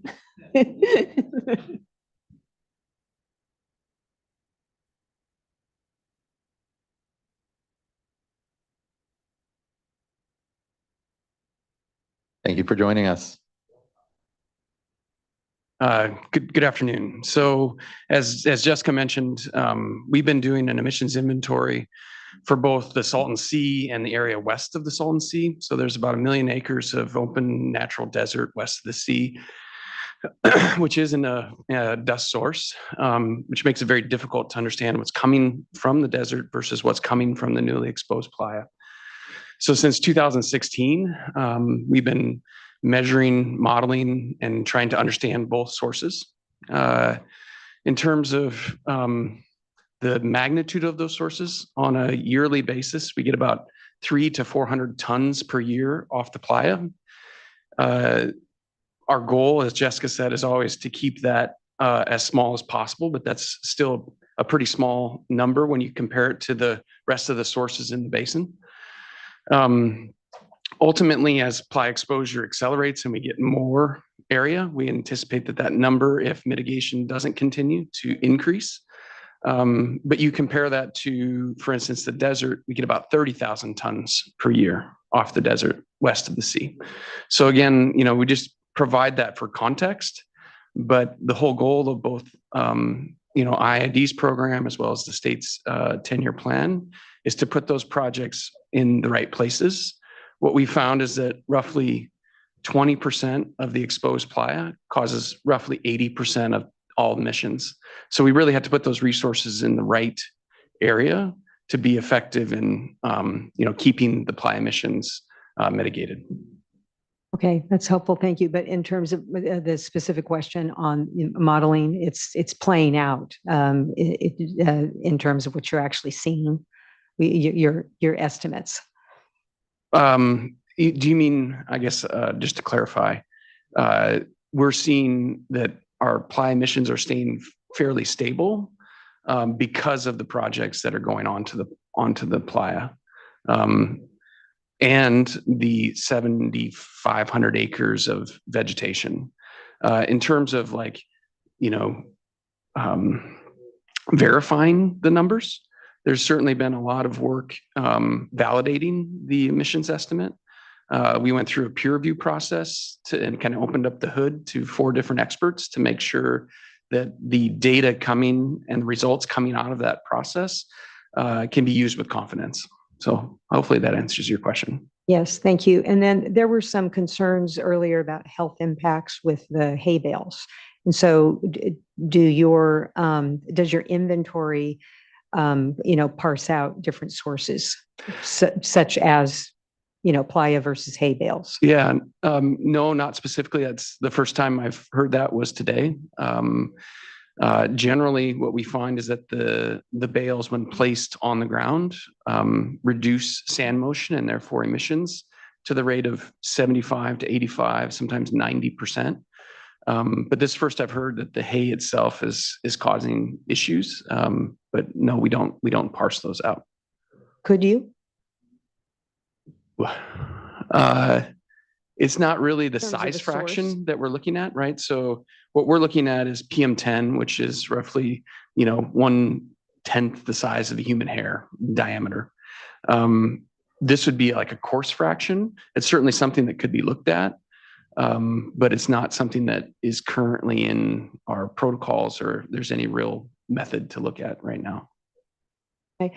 And then the other question for Ms. Humes is related to coordination with other programs. So talking specifically about dust mitigation and any PM10 mitigation on farm practices that are currently, I know that wasn't, it didn't look like the main agricultural area was included in that inventory, but maybe there's some other program that focuses on that. So just want to hear more about that. And then same thing on water quality, coordination with the Irrigated Lands Program and the regional board.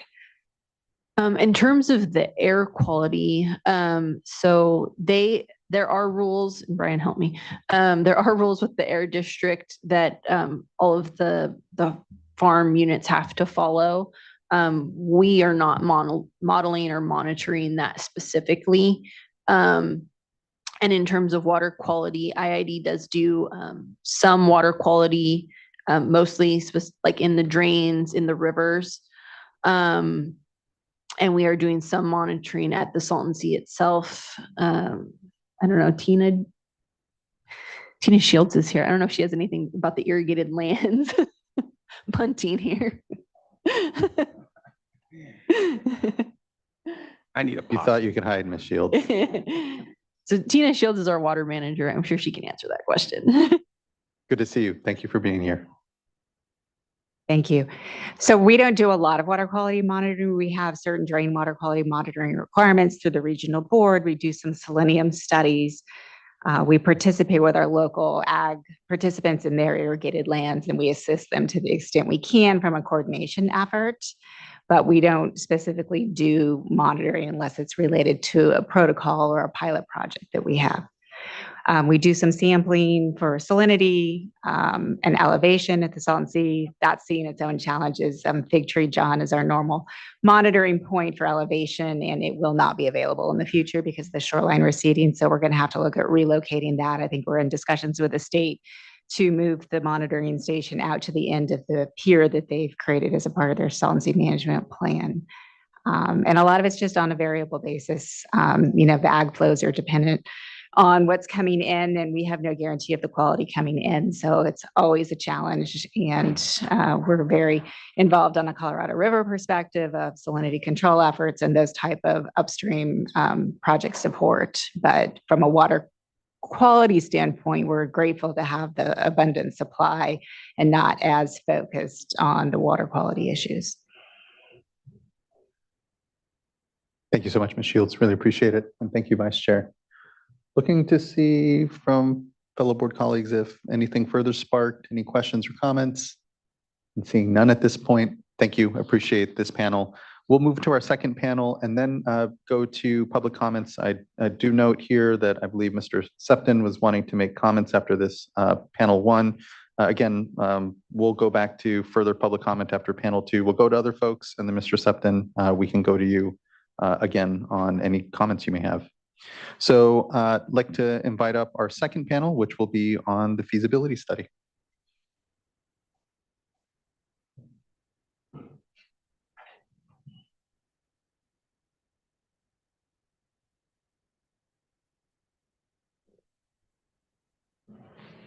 Good afternoon. Good afternoon. Thank you for joining us, Ms. Stetzel.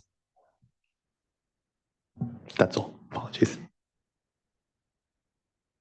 So I guess I'm going first again. We're ready? Drew the lucky straw. Yeah, by all means.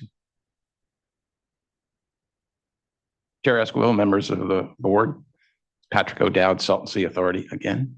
I have, if you touch it, it goes off. I have a few brief remarks regarding the Salton Sea feasibility study. I want to reserve the bulk of my time for my partners, the state and the Corps of Engineers. The Salton Sea Authority has been pursuing federal partnership at the sea for a long time. Going back to 2007, Mr. Chair Esquivel might recall the 2007 WRDA, where we actually secured a $30 million authorization for feasibility for pilot projects at the sea, which was actually the foundational document that we used in navigating the halls of Congress and securing the current feasibility study. In 2016, Senator Boxer and Senator Imhoff signed off on a resolution with the Committee on Environment and Public Works, which actually provides very acute language that allows this feasibility study to cast a pretty broad net at what we can accomplish. So with that in hand in 2016, in the 2020 WRDA, we were actually able to secure authorization for a New START feasibility study. Typically, the New START feasibility studies are 3-year, $3 million undertakings. We actually, if you can turn the slide. I want to say that this is a feasibility study. We've heard studies a lot. The first feasibility study was conducted in 1974 between the Department of Interior and the then Resources Agency of the state of California. They came up with 4 separate projects, which, if implemented at the time, were deemed feasible in establishing salinity equilibrium at the sea at a price of around $60 to $140 million in 1974 dollars. A lot of studies have taken place since then. I don't really view this as a study. As a former banker, I view this as an underwriting. The state actually completed their long-range planning effort in December of 2022. And after a year of working with the state and working with the Corps in the implementation of this feasibility study, we signed an agreement in December of 2022, which allowed for the introduction of the state's long-range plan work as the informing document for this exercise. It was a very significant day because that set in path, if you could turn the slide, a series of events that have taken place since then. We conducted a charrette early on in the process, inviting community stakeholders to a 3-day charrette involving a vast and literally an army from the Corps, pun intended, and other stakeholders to discuss what this feasibility study might be, what we might achieve, what we've already done, to begin the process, which resulted over the subsequent year, meetings literally every week between the Corps, the authority, and the state to flush out a scope of work which is responsible to do the work at the sea. If you look at one of the things that really, so where we ended up was, we didn't end up anywhere yet. We're still working on that. But we have developed a course of action, what they call a COA. It's intimately known by the team as COA 2, which would create an ecosystem restoration plan for the entire sea.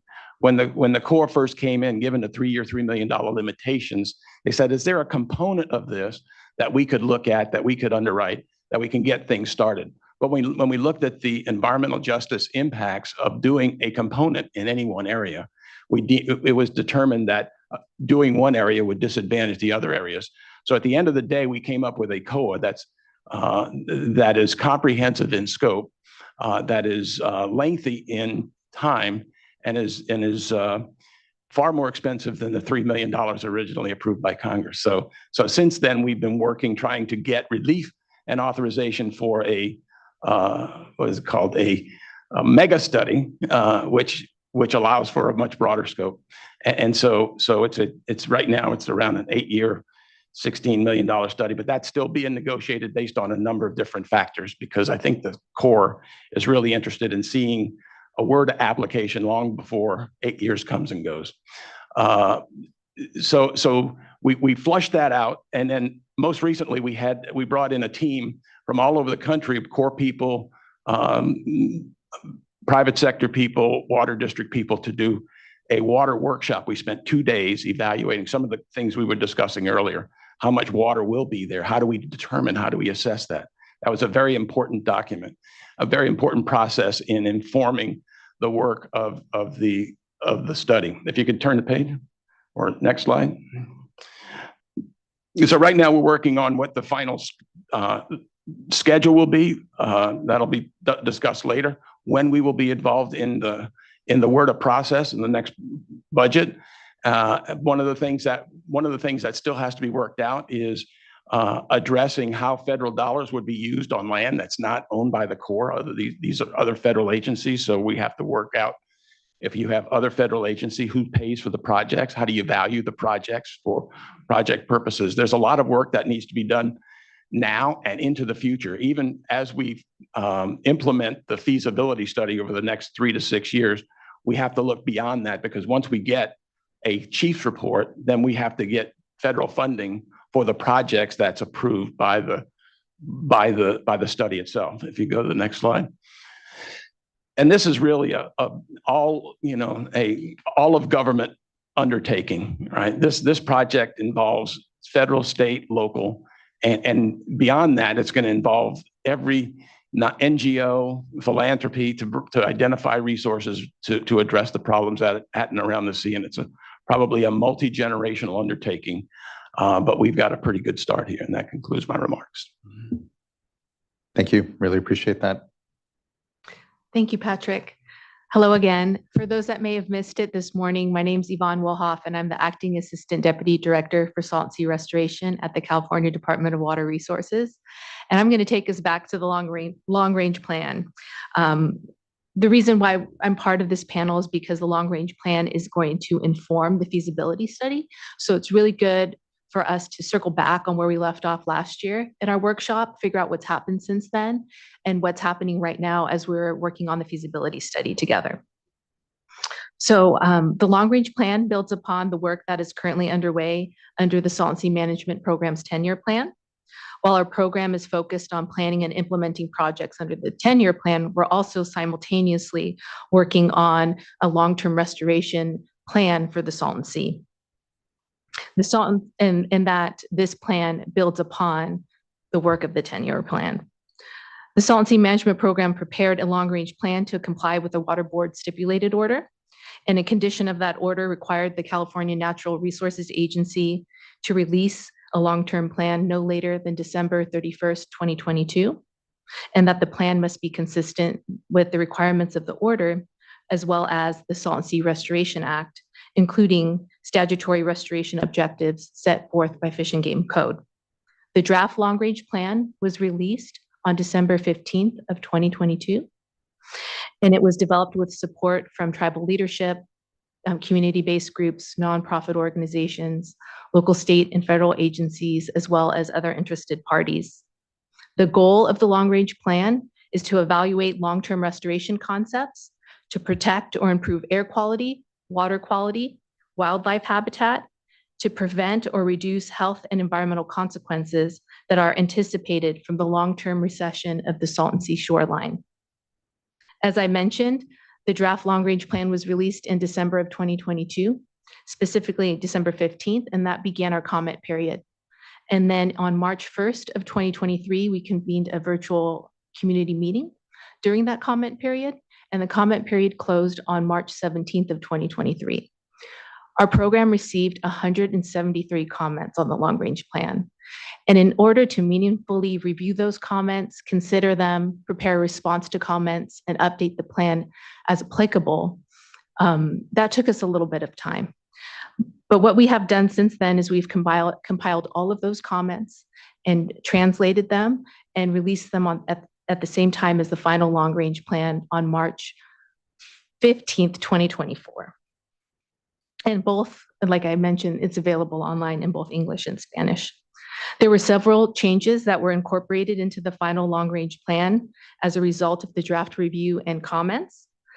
Notably, As a result of the comments received, there was additional work on air quality modeling and evaluation and updates related to climate change and greenhouse gas emissions that were incorporated throughout the document. The plan and the comments were transmitted to the Army Corps of Engineers to inform their review and consideration in the development of the Imperial Streams and Salton Sea Ecosystem Restoration Feasibility Study.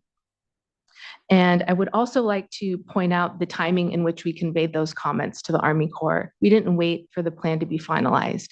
We conveyed those as soon as they were available to us so that the Corps would have that available to them at the beginning of the process so that they had that in the forefront of their minds. And as I mentioned this morning, and Patrick has mentioned and others, in response to the comments we received on the topic of hydrology, knowing how important it is, that was something that the Army Corps of Engineers had prioritized to tackle early on in the process, and that Future of Hydrology workshop was convened earlier this month on that topic. Next slide, please. So as Patrick described, back in December of 2022, the California Department of Water Resources, on behalf of the Salton Sea Management Program, the Salton Sea Authority, and the U.S. Army Corps of Engineers Los Angeles District entered into a feasibility cost share agreement. And this effectively kicked off the planning of the feasibility study. This cost share agreement is a 50-50 cost share agreement between the state and the federal government. So we're in this together from a funding standpoint for sure. Acknowledging the extensive work that was completed by the Salton Sea Management Program and other agencies and organizations to develop the long-range plan, the recommended restoration strategies and concepts in the long-range plan were pulled forth for further evaluation and consideration under the U.S. Army Corps of Engineers feasibility study. The Army Corps of Engineers study team plans to refine and build upon the long-range plan concepts to align with the Army Corps of Engineers required policies and procedures. During 2023, the Salton Sea Management Program invested a significant amount of time and effort to advance the work of the study with the Army Corps of Engineers and the Salton Sea Authority. The Salton Sea Management Program and the Salton Sea Authority are supporting the Army Corps of Engineers in the planning and development of the feasibility study under their standard planning framework and authority. In addition to the cost share agreement, the Salton Sea Management Program and the Salton Sea Authority bring with us the state and local expertise and resources to augment the effort that is being led by the federal government team. And collectively, all of us meet regularly in the planning of the feasibility study. The goal at the end of this study is to identify a feasible long-term restoration alternative for the Salton Sea. And if we're successful, the federal cost share for the project implementation can be significant. It can be up to 65% of the costs associated with the ecological restoration of the project. So with that, I'm going to leave it and hand it over to Corey. Thank you, Yvonne. Yes, hello, my name is Corey Stetzel, and I'm a water resources planner with the Army Corps of Engineers. And I am the lead planner on the Imperial Streams and Salton Sea feasibility study. We don't have a lot of new updates for you today, as we're relatively early in the process still, but I did want to give you sort of a high-level overview of our process and procedures so you can understand why we do what we do, and we can have some expectations of what to see at the end of the study. So when a lot of people think about the Corps of Engineers, I think they think about our regulatory program. And this feasibility study has nothing to do with the regulatory program. It's a totally different department. You might think that we are involved with the military. Obviously, yes, we are. We build bases, we decommission bases, we rehab bases. This feasibility study has nothing to do with the military program. This is all about civil works. This is all about building water infrastructure for the nation. And the Corps has been doing this for over 100 years. So we have a lot of policy, we have a lot of procedure that we must follow. And we've been building mostly navigation projects and flood risk management projects for over 100 years. And it wasn't until the 90s that we got our aquatic ecosystem restoration mission, which I think is really, really cool. It's just ecosystem restoration to improve our water resources and make our communities a nicer place to live. But since the 90s, the Corps has planned, designed, and built over 350 projects across the nation. We do have some smaller associated project purposes, water supply and hydropower, and recreation, which we will discuss a bit more in this presentation. Next slide, please. So we have a lot of engineering regulations that tell us what we can and cannot do. And I've selected a few engineer regulations that talk about the Army Corps ecosystem restoration policy. And our primary objective of an ecosystem restoration study is to restore degraded ecosystem structure, function, and dynamic processes to a less degraded and more natural condition. So I think that's really important in the case of the Salton Sea because we're not targeting a specific historical condition. We're not looking to make it, exactly pristine.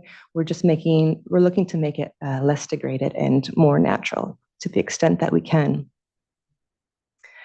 And similar to the other project purposes of flood risk management or navigation, we must demonstrate that the outputs of our project equal or exceed their costs. And this is a little bit easier in the flood risk realm, right? We can do a benefit to cost ratio. We can show damages reduced, but we do have our own procedures here to create outputs. We often call them habitat units and we compare them to costs. And so we'll do that in this study. And the regulation also tells us that we must assume that the reasonably foreseeable actions by the state, by the Audubon Society, by the Imperial Irrigation District, that those will be constructed and in place, and our study will look beyond those projects. Next slide, please. So every study that the Corps conducts, wherever it is in the nation and whatever type of study it is, it follows this feasibility study process. There are the 4 phases that are punctuated by specific decision milestones and report deliverables. And so we have had a bit of an extended scoping phase. We did sign the feasibility cost share agreement back in December 2022. But it's such a large study area and such complex problems that it's taken us a little bit of time to get our arms around the problem and scope out our study. We were successful. We did achieve our alternatives milestone in August of 2023. And at that point, we did agree that we were going to pull in all of the restoration concepts from the long-range plan, like Yvonne was saying. And we also agreed that we would assume that the 10-year phase 1 plan would be constructed and in place for the future conditions of our study. And then we have started into the evaluation and analysis process. Like Patrick mentioned, we had the future hydrology workshop it was in Mecca, California. It was very successful. It's an interesting situation because, as the Corps of Engineers, we're coming in relatively new to the game, right? There's been lots of people who have studied the Salton Sea for decades, and we're coming in kind of fresh. So we really appreciate everyone who's participated in our charrettes, our workshops, and educated us on how water flows through that basin and reaches the sea and what happens when it reaches the sea. So we're thankful for participation of all the stakeholders. So we are still in the process of right-sizing our scope of the study, and there'll be more to come on that. But the next time that we will, well, that's not true. We have committed to also holding a public meeting when we reach a final array of alternatives. So you will hear from the Corps of Engineers at that point, and then you will hear from us again when we reach that tentatively selected plan milestone. And that's when we will release our draft report to the public and have a public comment period.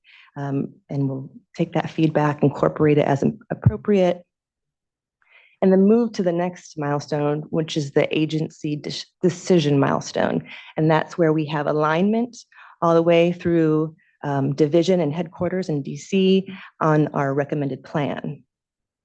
And once we achieve that milestone, we can start to develop more detailed designs and develop our cost estimates that get wrapped up into our final report and chief's report and sent off to Congress for hopefully appropriation and authorization as well. So it's a long process, but we're committed to getting it done. Next slide, please.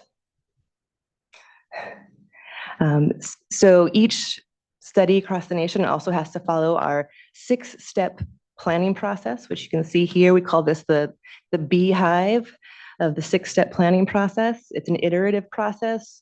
As we move from one step to the next and we collect new information, we can go back and revisit the previous step if necessary. We often use this 6-step structure to as the format of our reports. So when you're looking at our draft report in the future, you should find the rationale for each of these 6 steps in that report. And I do think the first step, the specify problems and opportunities, is particularly important. Not only do we define our problems, but we're also setting our study objectives in that first step as well, our objectives on how we will resolve the problems at the Salton Sea. And I'll show you those in a moment. Next slide, please. And Patrick discussed this a little bit earlier, back in 2014 in the special WRDA, a Water Resources Reform and Development Act. Congress told us, hey, Corps of Engineers, you take too long to get things done. We need you to do your studies in 3 years, and they should cost $3 million. And they should have 3 levels of review, the district, division, and headquarters. So that's what we call our 3x3x3 rule. But you can imagine that $3 million doesn't get you that far in 2024 anymore. Doesn't get you as much engineering analysis as it did back in 2014. And everybody agrees that the Salton Sea is so large and complex that there's no way we can get it done for $3 million. So we are seeking an exception to this rule, to this law, in fact. And that's the process that we're in right now. Next slide, please. So we don't do anything unless Congress tells us to do it. And Congress told us back in 2016 by resolution of the Senate Committee on Environment and Public Works that we should study the sea. And specifically, we should study it for ecosystem restoration, when we can look at the Salton Sea itself and all the tributaries that feed it. But we should also look at improvements to public health and safety. So we've taken that charge seriously and incorporated it into our objectives. Next slide, please. And finally, here are those study objectives, which I think are really important. They're the foundation of our study, and I hope they're responsive to the need at the Salton Sea.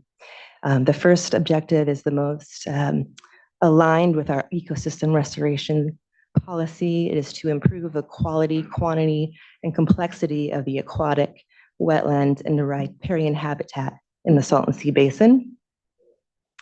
Our second objective is to reduce the surface area of exposed emissive seabed. And we did have to write that in a very specific way. We said in conjunction with habitat restoration, our objective is to reduce the surface area of exposed emissive seabed. So what we're really looking for is like multi-benefit projects here that create habitat and reduce exposed playa at the same time. And finally, we're playing on that associated project purpose that I talked about at the beginning of my presentation. We also have an objective to improve recreation opportunities to hopefully benefit the local communities and support job creation and tourism. And next slide, please. So our policy requires us to identify 2 plans specifically. We have to identify our National Ecosystem Restoration Plan. That is the plan that reasonably maximizes aquatic ecosystem restoration benefits compared to costs. And that means if we had 2 plans, Plan A and Plan B, and they have an equivalent amount of habitat units or ecosystem restoration benefits, we would have to select the plan that is less expensive. That is a requirement. That is our policy. So we must identify the NER plan, and you'll see that in our report. And that plan also is how we calculate our cost share for construction and implementation. So whatever the cost of the NER plan is, that's how we determine the 65% federal cost share, 35% local sponsor. And it's usually the plan that we recommend for implementation, but unless there's a good reason to recommend something else. We also have to identify the maximum total benefits plan, and this is a relatively new policy that the Corps of Engineers has taken on. This is the plan that reasonably maximizes total net benefits across all benefit categories. So we can look at social effects, and in this case, I think we're going to be looking at public health improvements. We have to look at the national and regional economic development, and obviously we're looking at environmental quality, but this just gives us another angle to look at the Salton Sea. And so the third plan here, the locally preferred plan, that's optional, and that's up to the state and the Salton Sea Authority.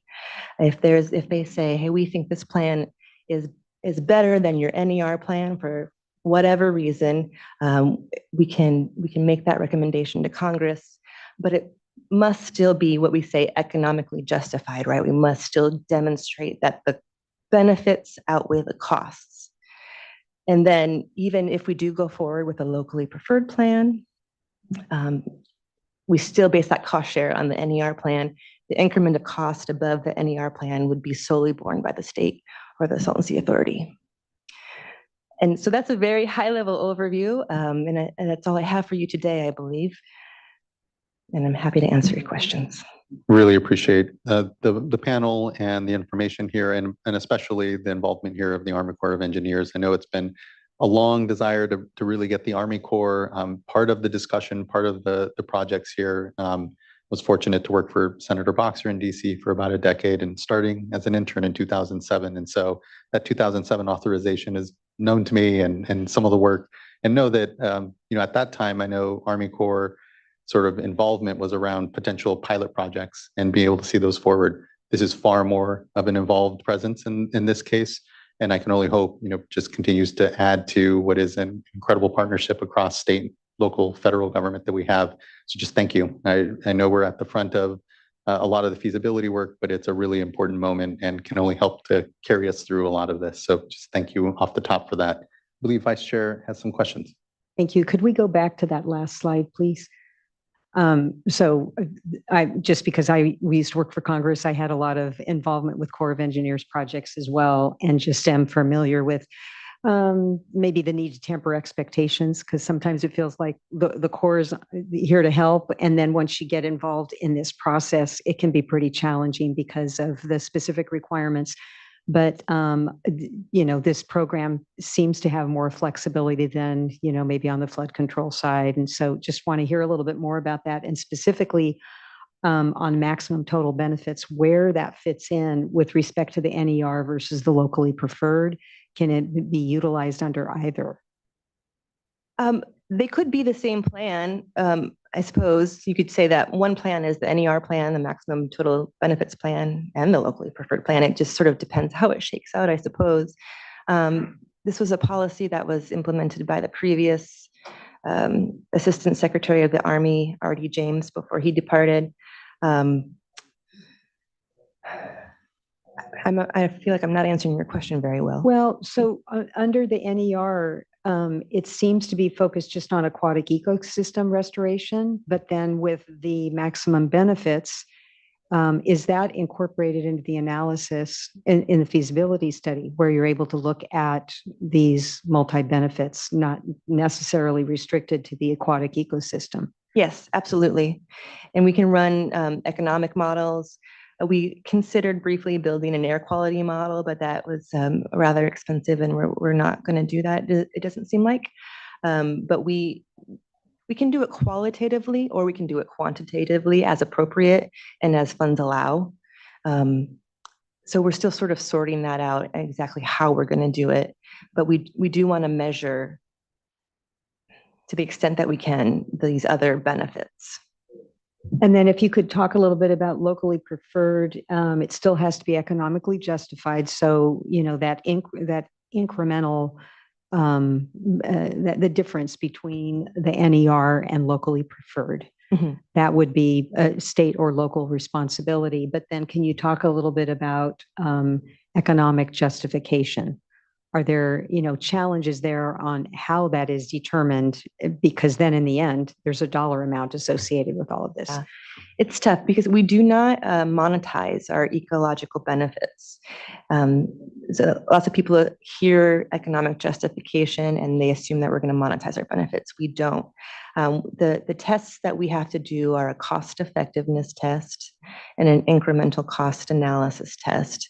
And I suppose there is, some subjectivity in that, but it's a process that the Corps has been doing for a long time, and you can go back and view that in other studies as well. We're basically just comparing how many habitat units can we get for a certain amount of money. Mm-hmm. Thanks. That's very helpful, Vice Chair. And I know part of the challenge has been just the cost benefit ultimately of, the activities potentially for Army Corps down at the sea where, there isn't extensive, existing communities and infrastructure. There are definitely communities. But again, I think when, we look at how the sea competes, say for other priorities that are before the Corps and other projects, et cetera, the sea oftentimes, has a hard time competing on the cost benefit side. So I appreciate the Vice Chair's questions, because I think to my mind as well, those the more comprehensive economic kind of look at the benefits and our costs amongst it, sometimes to my mind is like maybe our way of being able to increase what is otherwise, again, sometimes hard to score compared to other projects and priorities before the Corps. The flip side of that, I do feel like the Salton Sea will be so degraded in the future that we can easily demonstrate improvements. So I feel confident that we will be successful in doing that. That's appreciated. Appreciate that, Ms. Stetzel. Board Member McGuire. Yes, thank you for the presentation. And so as I'm thinking about the size of the study and what you're envisioning undertaking here, and that the current approach is phase one, Salton Sea Management Plan, what you're envisioning is sort of the long-range solution. Will the Army Corps look at not just kind of the recommended project, but also is there a strategy to phase that out, phase out that project in a fashion that might make it more financially doable in different ways? Do you look at it in that, in kind of the sequencing approach as well as the scope and type of projects that are undertaken? I'm just trying to understand your strategy. So if I understand you correctly, I think you're talking about once we've selected a plan and we're starting to design and build it. I'm less familiar with that process down the road and how the money comes in from each partner. But I think that phasing is likely. It depends on the project, and I think that there's probably systems in place that this Corps can work with the state and the Salton Sea Authority to phase that appropriately. Sorry, I don't have any more details. No, that's fine. So it's not part of the feasibility, that initial feasibility study look. That would be next steps after the we might have an idea about that during the feasibility phase, but then that'll come into greater detail during the next phase, which is the pre-construction engineering and design phase, or PED, PED. Yeah. Okay. Thank you. I appreciate that. And as I understand, further involvement, actual project construction that the Corps may be part of would require additional authorization, or is at this point, this feasibility study provide the basis for those future projects? Yeah, we do need a second authorization to construct. Yeah. Then the appropriation as well. Yeah, so a lot more work with our congressional partners, certainly as we move forward with that. Board Member Firestone. Great, thanks. This is exciting. I hadn't fully absorbed the progress in terms of the broadening or the fleshing out of the study objectives to be, to be able to include the public health and recreation opportunities. So that's really exciting. And I know it was at the last hearing last year, I think there was some concern that that might not be possible. And it seems like you all worked, everyone worked well together to try and figure out how to navigate that. So I appreciate that. I did want to just understand, and Yvonne, maybe you can speak to this, but are there things that were in the long range plan that are in the state scope part of the projects that you don't feel like are going to be able to be part of this feasibility study? Or do you feel like as it's articulated now in terms of the scope and the objectives and scope that, the state's responsibility and scope is able to be encompassed within the feasibility study that I would say, I'm sorry to cut you off. I would say, if I understand your question correctly, early on, we were concerned because we were getting our heads wrapped around what's the Corps' authority, what can the feasibility study do, and how does that align with the Salton Sea Management Program and our local interests as well. And the items are, I think you mentioned both of them. We were concerned about, well, how do we address air quality in this, if this is an ecosystem focused project? And then the other one is at the time of the long range plan, we were laying out the groundwork to what ultimately became the community needs report. So we were thinking about, okay, well, how do we incorporate that into this process too?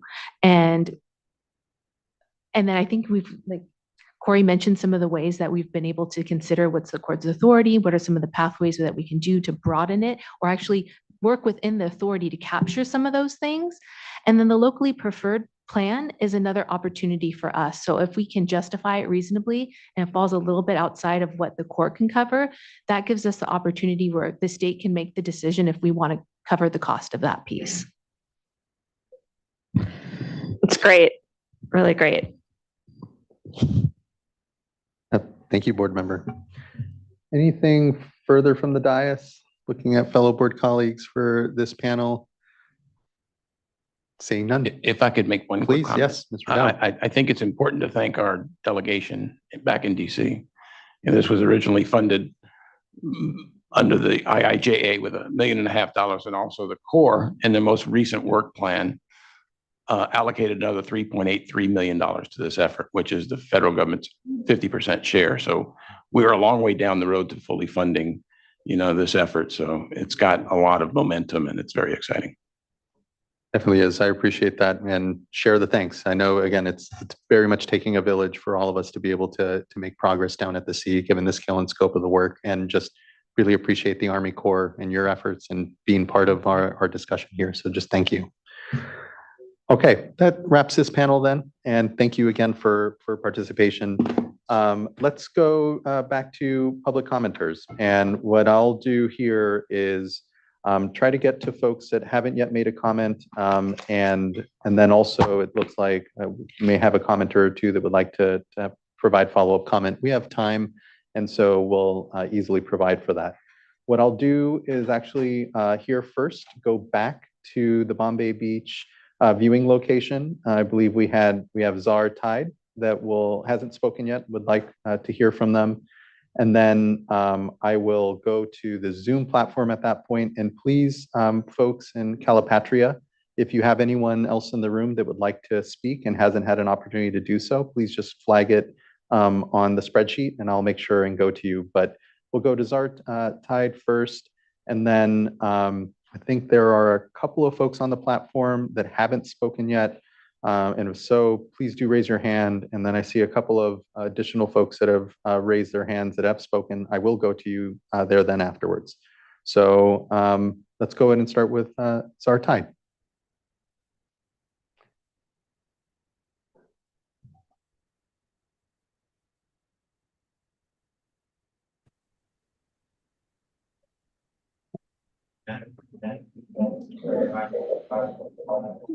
Apologies, you might have to mute the webcast in the room there.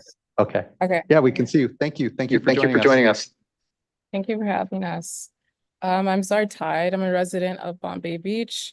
I've been here since 2021. And since I've been here, I've been hearing the same thing being talked about for the last 3 years. And it's been suffocating, honestly, and in more than ways than one. When I first got here, a little girl died from asthma. And it wasn't a normal asthma attack. It was caused by the dust. And it was caused by somebody going around her and creating a dust cloud and literally suffocating her. Something else happened when I first got here. We lost our fire chief. And since then, we haven't really had a way to stop fires. And because of that, when we saw those hay bales appear, when we saw the hay bales appear, our first thought was, what's going to happen if there's a wildfire? And we still don't have that answer. When they started doing the construction, whether they were looking for the water in the ground wells or doing the construction on the SSMP project, they didn't really give us notification or clean up after themselves. They didn't put down their knockdowns until like 2 weeks into their project when they were drilling for the groundwater. And the knockdowns are the thing they're supposed to put down before they enter the site. They left their fire hydrants open, and we're like, what's happening here? It led to one of our residents getting injured. The mismanagement of the water here and how you guys are trying to not fix the sea, because you guys keep repeating how, well, it's just going to dry up. It's not okay. And the language that you're continuously using is hurting the sea in more ways than one. When you guys talk about the sea and you refer to it as something that's man-made, everybody stops listening, and it's not okay. The sea deserves to be here. The sea is water, and it was here before that 100 thing that happened in 1905. It was here, and we all know it was here. The water was here. The Salton Tuff was here. The volcanoes were here. There's no question that the sea deserves to be here, and we should stop pretending like we can't fix it, because it's our fault that it's drying up at this point, because we're doing a whole bunch of things that aren't helping, and they're hurting us more than anything. Thank you. Thank you. Appreciate your honest feedback, and I agree that the sea, I know often gets referred to from 1905 onward, when it was the engineering malfunction that recreated what has for a long time existed down in the region, which is Indohiric Lake, a terminal lake that would appear regularly. And so I just appreciate the context and appreciate the frustration from the community. And again, hearing around notification of projects and a lack thereof, something that we'll definitely be following up with our colleagues continually here on. So thank you. I believe there in the room as well is Tom Septon. And Mr. Septon, we can go to your comment here as well.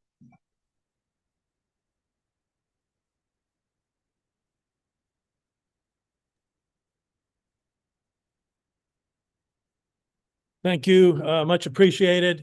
And no, I'm not repeating myself. So the challenge here, well, first I'll make a quick comment on the first of the last two panels. There is actually current boat access at the north end of the Salton Sea. It is not a developed boat ramp. It is a primitive boat ramp. It is at Desert Shores on the south end of Capri Lane, and it is accessible to anyone and duck hunters are routinely using it. I would not recommend trying to launch a 30-foot boat, but you can put down a trailer mounted 12 or 14-foot boat. So there is current access for those agencies and individuals that want to use it. And that one is public access, unlike the one at SCH. But on to the more significant pieces of this. Let me grab my notes. The key thing is this 8-year, $16 million mega study. This is a wonderful opportunity in the sense that you conceivably could get as much as 65% of a long-term project paid by the federal government. That's outstanding and a very good reason to pursue it. And if that plays out, it'll be a wonderful thing for everyone here, and I really hope that it works. There are some challenges involved, however. And one of them is that we heard talk of the locally preferred plan. And there is, from the beginning, when this was initially taken to the federal government, there was a locally preferred plan, the perimeter lake, supported by the Salton Sea Authority as designed by Tetra Tech. That was the locally preferred plan, and don't know where things are because as member of the public, we don't hear very much about what's going on inside the process other than opportunities like today, but it was there from the start. So we sort of are going into this with a preference for a plan. And then we have that, and that's a part of the long-range plan that was decided upon by state officials. And that long-range planning process has its own challenges. There is a bit of a garbage in, garbage out problem with some of what's in this package. These are mostly in-basin projects, meaning they will rely entirely on the amount of water that is currently available within the Salton Sea Basin. That is a diminishing amount of water. We all, I think, are aware of that. We would much appreciate, as members of the public, if this hydrology study that was, or analysis recently done by the Army Corps would be shared with the public. It's unfortunate we're kept in the dark on that. But that will inform these in-basin plans. The only out-of-basin proposals that were taken into consideration are ocean water import proposals, and the process of taking those ocean water import proposals into consideration is deeply flawed. What you have is just under a dozen in-basin proposals from mostly Tetra Tech and a couple of other locals and Pacific Institute. And then what you have is 3 proposals designed by Dr. Brent Haddad at UC Santa Cruz, who was hired by the state at a cost of $2.5 million taxpayer dollars to design 3 proposals of his own. Originally, what was supposed to happen is he and a hand-selected panel and his buddies at an engineering company were supposed to do a feasibility analysis of more than a dozen ocean water import concepts submitted by various companies, some of them well-reputed companies and various individuals or groups.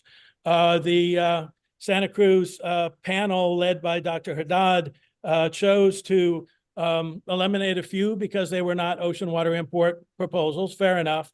Then they did a what they called a fatal flaw analysis, which eliminated all remaining proposals, and they gave the 100% of eliminated proposals 10 days to submit revisions to try to pass the fatal flaw analysis. 3 got through that process.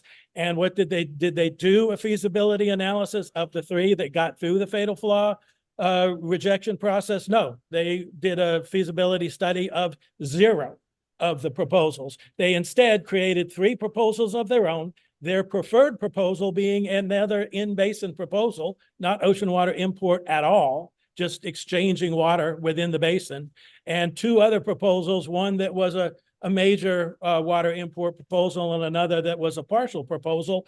But there were deep challenges with that. Most significantly, they dramatically jacked up the costs on the water import proposals.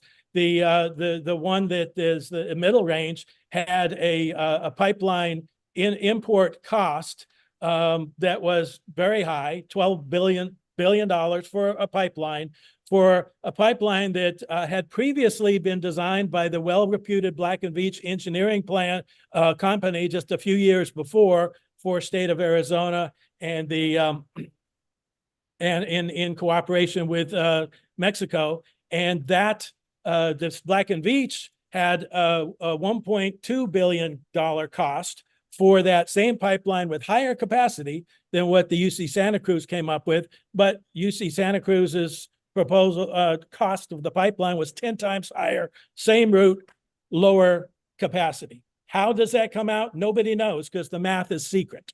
Nobody knows. And when we put in a PRA request to UC Santa Cruz, they said it's better for the public not to know how these ideas were come up with.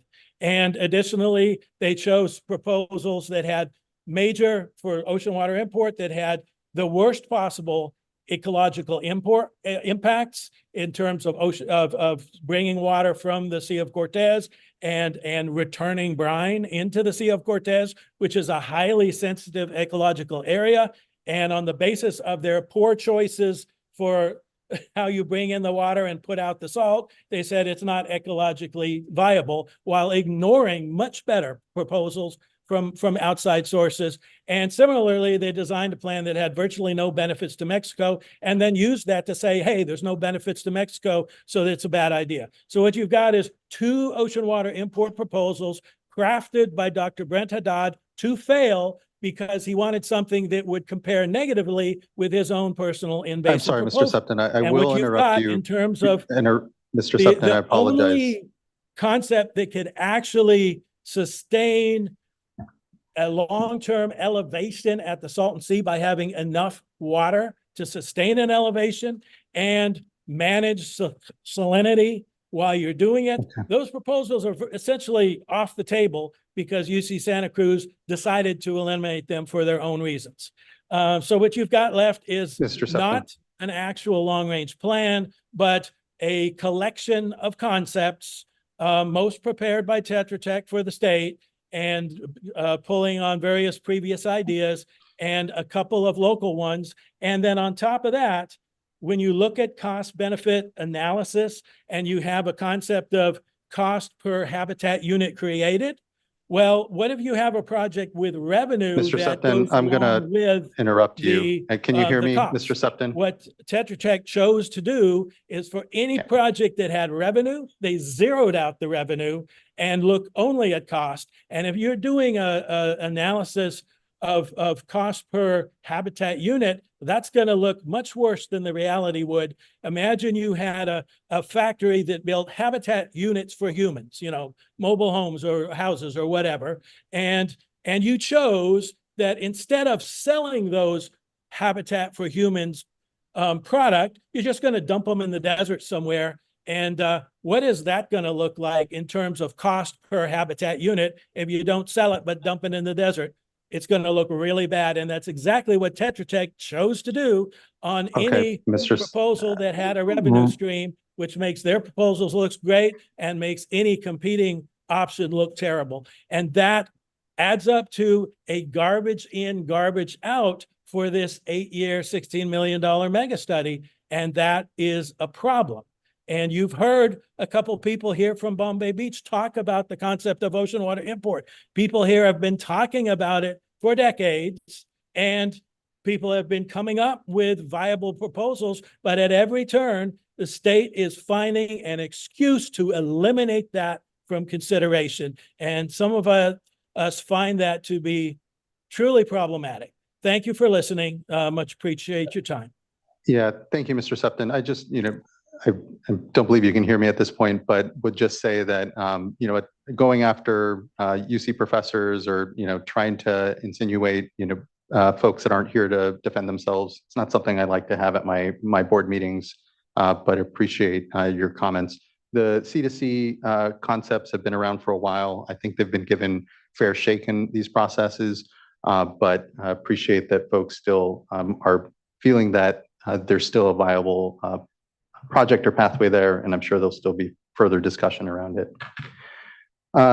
Now going to the platform here. I believe there is one individual who's on the Zoom platform that we have not been able to link to a speaker card, and do just want to make sure I provide them an opportunity to speak before we go back to Mr. Lakic and Iron Dead. So if the individual whose name is in Sanskrit, I believe, on here, wishes to speak, we'll provide you an opportunity. And it looks like we also have folks from Alianza that are now joining as well. So we'll give the individual who has a name here in Sanskrit an opportunity to unmute. If we don't hear from them, we'll go then to our partners at Alianza, and I believe I have a name here I will pull up as well. Okay, we'll try to go now to AD Palomino.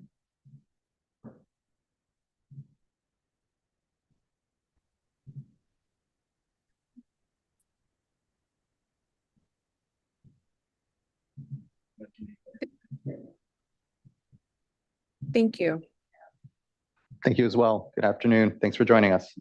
Good afternoon. Thank you to the State Water Board for holding this workshop. And my name is Aida Palomino. I'm a resident of La Quinta, and the campaign project manager for Alianza Coachella Valley. And our campaign's focus is on how we can transform the Salton Sea region so both the environmental and its people can thrive. The Salton Sea communities thrive when we address poor health outcomes. Through our community science spaces, we demonstrate the impacts of the receding Salton Sea to draw investment and improve health conditions. With this said, we ask that the California State Water Resources Control Board address this by holding the CNRA accountable to better water quality at the Salton Sea for better air quality, for the purpose of recreation and wildlife habitat via the creation and enforcement of Salton Sea specific total maximum daily load, and its enforcement that covers nutrients such as phosphate and nitrate, as well as salinity and dissolved oxygen. This can help with resulting algae and that produces toxins killing fish, mammals, and birds, and contributes to the oxygen deficient environment, creating alarming levels of hydrogen sulfide, and to a comprehensive water and air quality monitoring at additional locations around Salton Sea that is needed to now establish a baseline from which to understand how the water and air quality impacts from the Salton Sea are affecting public health of nearshore communities in addition to the lake ecosystem itself. We request that there be a switch from project-based monitoring to programmatic monitoring to expand to the northern region of the lake, where communities with larger populations are located in the closest proximity to the lake. In addition to monitoring, and the results need to be coherently communicated to the community in a non-technical fashion, and work with the community to understand the results beyond what's available on CEDN. We do thank you for the improvements and the resuming of a water quality on the southern end. And we do appreciate the consistent communication. And this is all to improve environmental and community health conditions. Our communities can thrive environmentally and also economically. And I do thank you for your time. Thank you so much as well, Ms. Palomino. Appreciate those comments and the continued engagement from Alianza. I do have a couple other of your colleagues listed as speaking, just checking to see if you know if they'll be joining the Zoom platform, because I want to make sure and get to them. Okay, then let's go to Cruz Marquez.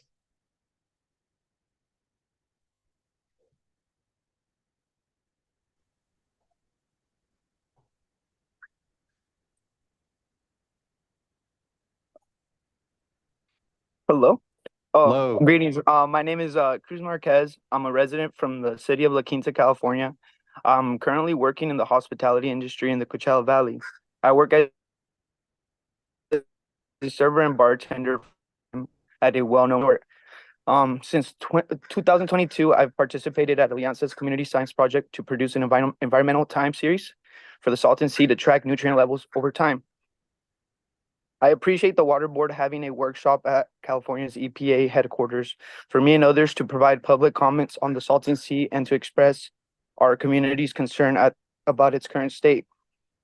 Currently, residents need more information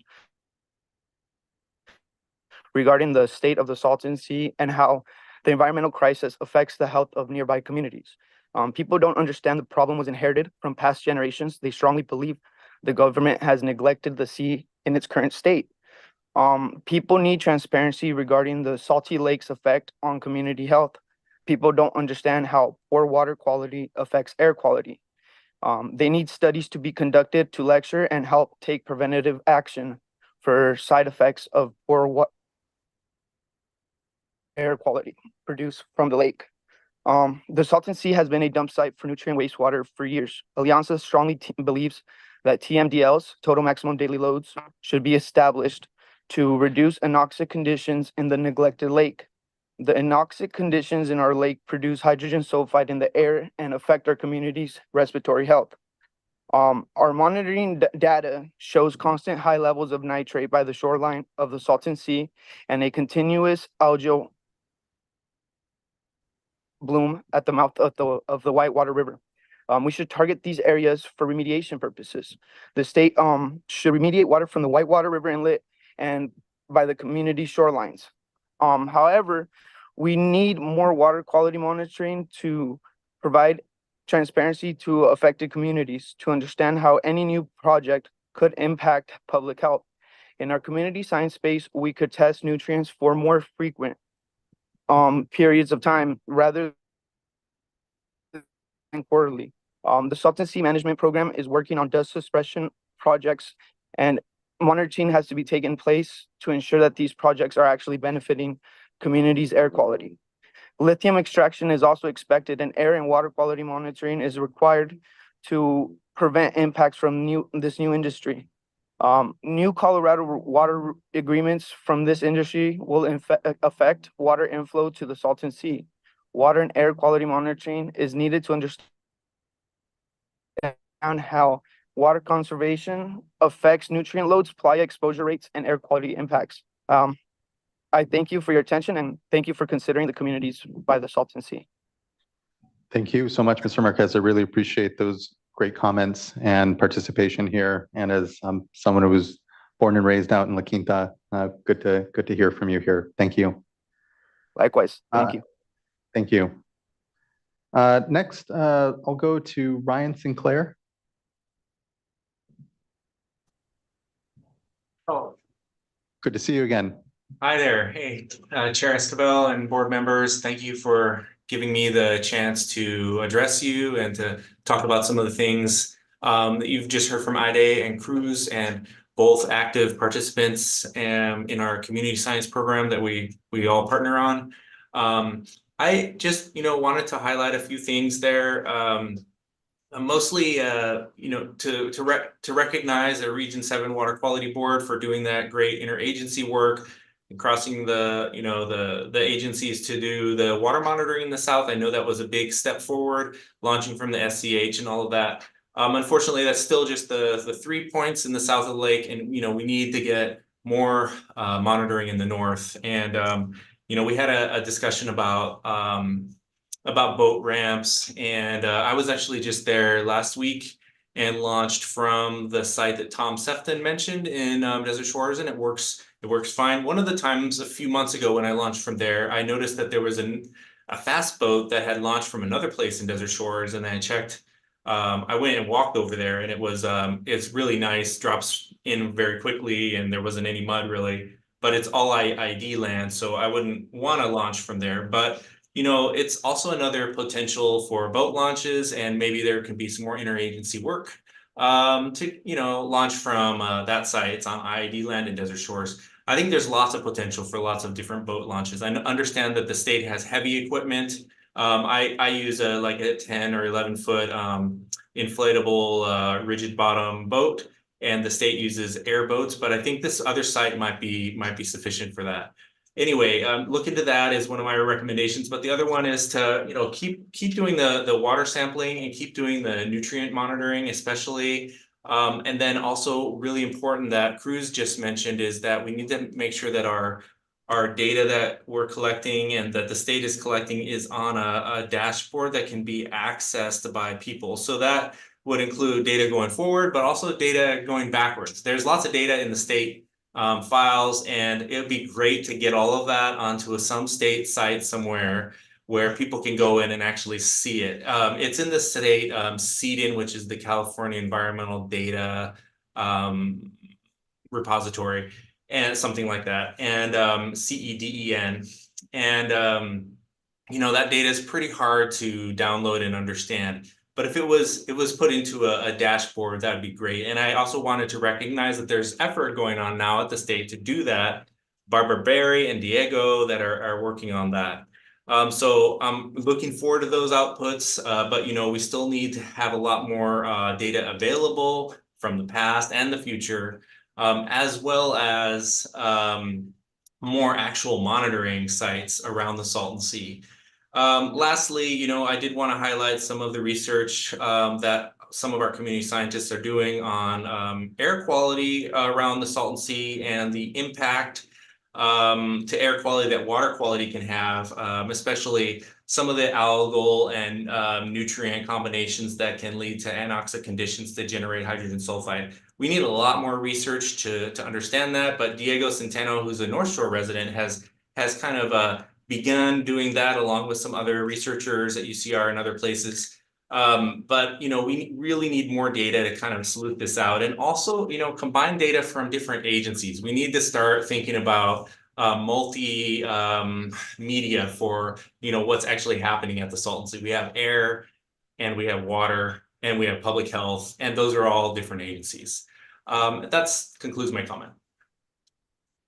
Thank you for those good comments and continued engagement with all of these issues, Mr. Sinclair, but particularly when it comes to engagement from communities and community science. Just really appreciate the continued growth of the discussion that's been had. And I'm hopeful and look forward to, within this next year, really seeing something more of a dashboard, something that this board has repeatedly identified as something that would be useful. Certainly the communities have. And I think there's good progress toward that. So appreciate all of that, Mr. Sinclair. Okay, thank you. Thank you. Yes, Board Member Firestone. Thanks. Sorry. I just wanted to follow up on those last three comments. Really appreciate it. And, I know I'm continuing to discuss boat access, but would love to follow up with IID about maybe that site in particular as an opportunity, and figure out if there's a way to help get access to, even just as a temporary interim, to get boats on the water on the north side of the sea, so that we can start to get a sense of, get that ambient water quality monitoring going again. So I don't know, well, that could be maybe a follow-up, and appreciate you all traveling all the way up here. And I know there's a lot of collaboration going on, so add that to the list of many things. Thanks. You, Board Member. I know an individual that's on the platform as Larissa is on here. I don't know if we have a speaker card for someone by that name, but if you do would like to make a comment, we can go to you here. I believe my eyes are correct. You're the only additional person that hasn't spoken yet that we could potentially go to. So we'll provide you, Larissa, with an opportunity to unmute here, and please do introduce yourself. And Chair Esquivel, we have given an opportunity to unmute, and so far Larissa is not. Okay, thank you. And it looks like we did have an additional individual from Hello. Alianza. Just, yes, hello. Hi, sorry, I actually don't have a comment. I'm just listening in. Thank you for that opportunity. Of course, no, thank you for listening in and still yet being here and being part of things. So thank you, Larissa. Thank you. Then I will go then here to Rochelle Ladawala. Hello, everyone. My name is Rushil Ladavala, and I am a sophomore attending Palm Desert High School, which is located in the Western Coachella Valley. I'm currently a member of Alianza Coachella Valley's community science project titled the Salton Sea Environmental Time Series, and I'm also involved in their Youth Caretakers Environmental Justice cohort. I sincerely appreciate the opportunity to speak with you all today. During my time with Alianza, I've had the opportunity to participate in water quality monitoring at the Salton Sea and to understand how this affects me. Today, I would like to share what I have learned about the water quality and air pollution concerns nearby communities are facing, as well as what is needed to make this environmental data publicly accessible. Depleted oxygen levels at the sea have caused increased hydrogen sulfide emissions, which can have chronic health impacts over long periods of exposure. As such, comprehensive water and air quality monitoring at additional locations around the sea is needed to establish a baseline from which we can understand how conditions at the Salton Sea are affecting the health of local residents. The data collected from this monitoring should primarily be used to ensure the implementation of rehabilitation and dust suppression projects to help revitalize the lake's ecosystem and to improve air quality. Furthermore, this monitoring can help mitigate the potential impacts of lithium extraction in the region, as well as help analyze how various efforts are affecting nutrient concentrations and pulmonary disease rates resulting from increased playa exposure. The Water Board has tools to address severe water pollution. TMDLs, or total maximum daily loads, are used to set limits on specific pollutants that affect water quality. There are TMDLs for tributaries of the Salton Sea.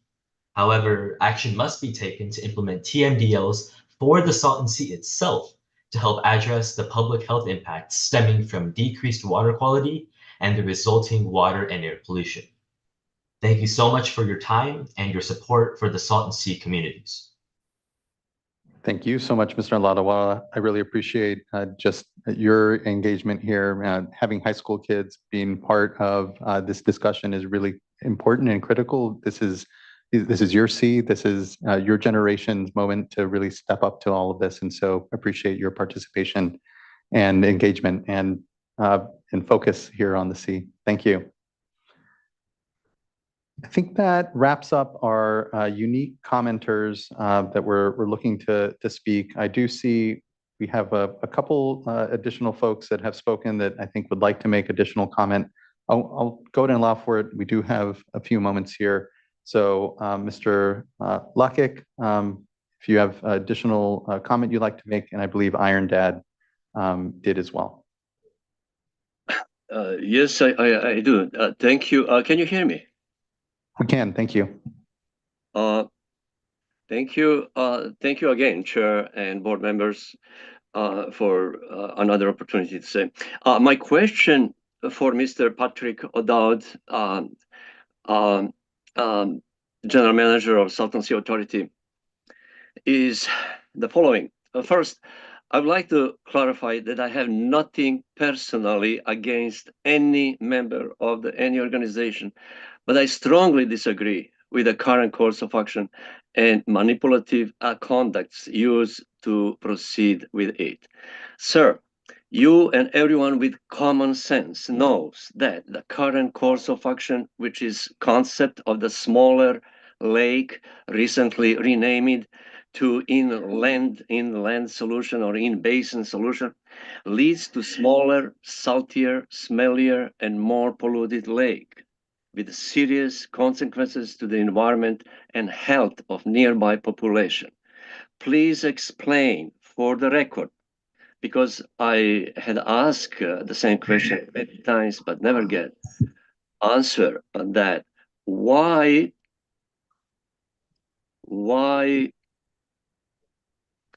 you are promoting and supporting such projects, even though you are aware that there is a proposal, my patented, if I may emphasize concept, that would prevent degradation of the Salton Sea and would restore the Salton Sea to the glory of 1950s and 60s and much more, and would generate revenue of at least $500 million per year to the state and nearby communities. That just from clean, renewable energy, in addition to revenue that would generate from other activities such as fisheries and tourism. Please, oh, I have another minute. Oh, that's one question. I see I have another 55 seconds. Yeah, If you, okay, yes, Mr. Logic. if you allowed me after that to summarize my proposal in a few minutes, I would appreciate it. But thank you for. Thank you. Thank you. I appreciate it. And unfortunately, this isn't a forum for cross question or examination. So, oh, in that case, okay. In that case, can I summarize what I'm doing in a few minutes? If you can do it very quickly, yes, Mr. Very Lockett. quickly. By dividing lake on 3 sections. Why we need that? Because it's in harmony with the quantification settlement agreement. We need less water from Colorado River, only for farmland and south part of the lake, and from Coachella Canal, farmland and north part of the lake. Big center part of the lake, we can import seawater, one pipeline from Sea of Cortez and one pipeline from Long Beach. I'm using vertical circulation, meaning salty water has high density and has tendency to go to the bottom. I'm taking from the bottom, using in my design geothermal power plant, and importing, and by the way, producing electricity and byproduct potable water for free, and concentrated brine that can be used for extraction of lithium. So taking dirty water from the bottom of the lake, doing cleaning, and importing less salty water from the ocean, so we can equalize salinity of the Salton Sea with salinity of the ocean in 5-6 years. It's only $15 billion, will generate about at least $500 million a year. And well, I wish if I can have a few hours to explain all that. It's very, very serious proposal. I make presentation on many, many important places, but for some reason I am never invited to the communities and to explain them. Thank you very much even for this opportunity. Thank you as well, Mr. Lockett. Okay, I think that's bringing us here to the end of our commenters. I'm looking here in the room. If there's anyone that was looking to comment that hasn't had an opportunity to do so, or on the platform, please do either raise your hand or flag for folks here. In this yearly workshop, I certainly learn more, but we continue to run into what is some basic frustration, obviously, with sometimes the scale and pace of the projects being implemented, and just wanted to clearly acknowledge that. I think for myself, as I think of this next year and what next year's workshop and discussion might be like, do want to see progress as we can on access to the sea. It's so critical to our even ability to monitor and assess that, really getting that figured out in this next week, in this next year, rather, if we could figure it out in the week, that even better. But I think is really important, as is, especially as we start to come toward the end of the 10-year plan, what it means insofar as where we'll actually be with our acreage, how a remedy to try to accelerate still yet. I know there's a lot of effort to do so, but specifically how to try to meet these targets is going to be important as the board continues to evaluate progress down at the sea. Additionally, the lithium discussions, I think, will be ones that will be further crystallized and understanding both for, again, has been sort of covered, how much can be expected from necessarily development, what that means for the achievability of projects, but also just what that footprint looks like and how, the development of that economy can help the sea. I think I would like to see a little more specificity as we come up to that. Looking to fellow board colleagues if they have further questions, thoughts, comments, closing amongst them. Board Member McGuire. Yes, thank you. I support your comments and thoughts about next year. And also just thinking, I heard a number of, I think, really good and constructive comments, not just about the access for monitoring, but the water quality and air monitoring itself. But in particular, in the water quality monitoring space, we've had the regional board here in the past providing an update. They're not here this year, which is fine. But as we're thinking a year from now, I think it might be a good opportunity for them to circle back and provide an update as to where we're at with understanding the baseline existing conditions at the lake, the water that's flowing into it, the sources, nutrient issues and other management actions. Thank you. Appreciate that, board member. I plus that up. And, you know, as we were having discussions here today, what also came to mind, and I know there was a request for HHS potentially to be here, but we do have within here in the building in the California Environmental Protection Agency family, the Office of Environmental Human Health Hazard Assessment, OEHA, and, you know, their expertise may be one that may be worth calling upon if, you know, they have an ability to help folks connect the public health aspects to the activities and or, you know, any of the other state agencies, because it is a space that, you know, toxicology, public health, we don't have expertise necessarily in, but I think can be important to continue to answer the questions that the community members continue to have around the impacts on human health as the environmental impacts of the sea continue to unfold. So yeah, appreciate and plus up, you know, the desire. Yeah, I know it's, you know, it's kind of something of a pendulum swing for some of these workshops where we try to cast a very large net and we'll bring in folks from air resources, local air districts, air resources board, others. And then, you know, this was far more focused here, more on feasibility study and the plan. But I think to your point, you know, coming in next year, I think it'll be a good moment to broaden the scope again. And because of the concerns we're hearing about, just do our best to provide this as a form of information and further discussion. Yeah, and if I can, sorry, just weigh in a little bit more, and because what I'm hearing about is that we heard about the Army Corps feasibility study is going to take a number of years, and this is really, I think, an important opportunity to establish that baseline and help inform management decisions for the longer run, because it is going to take a number of years to get anything implemented in terms of the longer term vision. So I just see this as, yes, you know, our core duty here is responding to the order and holding our state partners accountable here under that, but we also have a role as well. And so I'm just reacting to that information and knowing that there's more that can be done. But yeah, definitely have to hold ourselves accountable amongst it as well. I appreciate that. Vice Chair. Well, I just want to thank everyone again. And I really felt like today was not only a good opportunity to see all the progress, but also for us to be maybe a little more focused and giving us time to ask some questions.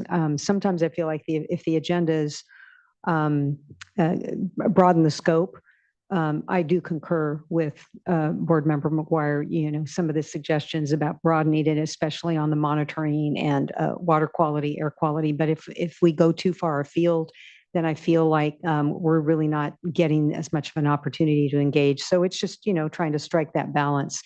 I do get the sense, though, also that with the good management over at resources, that those workshops that you've held in advance, it has also helped. You know, a year is a long time in between. And so folks need to get those opportunities for public participation. And, you know, we're hearing your commitment on improved outreach. And so looking forward to report on that. And then also we'll be getting in between that community report on the needs coming out soon. And so looking forward to that.